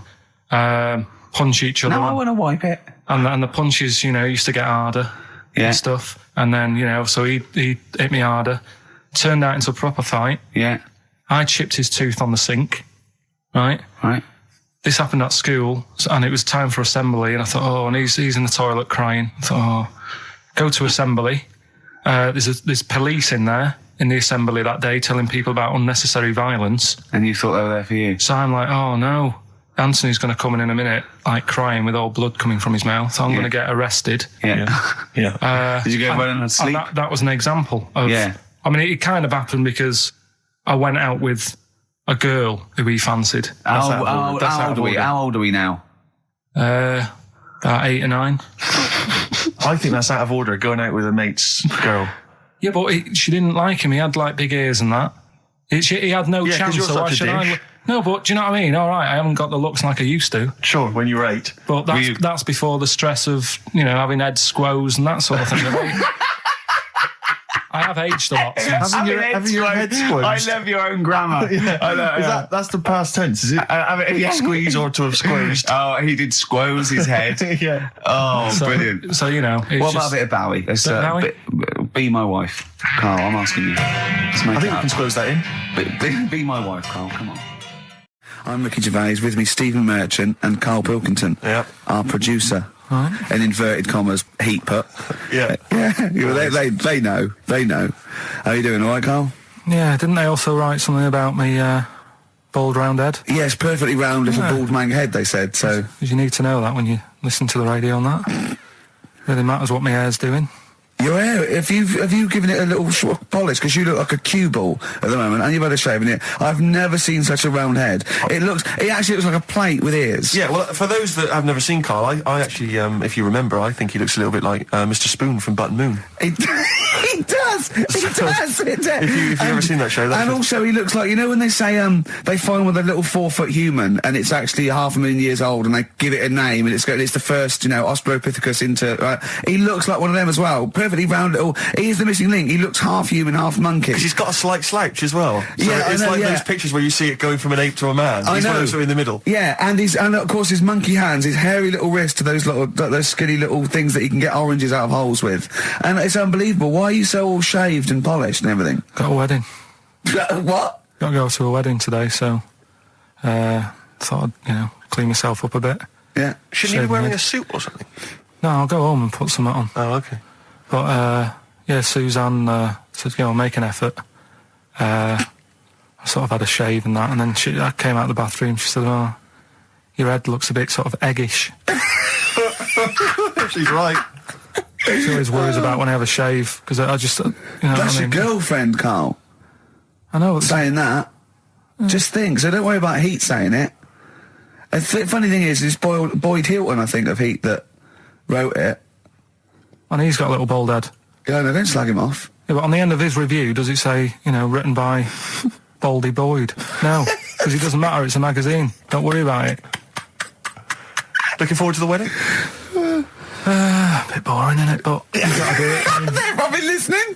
Should we do a shot? No, it'll be a great day for them, but I know what will happen. Suzanne will see, you know, all the fuss and that, and then she'll get ideas, and I'll have to let her down and all that. Why is it you don't want to get married again? I always forget. It's just... Who's it for at the end of the day? I've been with Suzanne for 11 years, right? Sure. We're happy. Well, I am. That's what counts. You're never happy. I am. I'm all right. Yeah, no, I know you're happy with Suzanne and everything, but apart from that, you're never happy. You are the most grumpy, moany thing in the world. I mean, I get annoyed but I'm always happy. I was annoyed here. I was happy coming here, but there was a bloke behind me walking and scuffing his feet. He had a pair of those stupid skulls on, and he was clicking and scuffing. Wear some shoes. You don't have to click. Pick your feet up. Flip-flops annoy me. You know, but I'm happy. I'm just annoyed. You are just like, oh, the world's on me. It's rubbish, this. I know the world's great. It's just sometimes people annoy me by being there. You know. But Steve said I should be locked in one of those towers that princesses used to be locked in fairy tales, so because everything annoys me. But you're grumpy. I'm not. I'm all right. XFM 104.9. We're not here. This next clip is one of my favourite clips. Look, it needs no introduction. Here it is. Finally, White Van Man, what do you make of the fact that Sainsbury's are bringing in square tins? Is that a concern for you? Is that true? Apparently so. Why? Don't know. Like it's easy to stack. This is what the guy in the Sun has said. That should be interesting. That should be his comment on Sainsbury's are bringing in square tins. Is that should be interesting for meatballs.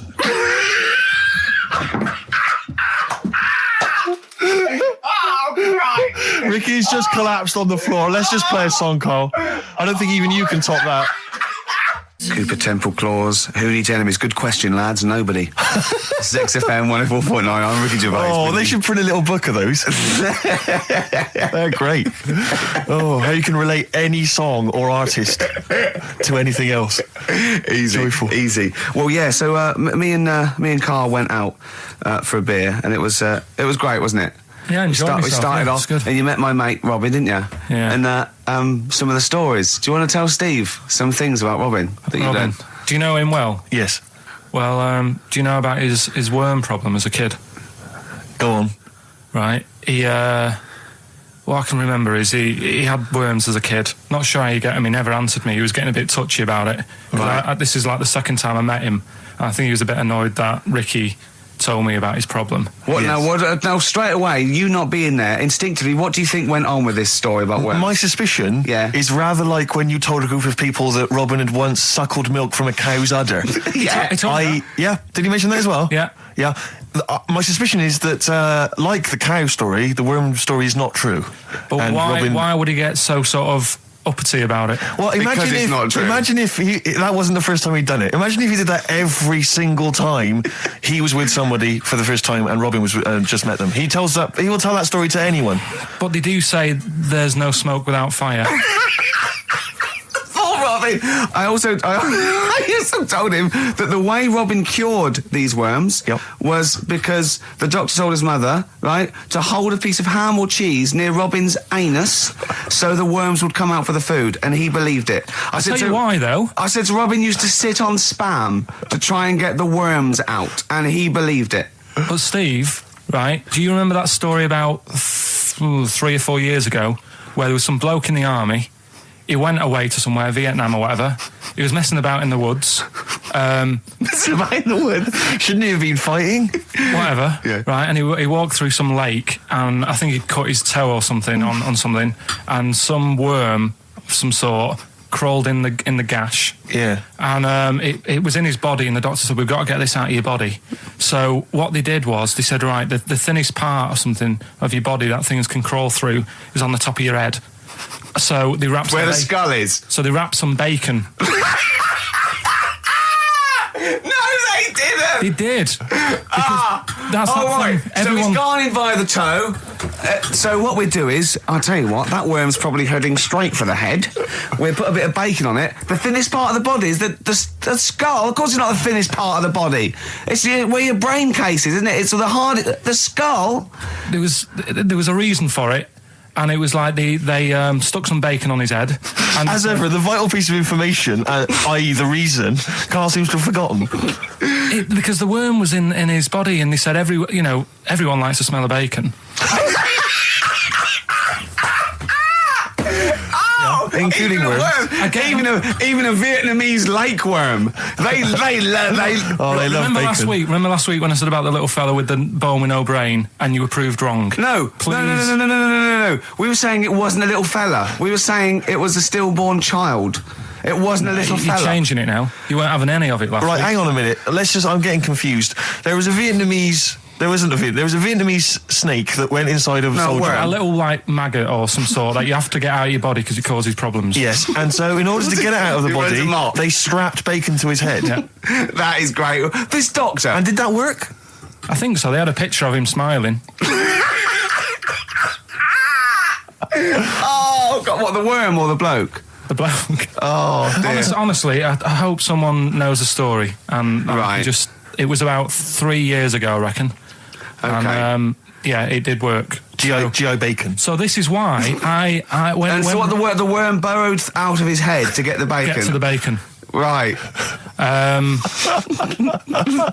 That's great. So this is why when Robin was telling his story, I was a little bit disappointed if it wasn't true. Right. Because in a way, You know Robin's never been to Vietnam. No, but what do you really think that Robin, well, as Robin said at the time, Carl, why would I sit on ham then tell Ricky Gervais? It's a very good point. because if he was a kid, you do daft things like that as a kid. Right. You know He's what I mean? telling Ricky Gervais, though. Yeah. And then, oh, bless him. Okay. And then anyway, Robin left, and I tried to chase him, but he got away. He knows. And then we had a few pints, and then Carl embarked on some of the greatest stories ever told. Can you tell the story about your dad? Let me run it by. I haven't spoke to him all week, so let me run it by him. Okay, play record. Because, What we got? we've got one of Steve's Yeah, well, tunes. bizarrely enough, this comes from the Teachers 2 soundtrack, the soundtrack to the current TV series. There's a slight whiff of nepotism in the air. Yeah. Rick, would you like to explain why? Well, that's why you're doing it. No, my girlfriend worked on it. But Yeah. you were going to play this anyway, weren't you? Well, I was actually. Bizarrely enough, I was going to play some I Am Clute, and this is from, as I say, the Teachers soundtrack. This is called To You. It's a good track. That's I Am Clute, a track called To You from the Teachers soundtrack. That's also got it's the Electric Soft Parade, the Hives, Star Sailor, Feeder, Turin Breaks, Mercury Rev on there. It's a good little collection. Lovely. Carl has just had confirmation. He's looking smug because someone phoned up and went, it is true, it's a Laogai chi worm and you wrap bacon around your head. That's all the bloke knew as well. Yeah. And his name was Gary. Yeah. So I'm not having it. No. And he said, see, that's why the Robin thing isn't so weird. He said, but when you said he tried it with cheese, he said I was having none of it. He's got standards. Strokes, hard to explain. Like Carl, really. Yes. Yes. So, Carl, concentrate. Yeah, go on. So, we'll leave the worm with the bacon wrapped round the head, shall we? Well, if you're ever caught in the jungle, Yeah. Always carry some... bit of Danish. Good advice. Lovely. Eminem, Sing for the Moment, on XFM 104.9. I'm Ricky Gervais. With me, Steve Merchant, with 5 little hamburgers. Got 5 burgers here, yep. And so I don't know, how should we begin, Carl? Do you want to just look at the size of these burgers? Look, they can see it on webcam, can't they? They can see us stuffing these burgers into your mouth. Hmm. And by the way, I'm filming this, Steve. Look, Brilliant. Look, I've got a little camcorder. We'll put this on unseen footage on a DVD or something. Or maybe on the website. On the Oh, Carl, what if you break the record? Okay, Carl, I'm coming round now to just monitor this and adjudicate. What's the web? If you want to see this on the webcam, what is it? xfm.co.uk. Right, okay. Hold on. Can I, Steve, I'm can not I do being that? funny. I'm not being funny, right? But I think I have got like a bit of a wheat thing. You've got a bit of a what? A wheat allergy Oh, thing. don't give me that. No, seriously, my head's... I've been eating a lot of shredded wheat recently. And my head's got a bit bigger. Carl, I don't think you can let us down now, mate. So you just got to put that... No, I can't put that like that in my mouth on its... I've got to break it up. I've got to break it up. You can't break it up. Can't break it up. It doesn't say you can on the rule thing. It does. It doesn't. I can't look. I physically can't. Try it. I can't look. I'd have to be Jay Goody to be able to do that. Seriously, look. Try it. Yeah, I know, but you're not approaching it right. That's it. Come on. That's all. God, he's not going to do one. Keep going. That's good work. Keep going. Keep pushing. Ease it in. Ease it in. Keep pushing. Get one in at least. Ease it. Get one in at least. Get one in. Ease it in. Get one in. Push it. That's one. Let's go for another one. I reckon you've got to rip it up a bit. Okay, do that then. See how many you can get in. You've got to get in 2. No, just one. No. Well, it's no, three. pack it in. What do you do? I Pack your swear. cheeks first. Honestly, Steve, my head is swelling a bit because I have got a wheat thing, a wheat allergy. That'd be good. There'd be more room. Right. Okay. Look, Carl so is now that's- just sticking it in his cheek. Yeah. Don't eat any. You can't swallow any. It's like a hamster. You got to work like a hamster. Yeah. Stick it in. Come on. He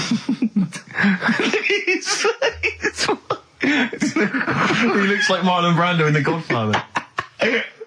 Come on. Don't lose any yet. Right. Pack it in, then use your fingers to pack it in. Come on. Wedge it in. Like you're grating the bath. I can't do this either. Keep going, keep going! Keep going, don't give up so early! This is part of the problem. You just give up, Carl, too quickly. You failed again. It's like your history O level. Come on, Carl. Come on. Do something all it's well. one then, Succeed at something. Push it in. You've got nearly a half a burger there. Oh, I'll come round there. You're chewing. Don't chew. I've got a bit of food. I don't know what he said, but... Is that a whole What, is that a whole one? No, it's not. I can see bits left. Come on, Carl. Come on, keep working at it. We keep working at it. But there's so much space in your mouth, I can see it. He's going red. Okay. Okay, we do another one. We're doing another one. That one then. We're doing a... Oh, are you alright? Are you going to be sick? Are you alright? Alright. Oh God, should we play a record? He's making my eyes water now. Okay, I'll find a different one for you. Find a different one for What him. about most grapes eaten in 3 minutes? I'll go. Do you want to do that? Grapes are easy, aren't they? That's easy. Great. Come on, grapes are easy. Come on, don't make him laugh. He's choking. He's choking. Oh, Carl. Quick! Keep going, Carl. Come on! Come on! What happened? Did you just throw up? No! Don't make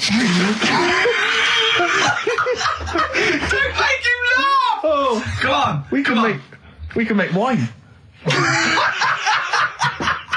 Come on, Carl. You're doing Come so on, well, Carl. mate. I want to go. Come on. Only... Why are you making him laugh? That was a world record attempt. Come on. He's over.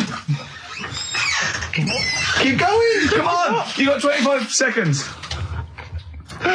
Come on. Oh, I think that was a shame actually because you were doing well, but something went wrong. I know, and I think those are bigger grapes than the ones I've seen before. They're quite big grapes. Look at his face, he looks so despondent. Come on, Carl, 8 seconds. Just a few more. 5. Come on, what's the matter? 2, 2, 1. It's all over, Carl. It's all over. Better count how many you did. You can get good at this. We can get good at this over the weeks. I think that was a fairly pitiful attempt, actually. I really thought you had a... It's interesting, actually. These are harder records than you might think. Yeah, I know. 6, 8, 10. How do you feel after that record-breaking attempt? Not happy with that.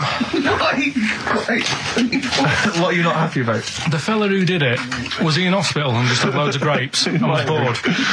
I'm sure he wasn't producing a radio programme, that's for sure. Well, to be fair, neither are you. What was tricky about it? What did you find hard?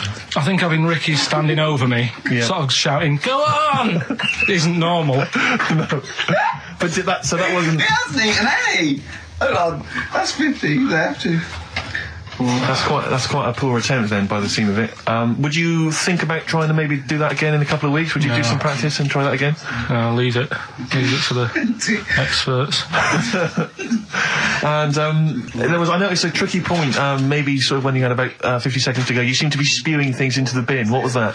Again, mainly Ricky standing over me. So 88. He's got 88 left. Okay, so what's the mental arithmetic there? Because we put how many in? It was 150 in the thing, wasn't it? What did I say? What did I say I had left? Well, I'm not doing it again. 88. So you had 88 left. So it's 62. God, you're only at 62. What's the matter with you, Carl? There's people start you at 62. That is rubbish. That's disappointment. Let's leave that. You failed on 2 world record attempts there. 62, and the record's that is rubbish. What were you doing? Oh, yeah, but like I said, I've got a small throat. I can't drink a drink quick. Ever since the Mr. Freeze Pops when I was 6, that I nearly choked on, I nearly died on, I can't go back. It'd be like asking I don't know, someone who got run over to play Frogger or something. What's Frogger? This is the Best Of Show on XFM 104.9. I'm Ricky Gervais, with me Stephen Merchant. Yes. I hope you're enjoying the Best Of. I'll tell you something I do know. Go on. Right? But I can't really get a question out of it. Go on, just tell us. There's a shadow somewhere. It's already good, isn't it? I'm loving it already. No, right? There's a shadow. I think it was in America. Yeah. And it's on a quiet road. I'm guessing somewhere like Boston. That's what I imagine. Okay. Right? No. Somewhere like Boston. And people at night used to see this shadow moving about. And they'd go, what's that? Right? And it got known, the town, the little local town got known for this shadow, but it didn't cause any problems. What are you talking about? Well, it was like, You lost me. What are you talking about? do you know, like some places get famous, like Scotland's got the Loch Ness Monster and that, but it doesn't cause any. Yeah. But it doesn't cause any problems. It doesn't exist. Go on. Right. So there's this shadow walking about on the road. What do you mean? No, what's he again? Rubbish. Right. So he's walking Nonsense. about. Where did you read this? Where did you He's see walking this? about. This was on the internet, and I'm sure. Sorry. Sorry. Right. I thought it was shite. I didn't know it was on the internet. Right. So this shadow is moving about, and Independently of an object. yeah, and the local mayor and that is like, yeah, it's a bit weird, but it's not harming anyone. The mayor involved. Was he elected to that post? Hey, mayor, we got a problem down here. Seems like a shadow. Well, it's not causing any. No, it's just causing any problems. Yeah, But that's the thing. It was left for years, and then it did start causing problems. I see, that's it. If you leave these shadows to go unchecked, Rick, they go crazy. Yeah. You let them run amok in the city. Yeah. You've got to stand What down did it do? on What did it roaming do? shadows. What did the shadow do? It was pushing people off the bikes. It was what? It was pushing people off the bikes. Oh, I'll find out more for that next week. Right, that'll tease them. you're a maniac. We'll do more on that. We haven't had time for educating. Please never have children. Right, listen. Just promise me now you'll never have kids. Like when you're born, you're a little baby, wrinkly and stuff. When you get older, you sort of morph into a baby again. And you go through the same phases. So when you're young, you buy singles. You get old, you got nothing to do all day. You got all your pension money. What will I buy? Cliff Richard's on the telly. Here's my video, buy me song. You see, that started off as quite a sensible point, because I actually think they do it. But what was all that alien stuff about when you're born, you go wrinkly and you go wrinkly again? So sometimes you mix like normal things that human beings say with I don't know what. Well, look, when you're a baby, you've got a little bald head, no teeth. You get old. What happens? Are you a philosopher? You're an official philosopher. Because, I mean, it sounds like it. Oh, Carl, play a record. You're a gem. You're a diamond. Oh, chimpanzee, that monkey news. Right. There's this monkey, right? Yeah. And it had been, do you know you hear about monkeys being badly treated and stuff like that? Yeah. So, anyway, it goes into this home. It's 14, this monkey. It's called Matty, right? Goes into this home where it's looked after. What do you mean home? Just like just a little monkey home, right? Okay, so zoo. Yeah, kind of, yeah, but they haven't got any other monkeys there, right? What have they got there? They've got just other animals and that, but not that many monkeys. But anyway, because he's there on his own, again, you know... When you say monkey, do you mean a chimpanzee, by the way? Because you usually do. Yeah. I can't believe that journalist thought this was scripted. Amazing. So anyway, yeah. So he gets sort of pally with the people working there and that, and it's smoking fags. It's having a drink at night and all this. Right? What do you mean it's having a drink at night? How? It's all here. It's all here, Steve. I mean, we haven't really got time, but Well, don't say it's all here like it's proof. You've got another stupid story that someone has put onto the internet. Someone sitting at home in their bedroom has put onto the internet. So he's having a fag. He's drinking a lovely glass of Bang Rock Station. Yeah, the wine that's perfect for a barbecue. Yeah. Anyway, it's loving life. It's forgetting about his past and everything, right? When this other monkey comes along. Oh no. Trouble's brewing. Go on. Right? That comes in, something's said. Right, forget it then. Forget it. No, forget it. Yeah, but it's all the time. It's not just, I mean, you haven't done that with me, taking your clothes off and that yet. But, like, last night we were sat in the pub and I was saying, right, you know, let's not even worry about new features then. Let's get the current ones, you know, going. Like what? Good. Like, the one that I was trying to work out, the cheeky freak of the week. Think of that!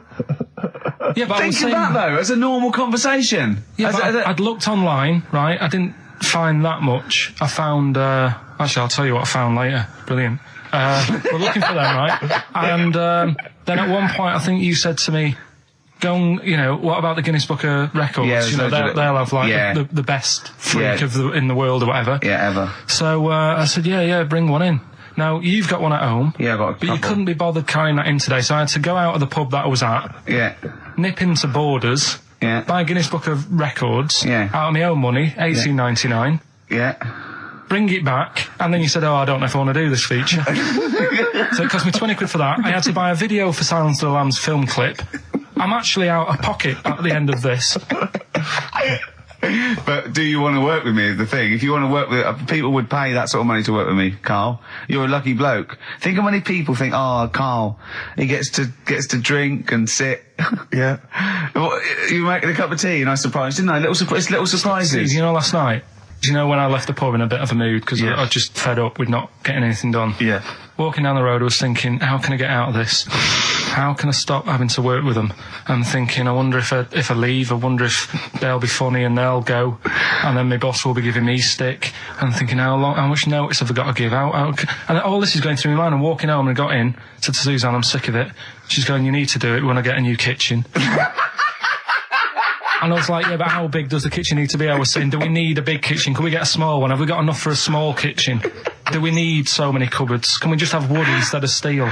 All this, trying to get out of doing this. Yeah. It's always I always feel like, because I like to think that I'm not perhaps as bad as him. Yeah, no. You annoy me in different ways. Like what? How does he annoy you? Well, stuff that, I come up with ideas, say Cheap as Chimps. Yeah. Rockbusters springs to mind. Yeah. 15 Taiwan. 15 Taiwan. Let's just remind people what 15 Taiwan was. It was a little feature that I wanted to give a run, give it a little run, see if people like it. The premise being? No, there's no premise, it's just a title. No, we were going to get 15 sort of ornaments, you'd explain them, and then people would call up and say, that one's from Taiwan. See? God, you just explained why I didn't think that was a good idea. Yeah, by explaining the good... the funny thing is, Steve, right, I was walking down Regent Street on Monday, walked past one of these big stores, right, and they've got all famous quotes on the windows, right, and one of them was something like, an absurd idea is often a great idea. Yeah. Do you know who said that? Go on. Einstein. Yes. Which made me wonder, if you were his mate, would he ever have done E=MC²? Or would you have said, don't bother with that, it's not going to work? Because that's all you seem to do. Everything I come up with, you put down. Yeah. Well, that's one thing. He's negative, right? I don't know why. I don't know why he is. What else? He messes me about. I get him concert tickets for stuff, and you say, I didn't bother going. Yeah. That is annoying. You come in, with, 5 minutes to go with tracks that need editing. Yeah. The little bag, that was free. Yeah, you got a free bag today, an XFM little rucksack thing. Yeah. You were like, oh, what's this rubbish? Yeah. Ricky said, I'll have it, they're great. He said, no, I want it. Yeah. Well, it was free, I need it. I'll give that as a gift or something. So, I mean, I think on reflection, Steve is probably a little bit more annoying than me. I won't go that far. You are annoying. If I had to go away for a week somewhere, if it was a quiet place... Well, you are again, aren't you? That's 2 holidays you had this year, I mean. If it was a busy place, I'd probably go with you, because people, do you know what I mean, staring at me all the time and that if I'm walking around with Steve. No, I'm just... Can I draw up a list of reasons I don't like you, Carl? Just being honest. What? I'll tell you, because the list of reasons I don't like you is incredibly long and getting longer. Just saying. Do you want another slap? Look at his face. It was really light, right? We've had the parrot, right? These are things that I found the parrot, right? I've told you about the dog in the car wash. Right, you didn't tell me about that. You said there's a car wash for a dog. That's all you told me. Yeah, the but parrot, you said there's a parrot. What?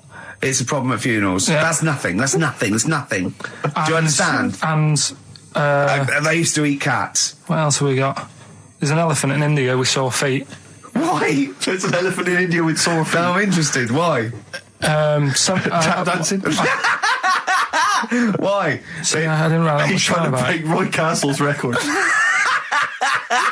He's still going. Go on, what is it? Think. It's an elephant, and it was really old. It was about 76. Right. And it had sore feet, because it's old, and they don't make stair and lifts the that roads, big, do they? roads are bad and that. Yeah, go on. They said, what are we going to do?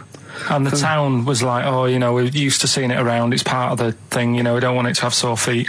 So they got some slippers made for it. And it had like a picture of the elephant looking happy wearing some slippers. I love him! I love Carl, his world! Think of it, where did you see this picture? That was on the internet.